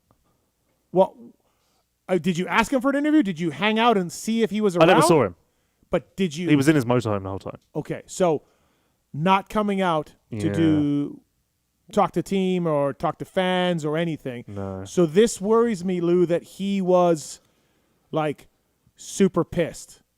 And I was like, fine, you crash, don't crash, and you're okay? Well, so I spoke to many people close to the situation. And I've used my own brains, my much brains, to come up with my own verdict on this. Okay. And I think, first of all, 7.5 will never be acceptable to chase in any world, right? Even if he crashed in the first turn in each moto, I think he would still be pissed at a 7.5. So understandably, he's going to be pissed at the result. I think that's clear. Yep. However, I'm willing to look past the result because I felt like there were enough flashes of good. That's where I'm at. Where, like, we don't freak out. It's going to be fine. Is it going to be exceptional? I don't know. But it's certainly not in the dumpster fire yet. I'm with you. However, I think based on the changes that they made from Salt Lake to Fox, I think he did actually have quite high expectations and was quite confident. So I do think he expected more even before the crashes. So there is that as well. So I do believe that he is a bit bummed and a bit disappointed, but not down and out. Hangtown, based on Supercross, where the package, not Hunter, chases, seem to work better. Hard packed tracks, a harder surface. I'm thinking maybe Hangtown will be a bright spot. We did come from last to first. Who can forget? No one. I play it every night. I just feel like, listen, man, when life's got you down, when life gives you a bowl of lemons, when life kicks you in the balls, And it does. all you have is your attitude. And his is 10 out of 10. I would have liked to see him do some interviews. He doesn't do... I would have liked to see him... He doesn't do interviews, though. Hang out with fans. There weren't many fans, only me. Because I never saw that and because he never did interviews, I think his attitude may be poor. And we don't need a poor attitude right now. We got to keep our chin up, give a positive attitude. Starts were good. I think the whole race was fine. Don't fall. We're fine. Would you go back to the Supercross saying of never really saw the true chase flash out there, though? Yes. Yeah, that worries me a little bit. I would. Yeah. Didn't see... Like, he did kind of look like he was just chugging along as he Yeah. did in Supercross. Right. So that would be my personal concern. If you want me to turn into stereotypical Lewis, I do have 2 positive points. Okay. So to open my laptop for this because I did write them down. Okay. So important they are, I didn't want to forget them. Renegade Race Fuels, by the way, while Lewis looks up those points. Renegade Race Fuels, PulpMX 26. They deliver right to your door. They got a new Supercross Mini 50, Lou. The day after the championship winning line. That's cool. You know who won championships with Renegade? Will Hahn. Justin Brayton. And Phil? Dean Wilson. Phil Nicoletti. Yeah. Canadian title. Renegade Race Fuels, racers that win, pour it in. Use code PulpMX 26. They deliver right to your door. Okay, what do you got for positivity? We all know champions are made at the end of the second moto. It's when the grit, the true talent shines through. Okay. Lap 12, 450 Moto 2. Who's the fastest on the track? Chase Sexton. Lap 13, 450 Moto 2. Who's the fastest on the track? Chase Sexton. Lap 14, 450 Moto 2. Trying to get Deegs. Who's the fastest on track? Chase Sexton? Actually, no, Jacob on that lap. Okay, all right. And lap 15, the final lap, Mhm. Chase Sexton. What a brilliant way to close out our parlor. And fine. Good job. Yeah. Secondly. So why are we not talking? Secondly, last year, Prado went 7-6 at parlor. What did we do? 7-5. On Take the same that, bike. Prado. Right. Yep, take that, Prado. Look how much better we are. If that's not enough to get your motor running, I don't know what is. I love those stats. I love those stats. Should I ring Chase and tell him? Can you imagine if I text Chase and said, hey, just wanted you to know you're the fastest man on track in the last 4 laps of the second motor? I think he'd block my number. I just wish he would talk. He does talk. He only talks when it goes well. So when he doesn't talk, that means it's not going well. I mean, He talked in Salt Lake City? he wasn't overly happy in Salt Lake City, and he still talked. Well, he won the fucking race, so. No, it's good. Better than Prado last year. And honestly, let's be honest. Prado opened up the gamut of the range of what this could be. All we have is our attitude in dark times. And we have Lewis too. I just wish he would have talked. I did hear a lot of good things about throughout the day. Okay. Like vibe within the team, Okay. positivity. All right. This was pre-motos. Can't comment on based on the race results, etc. Yep. But based on the attitude going into Moto 1, I feel like everyone, all involved in the situation, was high. In fact, I was stood under the Cowie tent before 250 Moto 1, called a little team meeting, and I said, I believe, and with belief, we can do anything. And I left them with that. Doesn't look like they made good use of that statement, but nonetheless, I tried. Your attitude determines your altitude, man. You just Googled that, didn't you? I did. How embarrassing. All you have is your attitude, man. How embarrassing. 2 things you can control, man. Yep. Your attitude and your effort. What did we do this with before? We did something like this before. We did? Yeah, where we were... It was a saying. Oh, about turkeys and flying Yeah, and something stupid. Shoot for the stars. We were paraphrasing shoot for the stars and you'll hit the moon or something. Can Chase Sexton win this championship? No. Well, what happened to attitude? Listen, attitude is your altitude. I think we can get on the box. That's not good enough for Chase. If you tell him that, he'll burn his motorhome down. We got to start small, man. Attitude. Can he win an overall? Huh? Can he win an overall? Yeah. That was I liked what I saw. That was fine. Don't crash. Yep. Do some interviews and don't crash. I think he would have had a 10 out of 10 day. He's too good an interview, so he has to sometimes protect himself. Oh, is that it? I don't know. I just Okay. Yeah, you just made that up. I know. I think that's a good idea, though. Your attitude is your attitude, man. Yep, it sure is. That's a really astute observation you've got there. I can see why you have a column named observations. I just don't know. I wish you would have. I wish you would have been hanging out at the motorhome after. Well, maybe if you'd knocked on the door. No, I think it was going south. He went 7-5. That's better than Prado. I'm okay with that. Okay. I'm okay with the riding. Don't crash and hang out. That's all I ask. I think Chase can go 20-0 the rest of the way. That's my attitude. Scott wants to talk about Chase. Good. What's This up, will be Scott? positive. What's up, Scott? Hey, Scott. I've been a lot testing on Cowies. I've rode Cowies my whole life, and I want someone to be able to tell Kawasaki this. And since Lou is close to Chase, the problem is with that Cowie chassis, the KYBs work better. He's not done KYBs. Look at Kenny Suzuki. He put KYBs. Hurley's on KYBs. There's a different feel with the KYBs on that Cowie chassis that I've tried. I don't like the Showas on the Cowies. The KYBs someone needs to tell Cowie to just try the KYBs, and that just has a better feel. There's a different feedback to that front end with that Kawasaki chassis with the KYBs. Yeah, I don't know why. At one point they had Showa and KYB on different bikes. I don't know what happened to that.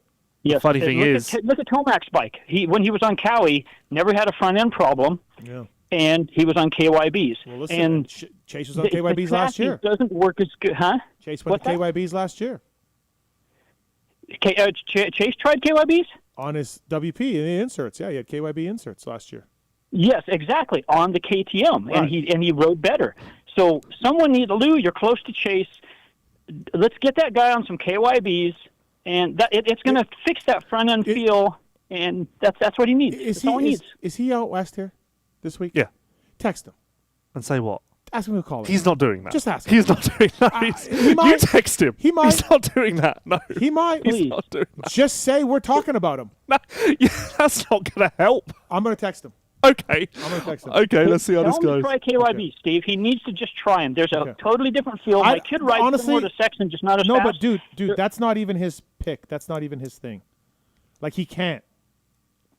And also, they got to. You may be shocked That's to the only way hear. to make that Cowie chassis fit and feel the best. They suck with Showas compared to the KYBs. I've tried it. You may be surprised to hear that in MXGP they had one rider on Showa and one rider on KYB, and for the last little bit, every rider on KYB hated their bike and wanted to Showa, and now both riders are on Showa. Let him try it. I would say let him try okay, it. we're just disregarding that. Scott, you're not Chase Sexton speed, right? No, not even close. Right. But there's a totally different feel on the front end. And what does he always complain about? It's mainly the front end. You watch him when he loses that front end. Same problem with the KYBs. There's just a different feel with that frame flex, and it's the KYBs are just. We got to get him to at least try it because we want the old Sexton back. We do. We all do. Lewis, you want him back? I would give a left nut to have him back. Yep. All right, I texted him. We'll see. He'll probably call in shortly. I think he's staying at Beek's house. So Oh, okay. if he wants to, Beeks will probably intercept. Okay. So, thanks, And Scott. one last quick thing. Can I say something else? Yep. All the shops out there, I used to do it when I had a shop. Everyone that has a pro AMA license, I know a lot of privateers struggle. I love what you do for the privateers. Every shop out there, I'm calling them out there, they need to give privateers that are trying arena cross or supercross, motocross, give them parts that cost and help those guys out. I'm calling all the shops out. They need to do that to their local pros. That would be a good thing to help those guys out. I agree. Well said. And I appreciate what you do with the privateers because it's a struggle for those guys. Yep, we do it. Thanks, man. Appreciate it. All right. Thanks. All right, that's Scott. Passionate KYB supporter. Really? I mean, look, Cowie has done just about everything. I may be surprised they haven't dusted off some KYB stuff. That's a lot of politics involved in yeah. that. And Cowie is, I mean, it's harder with a Japanese manufacturer, isn't it? But So do you just want to sit in silence now and wait for Chase to call? Because I'm sure that's imminent. Yeah, we'll just wait. Yeah. Okay, everybody, just hold on. He's calling in any second. Hold on. We'll be here with cobwebs and dust all over us. From LA, boy. Hey, hold on, guys. Let's just sit back, listen to this, and then we'll wait for Chase to call in.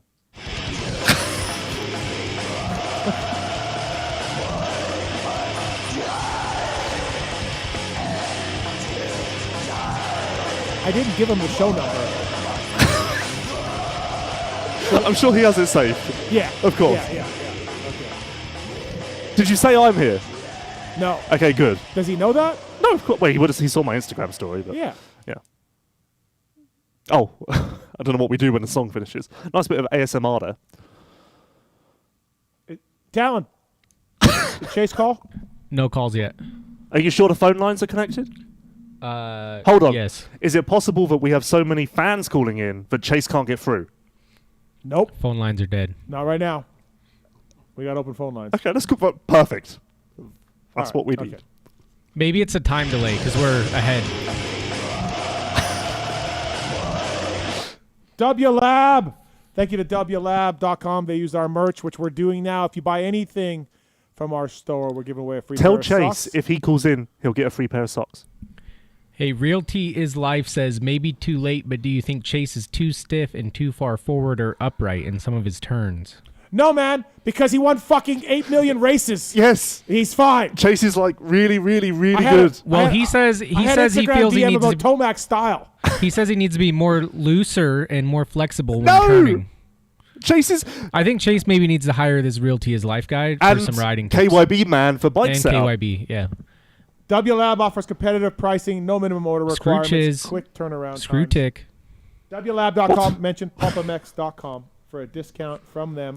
And Fox Factory, I'm just reading these while Chase goes. Oh, okay, good. Chiz was coming on him. Fox Factory vehicles are owned for Black Widow, Rocky Ridge, Black Ops, and more, partnering with top OEMs like Chevy, GMC, Ford, Jeep, Nissan, and more.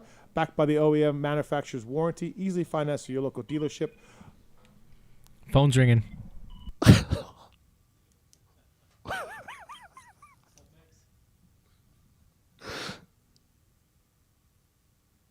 It's not Chase. Oh. I let myself believe for a moment there. FoxFactoryVehicles.com. Find your next custom vehicle. You buy a truck, they do it all up, and it's covered by the OEM warranty. All your local dealership, FoxFactoryVehicles.com. Thank you to those guys for coming on board. All right, okay, it's time for Chase? No, okay. not yet. The best things in life are worth waiting for. You seem frazzled tonight. You okay? No. Are your papers in order? Not really. No, I'm getting that vibe. Let's do the Race Tech Rant of the Night. Do you have one? No. Oh, okay. I do. Okay. I do.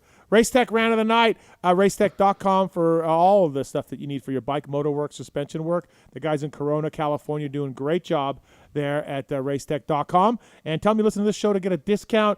If you're a suspension center anywhere in a world, really, they can help you out with parts, seals, bushings, Lou, springs. That's good. Gold valve kits. Racetech.com for more information. I wasn't going to do this. You said to do it. I didn't want to do it because people might get mad at me. But I Have don't people care. gotten mad at you People in the have, past? yes, they have. And for what reason? Just not for bringing it up. Oh, okay. But I don't care, man. I just don't care. It's year 30 of me going to the Nationals as a mechanic or a media guy. First round this weekend, I leave the media tent. I make a hard left, and I'm going down. It's fucking Vietnam in the middle of the trucks. Just, we have no wash bays, so the teams are washing their bikes. They put up tarps. They try to put up tarps to help them out a little bit, but all the spectators, they can't walk. They're getting muddy shoes. They literally, it's so flooded, dude. It's so, you saw it. Yeah. What I'm talking about. Yeah, I saw it, yeah. What the fuck are we doing, man? Imagine bringing a sponsor. You said to do this rant, and I've done it 100 times. I feel like it, maybe it's just because we haven't been at an outdoor in a while. It almost felt exceptionally bad this weekend. That's what I thought. Yeah. Was it just, I don't know? Like, I think it was really bad. MX Sports has to work with if they're not going to do wash bays, which we have them in Ironman, but if we're not going to do wash bays, MX Sports has to work with these teams to try to make it better. Build a dam. They do that though, don't they? Build a bigger dam. Get some beavers in there.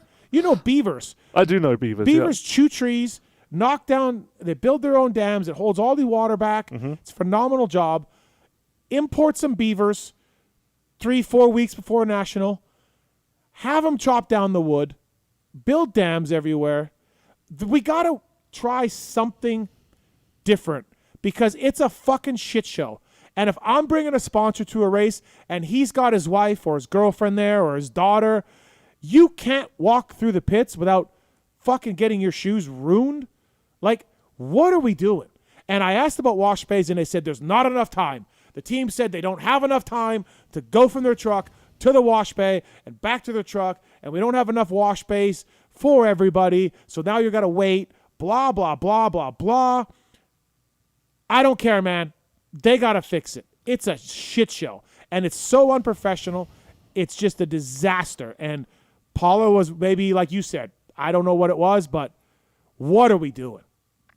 What are we doing? I guess the second part of their explanation is fair. So many riders at an outdoor, 40 riders in a session. You're not going to have 40 wash bays. But then do you just say, hey, if you're a team, you get a wash bay, privateers can just do whatever they want. No one goes over there anyway.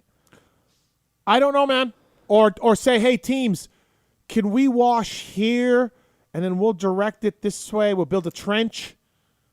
We'll build a little trench, and then we'll put a steel. We'll put some plywood over top of the trench for people to walk over. I don't fucking know, man. But the way it is now, I put a photo on my Instagram. Yep. Just Marks, did you see that photo? No, sorry. Do you want me to go look? Loyal fan. No, it was a story, so it's gone now. It's gone now, man. Yep. R.I.P. The moment passed us by. R.I.P. I'm busy. Thanks for coming up. Yeah. I don't know. This is my race tech rant. I've done it before. Okay. Yeah. Devil's advocate. Okay. You're still a mechanic. Yeah. Hey, Steve, you need to take your bike over there now. Are you bitching and moaning? Yeah, but it doesn't matter. Okay. It doesn't matter. Those are the rules. That's Okay, it. No, yeah. I mean, I am. Yes, for sure. Yeah. I bitch and moan about everything. Yeah, that's true. You have a bit of a problem. Yeah. So, Attitude is your altitude. Chase calling in? Oh. Well, he doesn't have a number. Double text him now. Hey, man. This is the number, by the way.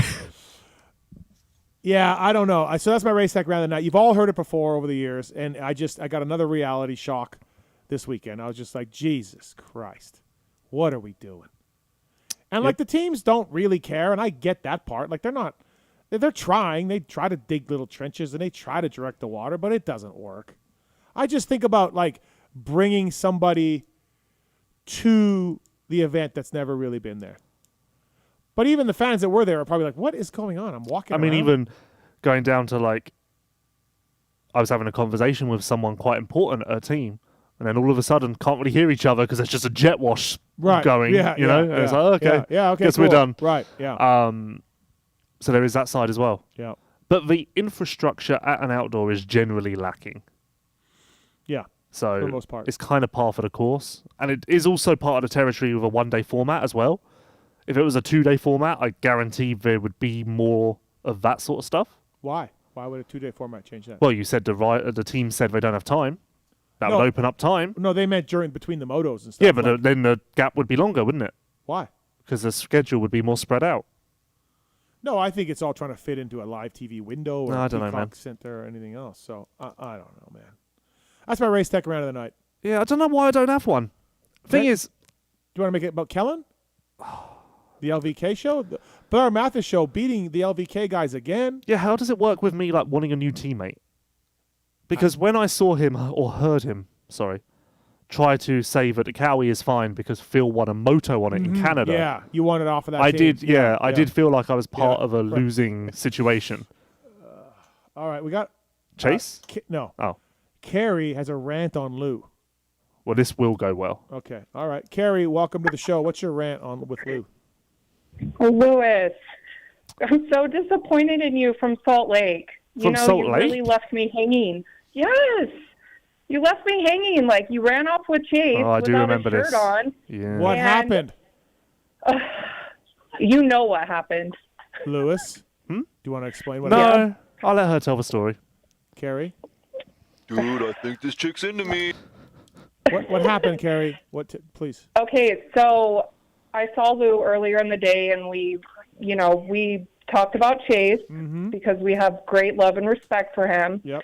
And then after the race, I see Lewis, making a beeline to the Cowie truck. Of course, as he and I'm like, does, yeah. Lewis, my daughter's yelling, I'm yelling, like, we want to see Chase. I didn't get to see Chase, so I'm yelling for him. And I know he heard me. I know you heard me. I did hear you. He just beelined it. He did. I know he did. He was more focused on Chase without a shirt in that interview in the truck. No, at that time... What was supposed to happen there? I don't understand. She was yelling at you. But she was outside of the pits. Oh. She couldn't have got in the pits anyway. Well, how... I was Carrie, trying to get in. What Lewis can't get you in. No, I don't have that jurisdiction. Yeah, Lewis can't get you They in. were letting other people in. But they had credentials. Yeah, they had credentials. I don't have No, an... they did not. Well, they're not very good at that sometimes. Well, I just... They are. Lou can't get strangers into the pits. And at that point, Chase was walking back from the podium, and I went up to him to congratulate him. Yeah, you guys. I mean, I will have to agree with Steve on this though, with the non-interviews. It's not good. It's kind of like Eli. Like Eli doesn't give a lot, and now Chase is kind of, quiet and doesn't say a lot. And he's staying under the radar. No, because I'm his voice box. I'll get one after Hank. When he does good. Carrie, I'll get one after Hank. You probably won't because he'll be red-eyeing out. Oh wait, I'm leaving too. Well, I'll see you guys. I'll see you guys in Washougal again. So. Okay. Yeah. Well, by then there will be a Chase interview at some point. Well, I hope so. Carrie, I'm gonna have to side with Lou as much as I would love to not side with him, but he can't get randos into the pits. I will say, the amount of I'm not randos. the amount of listeners, fans, whatever, that stop me in the day now and are like, "Can you get me to Chase?" Yeah. And I'm like, "Yeah, no." Yeah. Are you sure? Yeah. Oh, I've got this. Can Chase sign this? Yeah. I'm. This isn't my job. Well, hopefully he calls in here. Sorry. Yeah, maybe he's listening and now he wants to weigh in to I've defend already me. met him. I've met him. I just want Well, naturally you'd want to meet him again. Great guy. He's a Of great course. guy. Yeah. Rango's great. Yep. Rango talked to me for like a half an hour. He's a good guy. Lewis is great as well. Rango's cool. I'm cool. Chase is cool. Lewis is cool. Yeah, no, you guys are all cool. Cowie's cool. Definitely. Yeah. Oscar's cool. Prado's cool. Prado's cool. Deegs is cool. Tomac's cool. Tomac's cool. All right, Carrie. Thank you. Yeah, that's my rant. Nice talking with you guys. Hey, I'll Carrie. see you guys in Carrie. Washougal. Carrie, Yeah. if you get some pulp merch, you get a free pair of socks this week. Ooh. Okay. All right. Okay. That was not a sale. Are they Chase Sexton socks? No, man. Yeah. All right. Okay. Thank you. Bye. All right. See you. All right. I don't think we can hold out for this Chase call any longer. I think we need to move on. And call him? You can try. You may find yourself in a similar situation as to the one you are with Deegs, Tomac, and maybe Prado. Prado's good. I talked to him. Yeah, no, I feel like you are teetering on the edge with Prado, though. Oh, why? Well, he's not been happy with you in the past. Yeah. So whilst you have a foot through that door, I feel like the door could slam in your face quite easily again. Let's think of it as a revolving door. Brian's on one. What's up, Brian? This Chase. Oh, what's up, Chase? Yeah. How's your attitude? Yeah. All you control Good. is your attitude, Chase. It's good. That's good. What's up, Brian? Insightful as ever. Big fan. You guys have been paying attention to the motocross since like 81. Chase wasn't alive in 81. Lewis doesn't know anything past, I think the early 90s is about where he begins to pick up. Okay, so it'd be a good trivia question. I've been watching for years, and that picture on your back wall there is driving me nuts. Try and get Lewis to answer or tell you who those guys are. You mean the picture with the riders all standing there? Yeah. So that's a super rare photo that was taken in '86, and Jimmy Hawley gave me that. It's a reproduction of the photo, but Lou doesn't. Lou, can you get any of those guys in that photo? Well, yeah, those are a collection of motocross racers. Yep. Can you know any of the names? Oh, I thought you just wanted subject matter. No. Glover. Yep. Jeff Ward. Yep. My eyesight's pretty good, but it's okay. Yeah, no, that's it. I'm out. He's got two. He's got two, Brian. I'm sure Rick Johnson's in there. Yeah. Is Amara in there? It's Wardy, Kehoe, O'Mara, Bowen, Lachine, Bailey, RJ, Glover, AJ Whiting, Jimmy, and Eric Kehoe. I've never heard of AJ Whiting. He's a rare one. Most people don't get him. Yeah. Yeah, reminds me of the old Fox ads. Yeah. Yeah, it's kind of cool. So that was taken at Lake Sugar Tree. And Glover's Awesome. hurt there. Glover has a cast on. That's why he's not in gear. But all the other guys were racing that day, and Gary Bailey pulled him in for a photo. Glover just Yeah, that's couldn't have put his gear awesome. on. No. Okay.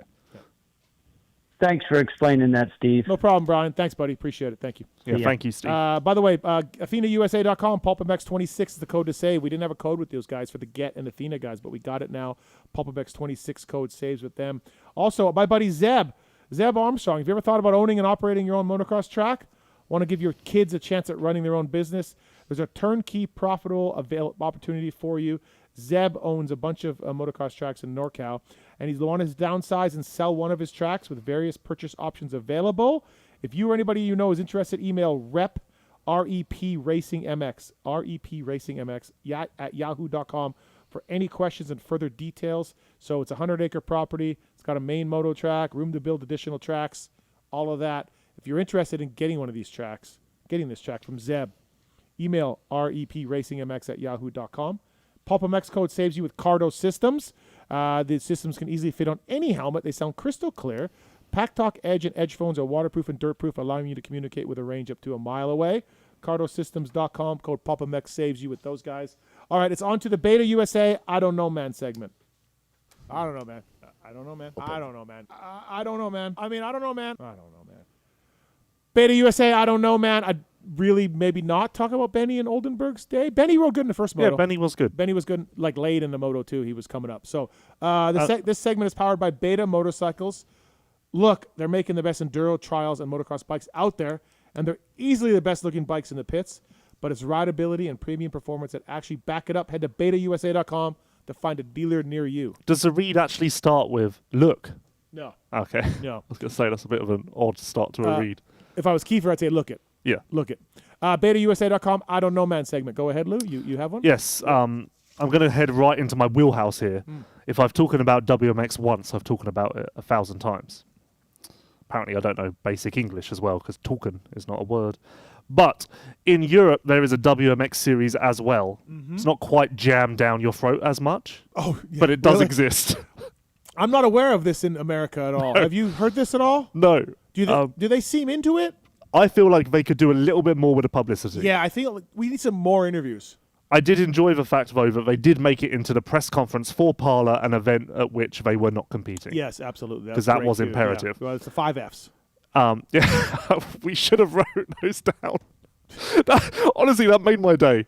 Can we go back to the rant? It was fun, faith, family, freedom. Was there freedom in there? It's America, so there probably is a freedom in there. Nobody likes to talk about freedom So basically, more than America. But there was also the American flag. Tim Cotter did a speech to open the season, and he said, motocross is about the 5 Fs. Maybe we've got some wrong, but family, fun, freedom. What was the other one we just said? Faith. And finally, American flag. That's not an F. That's an A. It was bizarre, man. I just like classic example of getting cocky. Just stick with your 4 Fs. Yeah. There's no need for a fifth. We don't need a fifth. No one asks for that. No. You took it too far. Yeah. You were onto something there, and you just went too far. And you can't just have it's an SMX World Championship. Just have flags for everyone around the world. You know. Yeah. Did get a good kick out of that. I did too. It was a nice shining light in an otherwise dull situation. Anyway. You notice I got up and left soon after that. I was like, okay, I'm done. I'm roasting out here. I got to go. Of course, you've blazed a trail for all of us. You doing that helped me get out 2 minutes later. So in Europe, WMX of a world champion, Lotte van Drunen, rides with the number 1 plate. And actually, WMX insight here, she may still be coming for Hangtown this weekend. Oh, okay. So that'll also be jammed. We had our WMX series back in the day, and then Steffi Lair showed up and just fucking whooped our racers. It was like we were like, oh, she was gone. So okay, that is WMX flashback corner. Yes, big on WMX here. We're really taking a leaf out of Dark's book. Yeah. By the way, we tried to call Lux Turner tonight. He didn't answer. So but we maybe he's with Chase. We want to get Lux on. Lotte van Drunen had a crash at the weekend, and she took to Instagram afterwards to explain to everyone what happened, as riders do. Her post goes like this. Hey everyone, I went down very hard today because of another rider cross-jumping me. I got knocked out, got back up, could only see through one eye for a long time, swapped goggles and fought the rest of the moto. Like, what? You can't... Where? You can't say that. That is not a badge of honor. No. That's bad for you, WMX, Yamaha, all involved. I could only see out of one eye. You can't go onto Instagram and be like, I got knocked out in the race, but I got up and kept going. I understand why you could confuse that for a badge of honor. It's very much not. And the FIM have come under some significant heat in the last 10 days. Yeah, they have, yeah. That probably won't help. Right. So I saw this post when it first went up 10 minutes ago, and I was like, that's going away. That's not sticking around. 2 days, still there, unedited. So I guess we're just running with it. We're just going with so it. if she does turn up at Hangtown, I strongly urge the AMA to engage in a concussion protocol. I can only see out of one eye. Okay, man. It's not the flex that you think it is. No. Some things do not belong on Instagram, and that would be one of them. Yeah. That's your Beta USA. I don't know, man. Okay. I just don't know. I don't know how it's still up. I don't know who thought it was a good idea. I don't know why the FIM or Yamaha or someone hasn't got involved and said, hey, pull that. Like, do you now disqualify her? Yeah. Maybe? I don't know. No, you don't. But then also in the highlights, like, the FIM doctor is there. So what are they doing? It's a lot of questions. And it's maybe the first time in my life I've ever spoken about WMX. All right. But here I am. Fair. My Beta USA, I don't know, man, is Jeremy Sewer. I like Jeremy. I didn't listen to your interview you did with him. Him and Ducati parted ways. I don't know, man. I don't know who hires him.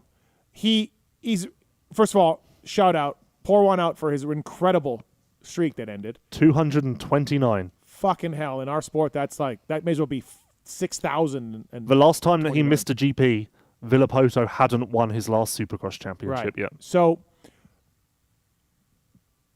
I don't know what he's going to do. I don't know who would hire him. Like he's made a lot of money. He wants to probably have, he can get a ride on some janky team, but he's not going to do that.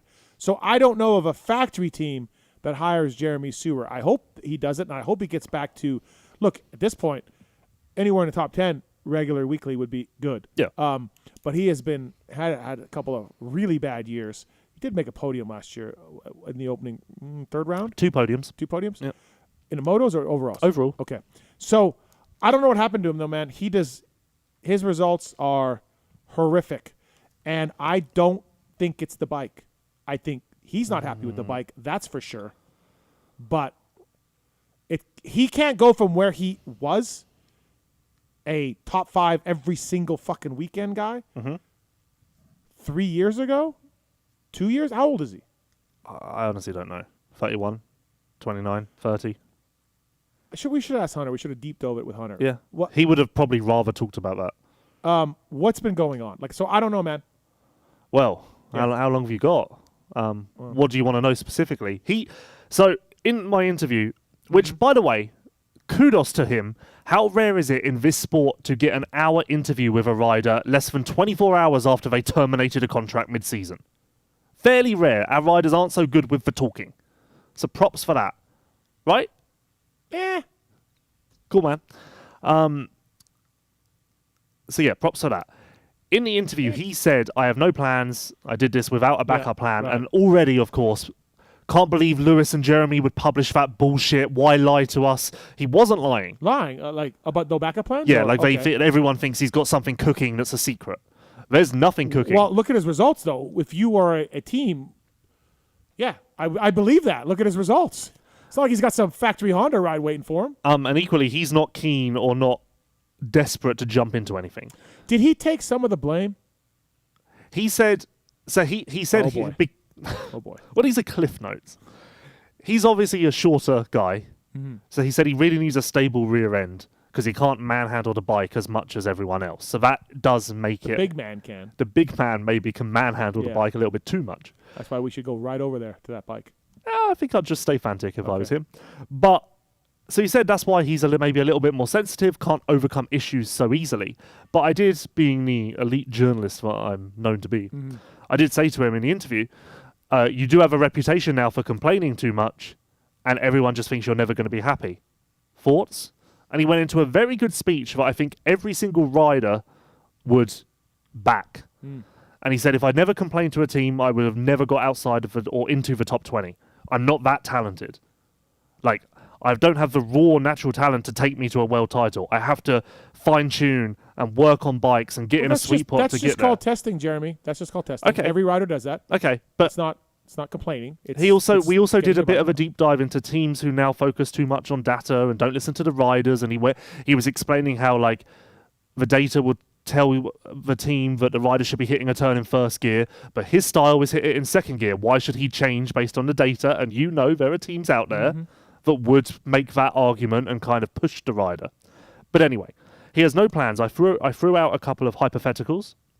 Like I said, what if Suzuki come back in 2028 and they come to you today and say, Jeremy, you're not going to race until 2028, but we want you to be our development rider until then. He's 34 by then. I mean, And I kind of said that thinking he'd say, no way. Yeah. And he went, yeah, I'll do that. Yeah. So he's really open to anything. Right. Short term, he's going to buy a couple of bikes and just try and get his confidence back and just be himself again. The 3 bikes he wants to try are Suzuki, because he loves it, Yamaha, because he had his best years on it, and a KTM, because he's never ridden one, and Prado loves it, and Prado's smaller, so maybe just curiosity. But talking about being a smaller guy and a bigger bike, Yamaha is going to... Well, I mean... He was on a Yamaha for I know 5 years. But it's a big bike. Yeah. Especially the one he rode, the 2022-ish, and before. That was a big bike. Yeah, but I guess... So when he talks about, being a smaller guy and not be able to control a bike, like a Yamaha is... Yeah. But that gives some credence to his claims, because that means that he found a setup that worked and he could win GPs and challenge for titles. Because the team worked with him to make the bike fit him. You just can't, like Prado last year and maybe the soon-to-be calling in Chase Sexton this year, it can't be all bike. It just can't. Motocross, what makes motocross wonderful and unique, unlike F1 or MotoGP or NASCAR, is it is 80% rider, 20% bike, 75%, 25%, whatever number you want to put on. Yeah, agreed. But you're talking about on the success side. But I'm saying the rider is more to blame for the success or failure of results than the motorcycle. Yeah, but you can't tell me... I said this to someone, I think I said it to Hunter. Okay, if you want to make the claim that Jeremy's best years are behind him, and he's not that guy anymore, okay, whatever. That happens. No, I would say that 100%, but he shouldn't be this bad. Yeah, and my point was, even if that's true, Jeremy at the tail end of his career phoning it in should never be 16th and getting lapped. No, never. No. At his I worst, agree. and if you want me to take this now to Chase, I would say the same. Like I said earlier, 7.5. If true Chase crashed in the first corner in 2 motos, he's probably doing better than 7.5. This is for talent of these riders. So I don't look at any of these results and just go, well, if they just turn it up a little bit, they can make this work. Yeah, but it's them as well. Attitude? Attitude is your altitude. That's what we've learned tonight. There's our episode title. So yeah, he's going to take things slow. He said he is open to pro motocross if something comes up, but ultimately he wants to be in GPs because he wants to shut everyone up and prove everyone wrong. Basically, we have a Prado situation a little bit. Do you think if someone over here, factory rider, gets hurt and needs a fill-in, Jeremy could do that? I do too, right? I think a Star 250 would be really good for him. I was thinking more 450s, but sure. Yeah, he could do both. Yeah, he He's could do a both. little guy. Yeah, it doesn't matter. He's a little guy. Yeah. Little. Fit in your pocket. Yeah. And let me tell you, we had the summer of Boutron, summer of Guillot. Yeah. If we keep chasing the paddock and add Sewer, it's the summer of Lewis. Maybe. But I don't think that's going to happen because his heart is very much in MXGP. Right. He's not in a rush. Any pro motocross deal would be semi a rush. Yeah. But yeah. Okay. My beta USA, I don't know, man, is Jeremy Sewer. He's better than what he's been doing. It's not the end. He was very adamant. Okay, this is not the end.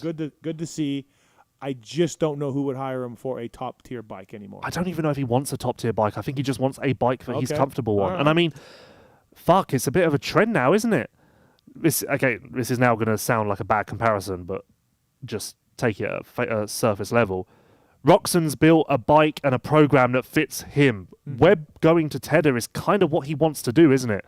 He wants to build a situation where he has the flexibility and the ability to make it mold to him.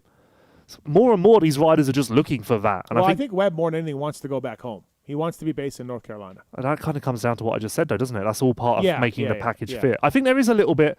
someone said this to me recently, and I didn't completely dismiss it. Do you think there's a part of Webb, and of course it was a certain situation because Chase was going, do you think there's a part of Webb that regrets ever leaving KTM? No, I don't. I don't know, though, because I look at his comments at Star ever since and whatever, and I don't know if he's ever been super happy, super happy, Wow, was he ever super happy? I with Alden guess. and all that, like you know. Yeah, what I, mean? I Like, he guess wasn't when you add that side, right. I know. Remember, he had the vacation helmet and all that. And Someone just said to me like, I feel like Webb regrets ever leaving KTM, and I was immediately like, that's dumb. And then I was like, yeah, I guess I can't completely rule it out. Right. A question for the end of the year, Yeah. perhaps. Yeah. So yeah, I think Jeremy can do that with a smaller setup in GPs. Mhm. He didn't seem to want to start his own team. right. Well, Well, would he even get an entry? I think he could figure it out. Okay. I mean, he could just wouldn't be in the A practice. You'd have to be in the B practice. Beta USA, I don't know, man. All right, it is time. We get the motorsport.com Also, tweet. Okay. Do you hear that buzzing that just started? No. Okay, I don't know for YouTube listeners. Oh, Marks can. What'd you do, Marks?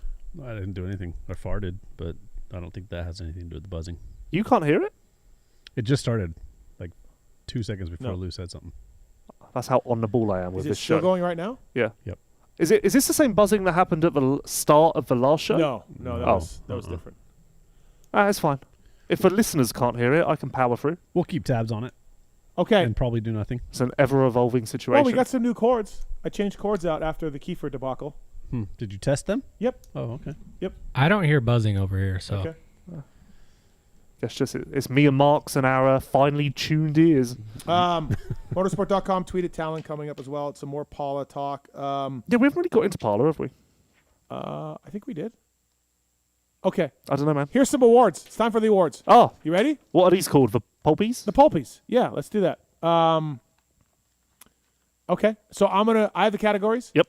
You do not know what they are. Yep. But I have nominations, and then you're going to give me your nomination. Okay, I'm going to have to think seriously fast. You're going to have to do this. All But right. I'm doing my nomination first, right? And then we're going to see if we have a blind match. Sure. Because yours are already locked in. Yeah, mine are locked in, right. All right. First award from Paula. Listeners hear the buzzing. I got nothing. I got no buzzing. As long as you're okay, don't Yeah, worry about the okay. rest of us. All right, first award, Lewis Phillips. The What in the Hell Was He Thinking Award in honor of Vince Freeze. Okay. It's a tough one to start with. Yeah, because it could be a number of incidents. Why can't I think of one? I don't know. Have you had an obvious one for this? Sort of.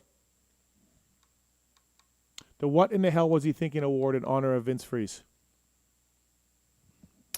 I guess I'll go for Oldenburg and RJ Okay. on the penultimate lap of Moto 2. Nope. I have 30 seconds after Mosman gets taken down and Shock goes into him. Levi Kitchen just plows. Yeah, that's a very good one. I should have thought of that. Yep. Everyone was down. It was all calm. And then here comes Kitch. Bam! Yeah, I'd get it if it was like a chain reaction. And like if it was at the top of that step up and you Yeah. just hit the jump and you don't know what's there. But it's a fairly slow corner. I feel like there's a lot of time and room Yeah, I to feel like move you're around. like, oh, shit. Grab the brakes. Or, Like maybe you Yeah. stop and pivot.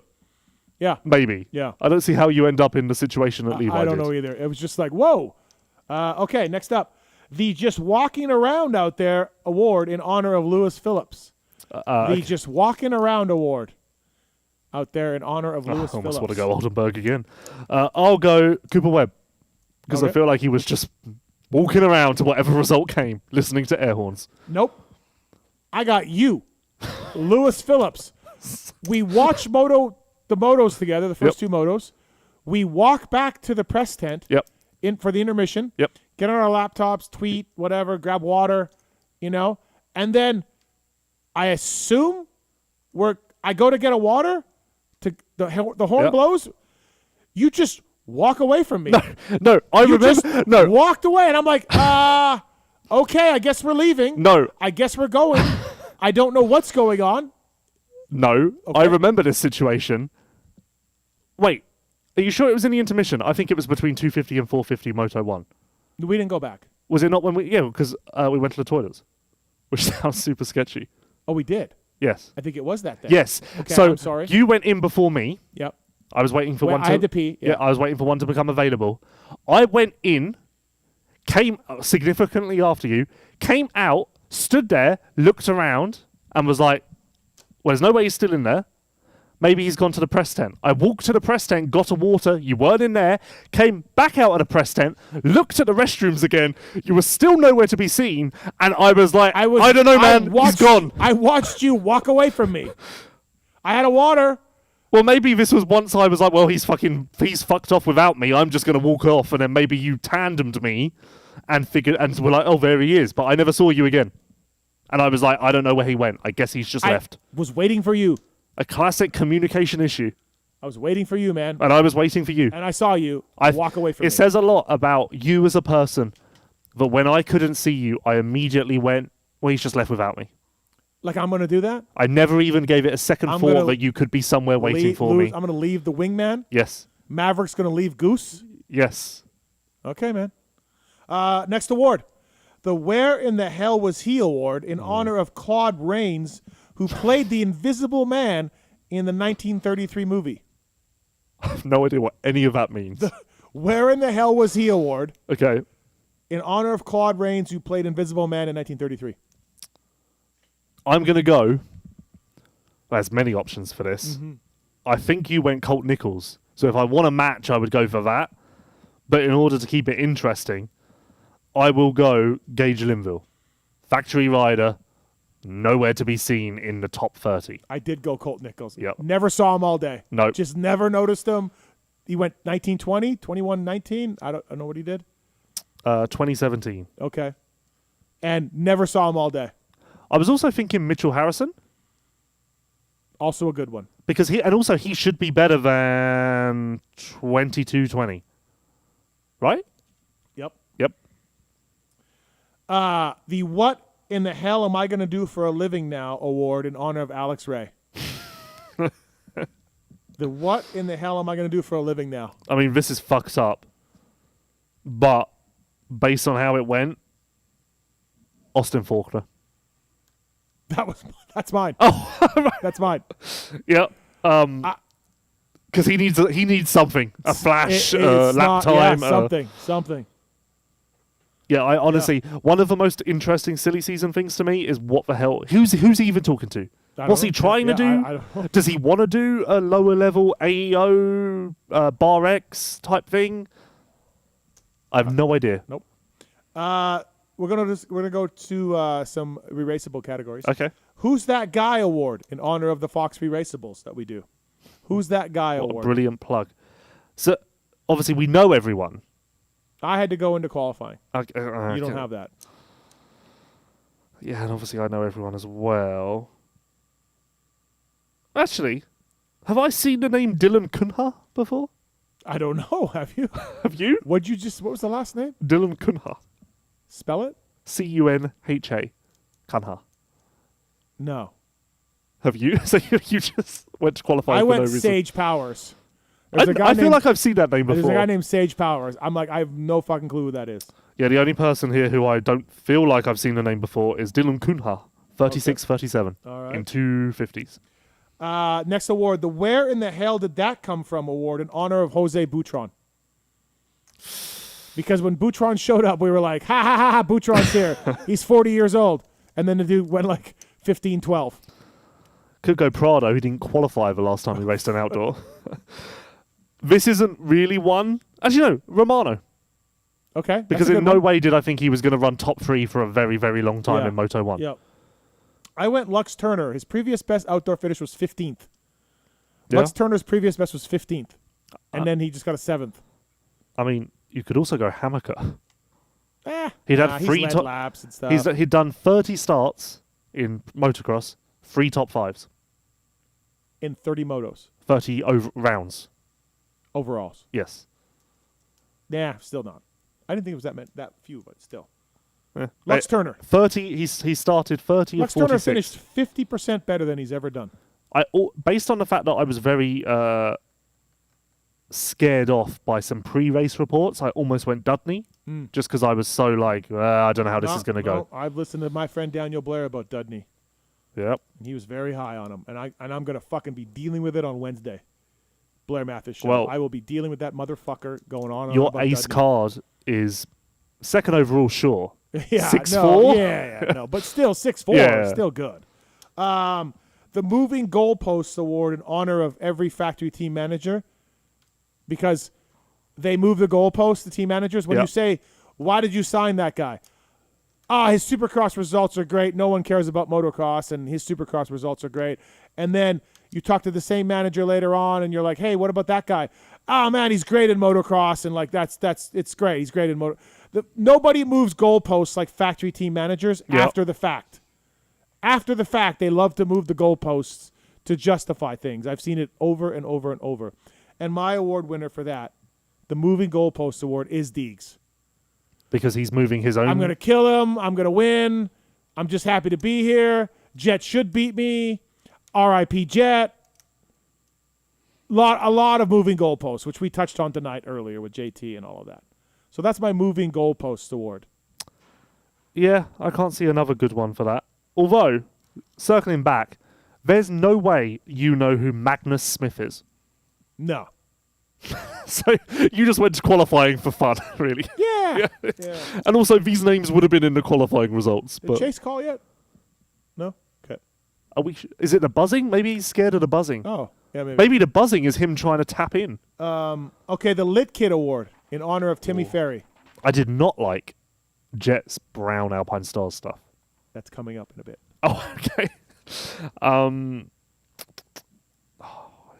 I can't go Chase, can I? Because everyone's just going to roll their eyes. I have 3 riders. Chase always looks so good. I have 3 guys. I like Chase. Did Prado change between motos to different colors? Or am I just... Was his first moto stuff the same as the second moto? Always pink and white? And black? I feel like he had more purple on. I don't know. I don't know. Okay. Chase, I liked the Husky One Industries red, white, blue sort of look. I thought that was quite clean. Okay. And if I'm going to go for 3 as well, then I'll round off my list with Hunter. All right. I got Prado, Chase, and Beaumare. I really like Beaumare stuff. I guess. Which was the same as the Rockstar Husky guys. Yeah. I think, basically. Yeah, I think it was. Right. No. No? No, Beaumare was more high-vis colours, wasn't he? He had pink on there. Yeah. Yeah. No, I like Beaumare. From memory, I think... and shout out Beaumare, dude. 2nd place. I'm taking a lot of credit for this because I Oh. feel like I have been championing Beaumare a little bit more than most. Okay. So I'm proud of him and I. Okay. Cool, man. Rider D, 3rd. Yep. Another one of my guys. My roster's no, growing. I talked to Rider D on press day. Yep. I'm his guy. Because you talked to him. Yep. Talked to Chase yet? Didn't want to talk to anybody. Did not want to talk to anybody. Did you actively try? Did talk to Chase on Friday.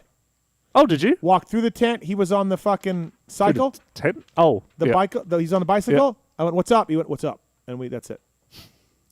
It sounds like your relationship is booming. Prado, Chase, Beaumare. Lit Kid in honor of Tim Ferry. That is a little bit worrying because Chase is normally very chatty when he's on the bike. Oh. Well, I had to go. I wasn't stopping. The Shit Kid Award in honor of all these other homemade gear brands. Find me these China gear brands that look good. Do any of them look good, Lou? No, and we need to stop. All of these guys. I don't know what's going on. I have a fucked up answer, and I don't know if I should say it. Okay, so Shit Kid Award from me is Jet. But I don't mind the boots. No, you don't, do you? I like the boots if you had different colors, the boots are kind of cool. Yeah. But everything else, I'm like, no, man, it's poop brown. Yeah. Too much poop brown.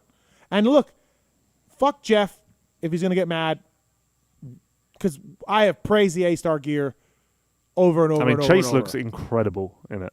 So I have praised that gear. I'm allowed to say the Jet had shit kit. I'm allowed.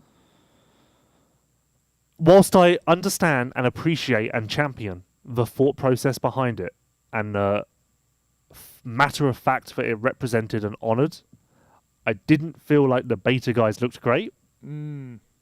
Fair? Fair, but dick move. Well, I said I didn't know what to do with it. I get it.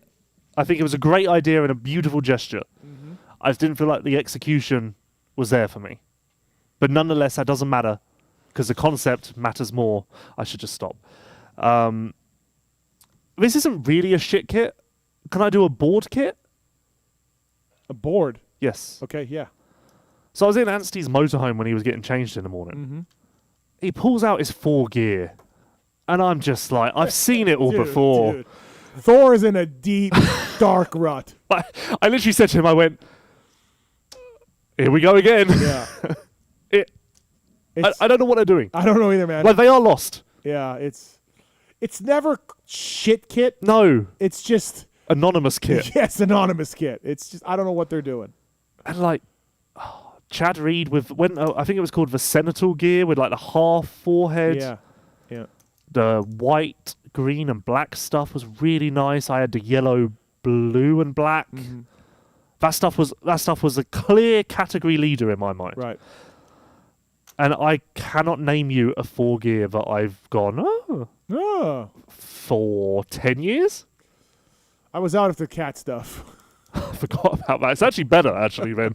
In that respect, they're on an upward swing. Also, Deeks. I like Deek stuff. It would look Yeah, I did. Yeah. But I liked whilst at first, I felt like my eyes were failing me. Yes. I liked Right. the vibrating number Right. Yeah. on the Fox gears. Right. All right, last award here that we totally missed on this guy in honor of Justin Cooper. We totally missed on this guy. Okay, it should be Justin Cooper. But, I mean, Hammaker's what? You said you called Hammaker as a title I favourite? did, absolutely. I feel like I listen to a lot of shows. Hammaker, Kitchen, Shimoda, Hymus. My 4 title guys. 100%. Okay, if there's a fan who's out there and can fact check this, Please verify do. it. Please do. Fact check my balls, dude. I said it. Okay, goddamn. I will go. You heard what I said. You heard it. Yeah, you said fact check my balls. I'm Right. writing down the time for that right now. Gargle cock. Gargle cock. I will go a mix of RJ and AP because AP was actually a lot better than I thought. Oh. First moto 20th to 8th. Second moto hung up there in the top 3 for a good little while. I was actually genuinely quite impressed with AP. Only 4 weeks on the bike. Mm-hmm. Yeah. Okay. I'll go Beaumare again. That's a serious injury. He's been out almost a year.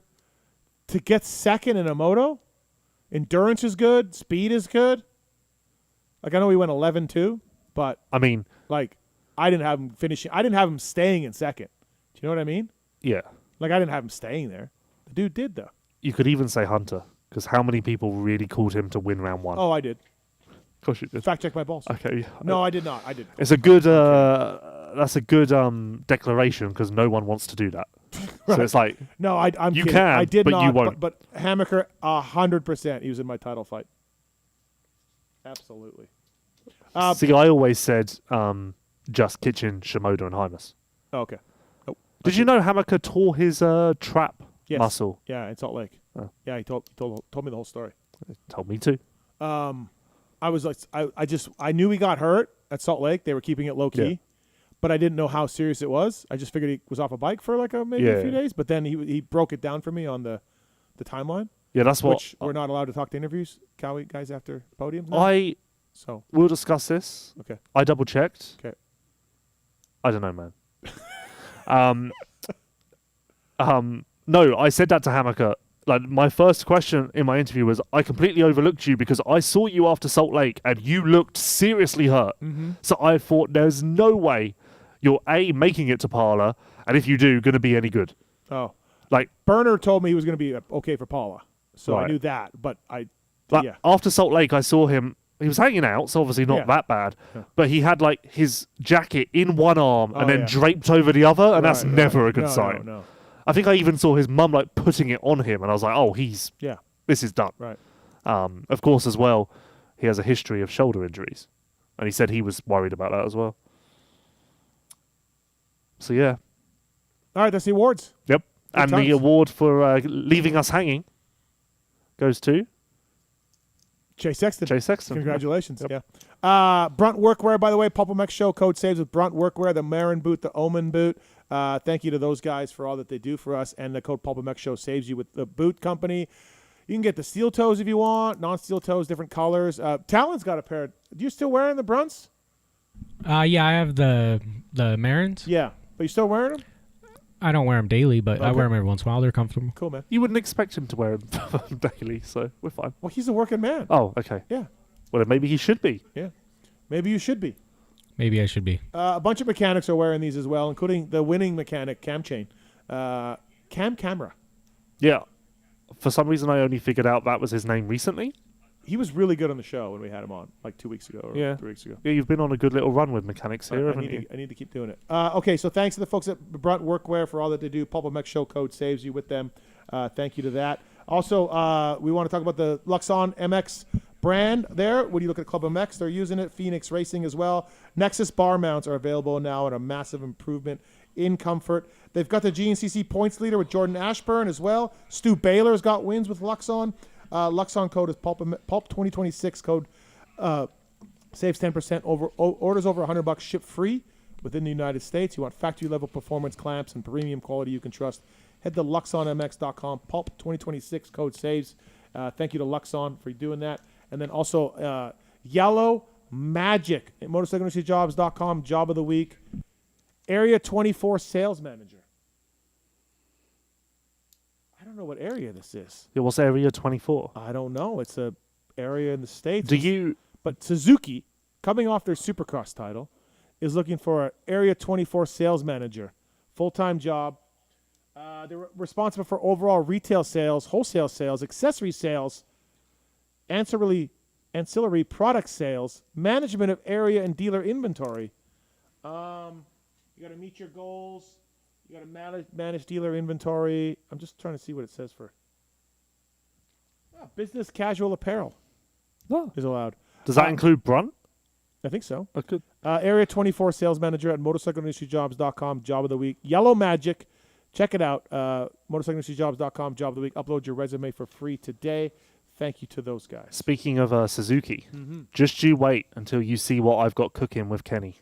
I already know what you have cooking with Kenny. Ah, you don't know. I No, know what you you have. only heard the base level. We took it to another level from there. And I don't like what you're doing. I told you not to do No, but and I agreed with your original thing. But then after I spoke to them on the phone, we escalated and elevated to the point where now it's going to be seriously fucking cool. Is this like Job Swap? In what manner? I won't be riding. Are you doing anything with Job Swap? Yeah. Are you locked We're in? talking. Oh, you've seen. We're talking. We're discussing. Yeah. So when's the next? Well, unlike you guys, not to point fingers, a lot of promises and then a lot of talk, not a lot of Fact check action. my balls, dude. That was quick. I didn't know you guys could do that I didn't quick. know either. I didn't know Wow. either. Yeah. That's seriously impressive. We should give an award to that. Yeah. What about anal bleaching? Area 24 shows it's Ohio, by the way. Oh, Ohio. Who knew he could do that either? I went to motorcycleindustryjobs.com and looked at the listing, and it says Ohio. So, It's not his fault he can't read. That's a tough look for our friend here. Where's Ohio? right at the top, it says full-time Ohio, posted 5 days ago. Oh, yeah, it does say that. So in this country, does every, what area number is this? Oh, I have no idea. Oh. This is just Suzuki's internal thing. Oh, I okay, would so that's guess, not a thing in this country. It should say Ohio area sales manager is what it should say. But they're all punch strokes still at Suzuki. Probably didn't fill this out right. There's just fucking celebrating still, Yellow Magic. So, But it's not motorcycle industry jobs' fault, of course. No, not at all. No. Okay. Unlike you guys, Yeah. we're not in the business of talk, plan, disappoint. Mhm. So just you wait. Okay. You will know it's happening when you go on Instagram. You can probably look at a calendar and figure out the potential dates. You'll go on Instagram and you'll see some Instagram stories from Lewis and his friend Chase. Mhm. And you'll be like, holy fuck, it's happening. I'm super stoked that I went and got you a bike and borrowed you a bike and made all those phone calls and everything else. Yeah, I still need prep. That still counts. Not really. That's a long time ago now. Not as long as the 11 years it had been previously. Okay. By my standards, that's fairly recent. Okay, fair. Yeah, I would like to ride some more, to be honest, but it's just not really possible. Well, we got a week off coming in. Yeah? Yep. Yeah, we do. Yep. Stay tuned to Instagram. Yeah, I guess. But the Kenny thing, because you guys, bless your hearts, you've been spinning in circles with this life swap thing for 6 years, did we figure out? Nobody knows. It was 21, so 5 to 6. Again, you've trailblazed a little bit, learning from your mistakes. I've spun myself into I've already evolved into chapter 2 of the Lewis story. 2 chapters coming this summer. I'm releasing film number 1 and the sequel in one summer, whilst you guys are still trying to get your shit in order. Yeah, so I already did that. I did a video called Finding Stu, Bottom Line Show. Like I've released a lot of videos. Yeah, not of the caliber though that we're looking for. Little Man, Big Heart. You could do the opposite now with Alberto, Big Man, Little Heart. Fuck you, man. We're 10th overall. No, I just know his medical history. He's got an abnormally small heart. All right, everybody. Motosport.com. Tweet at Tallon segment. No, that's my mom. It's the Motosport.com tweets at Tallon segment. Motosport.com. They are back with another epic replica race bike giveaway. The Quad Lock Honda is up for grabs right now. The 14 weeks of fresh prize packages from some of the biggest names in moto. And it all leads to the grand prize, a 2026 Honda CRF 450. Go to motorsport.com/win or go in person to the Quad Lock Honda pits during each round of the Pro Motocross title. And thank you to motorsport.com. Free shipping over $79. Dedicated team of gearheads there. OEM and aftermarket parts. And yes. Speaking of quickly, I wanted to follow this up after RJ. Oh. He said he'd had offers or spoken to multiple Supercross-only teams. Yeah. We know Beta. Yeah. I presume another would be Quadlock? Because there aren't really a ton of Supercross-only teams that he could have spoken to? HEP?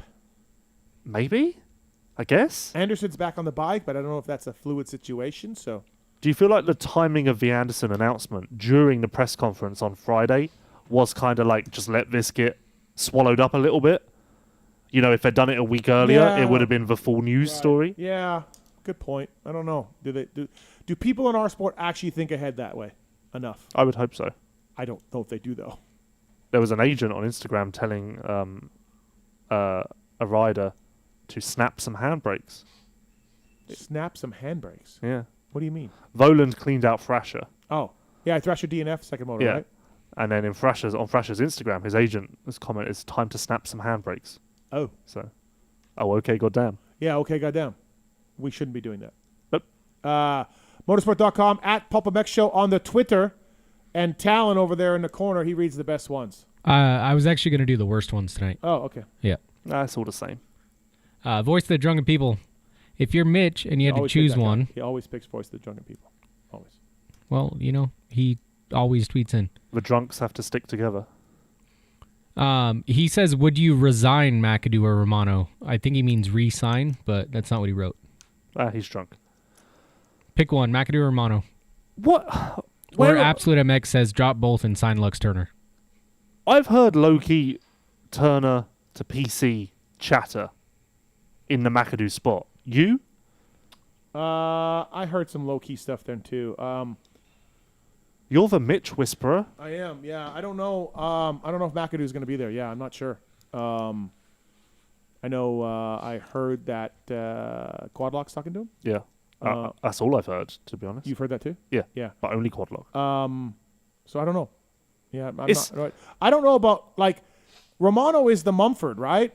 Just a few years later, pick a guy out off the scrap heap, give him a shot. He does pretty well.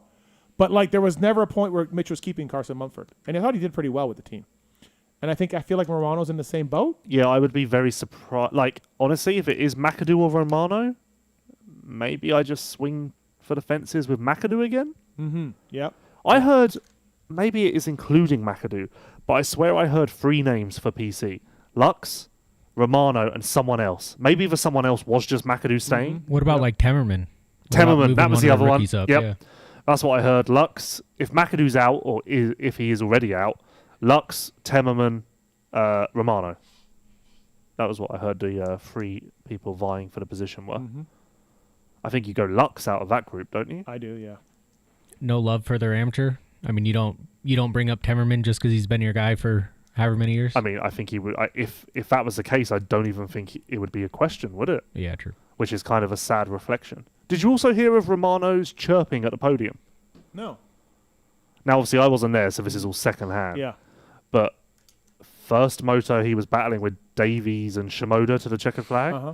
and they went to the winner's circle, whatever you want to call it. And I guess he was screaming like, "You were getting tired, 37. I had you 37." Oh. And like really like chirpy. Oh. Like sort of like pumped up. Okay. Like I'm like all fucking high on himself. Oh. Okay. So I don't know about that either. Yeah. Seems odd. Yeah. I don't know. Yeah. Be Her 95. He says, I need a carry-on style bag and a roller bag. I only plan to use these bags for casual wear as I already have an OGIO rig for my gear. What should I buy? An OGIO. So what's a good roller? What's the name of it? The ONU 22. All right, there you go, Be Her. 15 code saves. Impressive pull. Thank you. All right, Jimmy G, what place finish would either of you had predicted for Justin Cooper coming into Paula? Why is he routinely ignored with all the pre-race predictions? Dude, I said this on something. We did a Moto 60 show on Thursday. I never even brought up Justin Cooper. I went down a list of guys, got to the RJs and the APs, and kept talking to Kellen, I think, or maybe Zacho, and just never brought up Justin Cooper. Like, classic, right? But classic. In no way is this a surprise at all. No, not at all. Literally. No. Like, in fact, if you'd actually given me the challenge of slotting the names in, I probably would have ended up putting Justin Cooper somewhere from 4 to 6. Mm-hmm. I mean, realistically, looking at the way it shook out, I would have just put Chase and Deegan ahead of him. Mm-hmm. So, yeah. Right around there. I don't know what he's got to do to get some recognition. I mean, his lap times in Moto 1 were really good. Mm-hmm. Consistent. I think, from memory, all 15 laps in Moto 1, he was within a 2-second range. Like, it's pretty impressive. Yeah. Let me go back in here. Maker 1970, he wants Star to have a bachelor-type ceremony for its riders where Bobby hands out pressure washers instead of roses. I think he would take away the pressure washer. No, that's what he's saying. Like, you hand out the pressure washer to the guy who moves on. Oh, like how you get a rose in the Bachelor. Yeah. So you get a pressure washer, you get a pressure washer. And then there's just one guy left standing there. Right. I think you just spray them with the pressure washer to like get rid of them. Oh, yeah. Just you wash them away. Yes. Right. There's no way they're going to keep going. Like, and Michael Mosman, you're on watch. Like, okay, this is a fun game. Is Anstey on watch? No. Is Landon Gordon, who showed a lot of speed but also not a lot of fitness? Not a lot of fitness. So is that a good thing or a bad thing? A good thing for a little while. Okay. But if it keeps going, no. Okay, so all signs lead to Mosman. Does Anstey just like raise his hand? Will Anstey be okay to race Hangtown? With his bum? He sent me, I don't even know how to say this correctly. He sent me a photo of his ass today. Uh-huh. It's fucking horrific. Yeah. Didn't need to see that. Right. Sounds gay. You like the other ones he sends better? Wolfie on fire today. It really is. on Pookie fire. was on fire earlier. yeah. There must be laugh gas in this building. Fuck you, you're fired. More dick pics. No, on Saturday, his left arse cheek was 3 times as big as his right. It was. I've never seen anything like it. Yeah. They told him he had many scans, many x-rays. Nothing's broken. It's all just blood and swollen. They told him he'd be fine for Hangtown. I don't see it. Yeah. It's going to be tender. Right. It's going to be sore. Yeah. There's no way Yeah. he can like ride normally. Right. I'm with you. I mean, I'm sure he'll be pain-free, but comfort-wise, absolutely not. Right. Jimmy G, it looks like Hayden Kiefer had a tough day, qualifying 38th and not doing well in the LCQ. Do either of you have a scoop on how his day went, and is Heather Kiefer on suicide watch? No, she's fine. No. He was 20th overall after the first session. The second sessions were a lot faster. The track dried up. And he had a clutch problem, so he didn't make it in. He was clearly fast enough in the first session to do that. Aiden, it's not Hayden, by the way, that guy. It'd be shocking that that guy puts Hayden Kiefer. He really said that. Yeah, well, Hayden's just on everyone's mind. Not spelled like that Hayden, though. No. Yeah, it was. Oh, no, it had a Y. Never mind. Spelling is also hard, though, for Yes. the motocross community. It is. And then he fell in the first turn in the LCQ. So that's all she wrote. Bummer for Aiden Kiefer, but I honestly he has the speed to get in, 100%. I have no doubt. I mean, does it also get easier A lot of Cali locals and stuff. I mean, I guess it's the same when you go east. The but Paula 40 seemed. You get the locals. It seemed pretty recognizable names, but yeah, I mean, I guess you do get the locals everywhere, but I don't know if it. Yeah, is that easier? Is that worse? I don't know. Does he make the remaining 10? He should. Or is there another like slip up? No, I think he does. Okay. Yeah. Maybe there's a mutter. Yeah. Scott Layton 121. It says this question comes from the Lewis Sewer interview. Lewis said Chase compares all of his bikes to the one he was most comfortable on. What bike and what was so special about it? No, that wasn't what I said. I said to Sewer, Chase, in comparison to when he was the most comfortable, says that he's become a much better rider because he's learned how to ride around certain things and use his technique to overcome that. That's what I said. So I basically said to Sewer, do you feel like your technique has come on in the last few years where you were uncomfortable? But Honda / some KTM, right? Huh? Oh, sorry, we're just doing a show here. Yeah. Yeah, Honda / some KTM. Is there a feeling that he says that he got out of those bikes that he's searching for, or? I've not heard that. Okay. Add Sanity 3. Lewis, you keep saying Chase had a real reason to be banged up last year. What was the actual reason? I can't say. But there was a real reason. And the only reason I say that there was a real reason is because I don't like it when people say that he kind of just decided not to race. Because that really isn't true. And I feel like that needs to be... Those lies need to be slashed. But if someone tells me not to say something, I can't say it, can I? So... I think you can now. It's No. Okay. I'd let him reveal. He's calling in. Oh, yeah. MX MTV PNW. Worse, Paula DNQ. Aiden or Chris? Oh, Chris is by far. Yeah. How far off was Chris? I can't remember. A multiple. You can get fucked. Yeah. Yeah, but I listened to his Kiefer Tested podcast, which, by the way, is going to be a massive hit this summer with his national recaps. And he said that Hangtown, he was in and then he tipped over in an LCQ. Chris was? Yeah? He didn't do that for the motor. This guy's talking about when he came back from Motor Concepts. I can't remember what time he was talking about on that, he's but just maybe he was talking about the time he's talking before. about his old times, yeah. Okay. Yeah.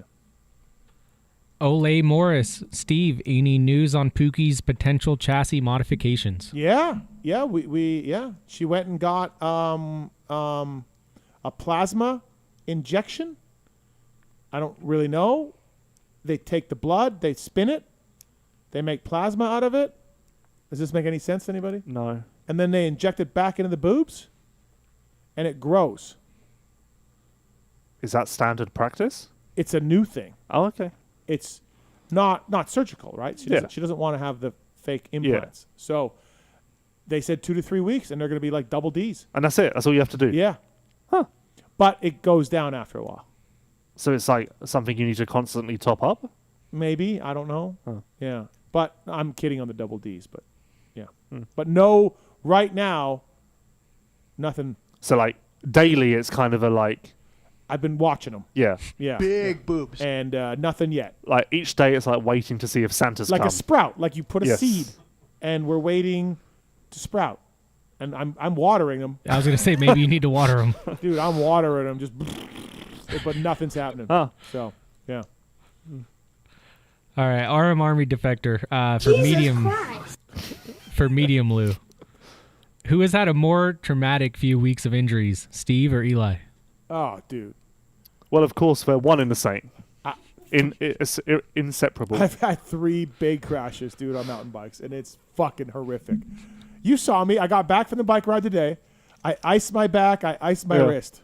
Also, when I saw you at Parlour Press Day and you had dry blood coming out of your ear, I genuinely didn't want to ask because I was like, maybe he doesn't know that's there.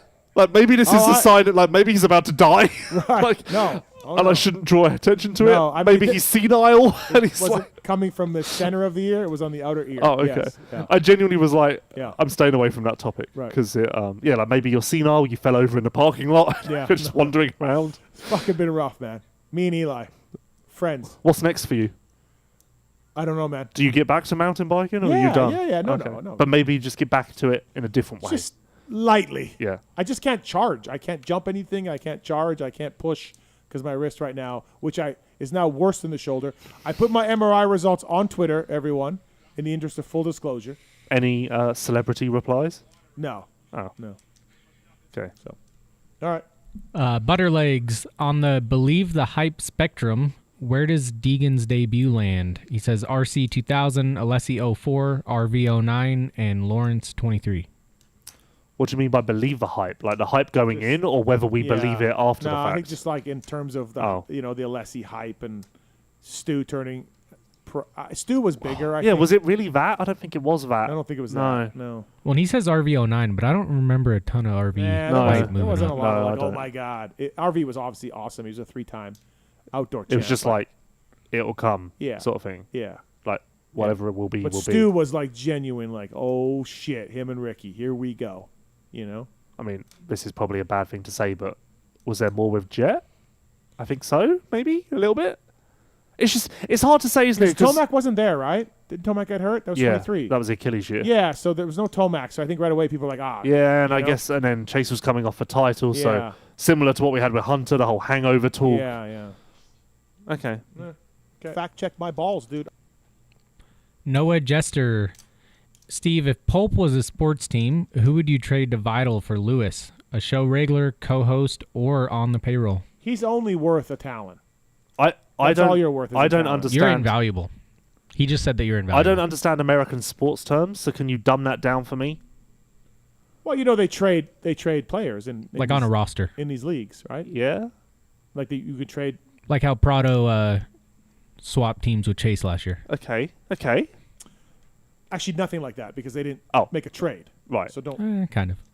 No. Okay, you guys need to figure this out. The Montreal Canadiens can trade with Toronto Maple Leafs. They could say, "We like your right winger, Right. and we'll give you a defenseman." So you And then they but you trade someone of equal value, obviously, to make it a good deal. No one's going to get ripped off in a trade. You got Right. to do equal value. So I'm trading Tallon. We might need like 2 Vital employees for one Pulp to be an even trade. There aren't that many employees. We need like a Lou and Dark. They could have Dark. Dark. Dark's never been happier. No, he hasn't. He's got his regional this weekend. Yeah. Yeah. Yep. Shout out Dark. It's going to be all eyes on wherever that is. Dude, I'm watering him. Just. That's even quicker than the last one. I don't know what he's doing, man. Honestly, this show, the app, it's always evolving. Yeah. It's really impressive to see. I think this place is going to be in good hands once you depart. We are scaling up. Yep. All right. From Thirsty, Big Lou, what rider is on your list to offend next? Oh. Yeah. I'm trying to think if there's anyone I'm on the cusp with. I don't think there is. I feel like I'm in a pretty good spot at the moment of people like being nice to me. Maybe we'll just go around for a second time with Eli. I feel like Deegs is like having a pet tiger. You know what I mean? Like you're like, oh, tiger, nice, loves me, it's purring, I'm playing with it, and then it just fucking attacks you one day. Yeah, but Deegs has never. I mean, that's kind of what Eli's been like. But yeah, Deegs has never said no to an interview. Yes, he has. He's told you no. Oh, I don't remember Yeah, that. a few years ago, you were mad about it. I don't remember that. Yeah. Okay, let's say like 99. Yeah. 99% of the time, like he's fair, like he is fairly okay. Sometimes the interviews aren't the best You're right. that you get, so like whatever. Mhm. But as far as like being cordial and doing the job, he's always done it. Yep. So I would expect that to continue. Yeah, maybe I'll just have to go around for a second time with Eli. Mhm. I just hope to God it's not Chase, because that would. He did try to interview Eli. He said no. He didn't say no. He just shook his head. Shook his head. Yeah. So I got the message. All right, last one, Elliot Huckle 1. I'd like to know what you think the problem with UK talent reaching MX2 or MXGP or the US Nationals is. We have had a handful of good riders compete in the EMX classes, but seem to struggle when moving up. Well, you could just take what Steve said about Canadians for however long and apply it to the UK and probably other countries that we're not as wised up on. There's a little bit of a culture issue. I think it's getting better now. There's a little bit of a culture issue with people not looking beyond their own doorstep, chasing success at a lower level rather than risking being exposed at a higher level. The ACU have now got their High Performance Academy, which helps with that a little bit. I think it's too early to say if it's really doing much, but they're sending guys to the races, they're posting about it. It certainly seems to be a real thing rather than just a program that's been put in place to look good and there's no real substance behind it. Ben Musto made his MX2 debut at the weekend. He was good. Billy Askew was good last week in MX2 debut. I don't know if any of these people are going to be the next Tommy or Ben, but there's at least guys lining up now, which is, I mean, Britain has struggled with that for the longest time. I just don't know if there's much talent in the pipeline. But honestly, I'm not really sure there's much talent in the pipeline anywhere at the moment. You know what I mean? Do you like? There's a kid in Australia that's hella fast. I forget his name. Parabinos told me about it. MX2? No. He's just on Super Minis now or something. Yeah. Like there is a British kid who lives in Holland, going back to your previous thing, called Harry Dale. Okay. He's meant to be incredible, but no one really knows in Britain because he doesn't race there. Right. He's strictly Belgium and Holland. Brian Sue? He may turn up at some point. He's been racing GPs lately. Yeah. Who knows why? Yeah, no one knows. Never forget Trentino 21. He hadn't been seen in years, and he turned up with a Ferrari, red Ferrari, like full Ferrari, with his number stuck on the side. And just like, how's he got that? Why has he ruined a Ferrari? Like, why is he driving this to a motocross track? None of it made sense. But yeah. Okay. All right, motorsport.com. Tweet at Tallon segment. No! That's horrible. Market declines, unemployment. Today's headlines can be scary. They're scary. Edward Jones financial advisor Brian Stone can help. He'll work with you to help you understand the impact of short-term events, how to prepare for your long-term. Brian Stone was in studio not that long ago. Ex-privateer hero, 816-761-4066. Edward Jones, member SIPC. And give Brian a call. And he can help you with some retirement questions and moving money around and all of that. Thank you to Brian Stone. And again, Friday night, presented by PCP Motorsports at El Dorado Saloon. Lewis will be there Friday. Doors open 11 a.m. Event starts at 6. What? So get there at 11.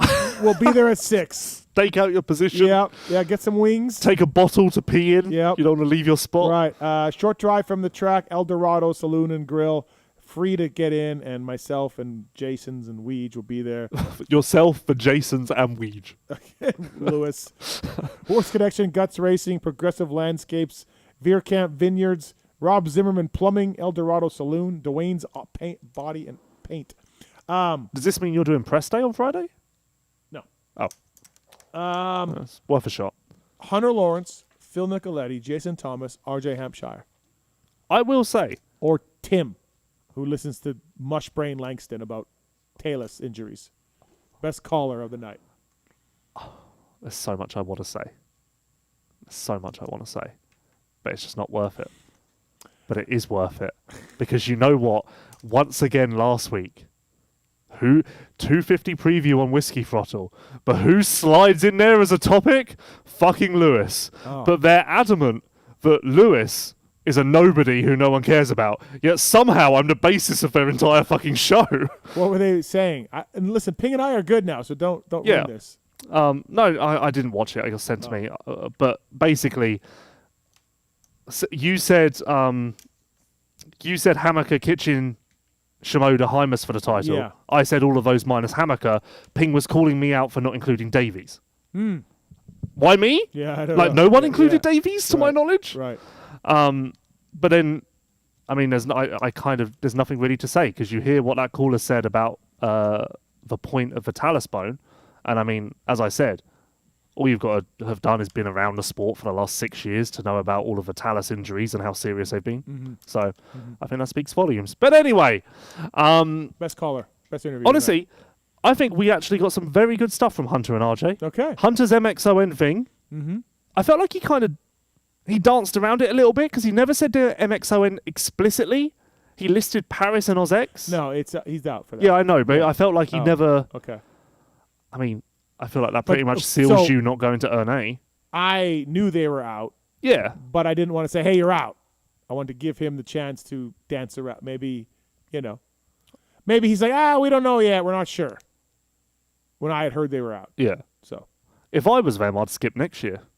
Holland. Yeah. Yeah. I mean, that's a harder one to prepare for and whatever Cathedral else. of Speed. Will you attend that one? That one was horrific. Okay, so you're not doing NA. You're not doing Assen. I'm not saying I'm out for NA for sure, but I mean, the Lawrence's not going mustn't doesn't help. Yeah, doesn't get me excited. All you are is a American B team away from it just being a GP. Yeah, if America sends, Sexton, Deegs, and whoever wins the Trinity title. Oh, oh yeah, of course. I was thinking Deegs is still 250. No, yeah, then maybe I'm in. Yeah, but, yeah.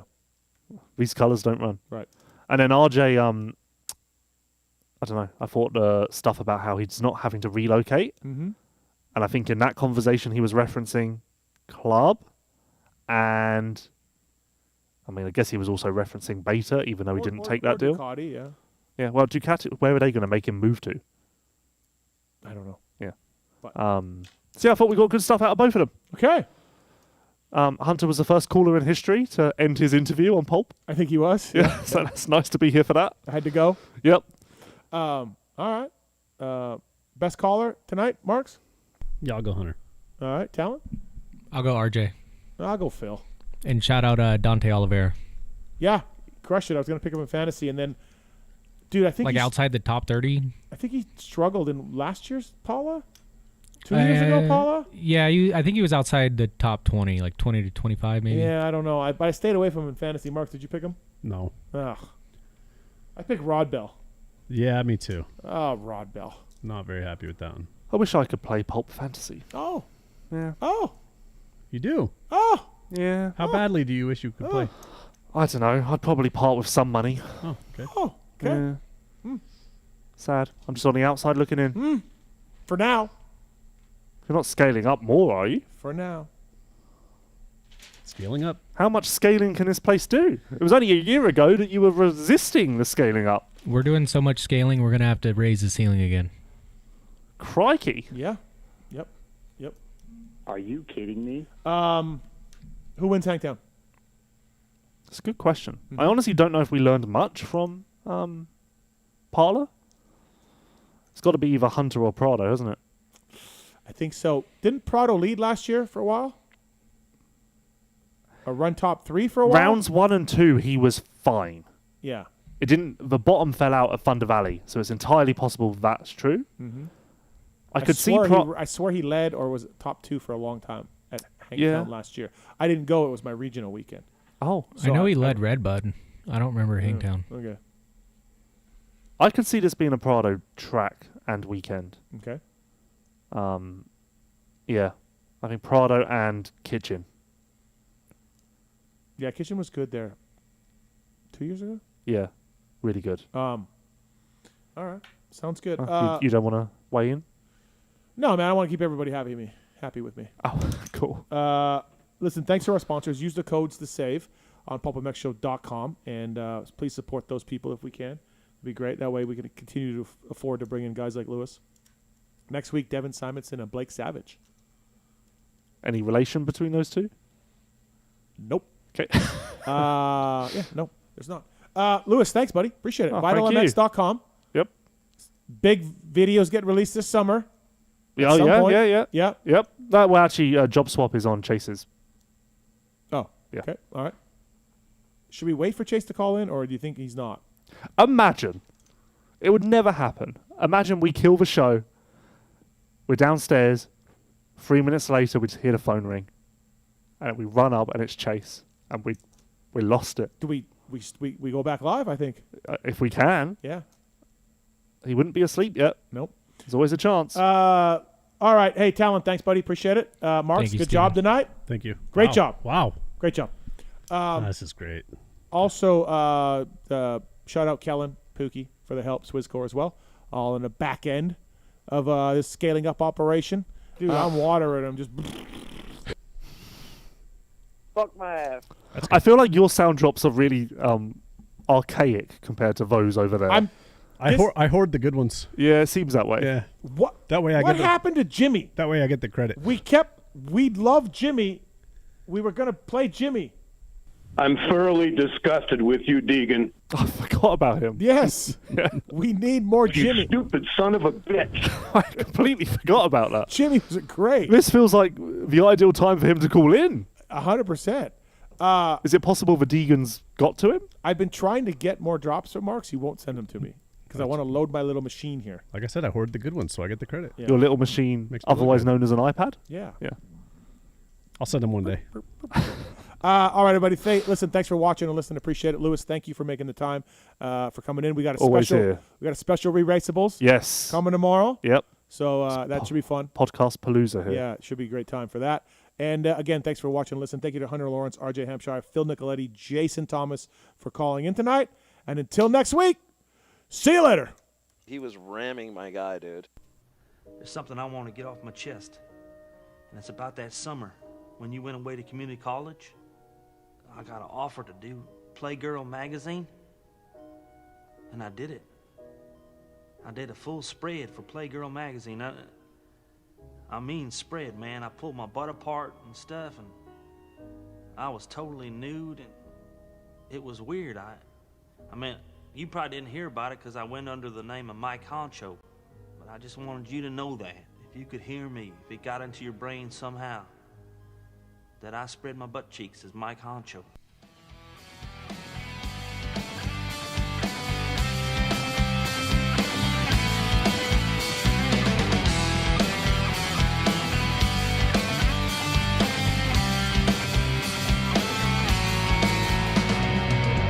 I am the sword inside your flame. How it burns to play in your games. Destroy me, defeat me, and melt me down.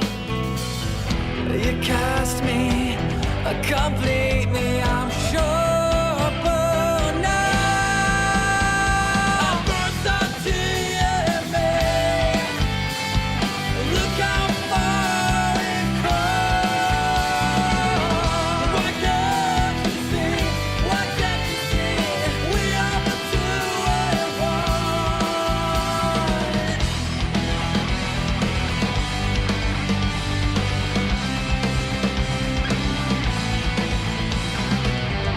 You're by my side, forever bound. You spoke your oath.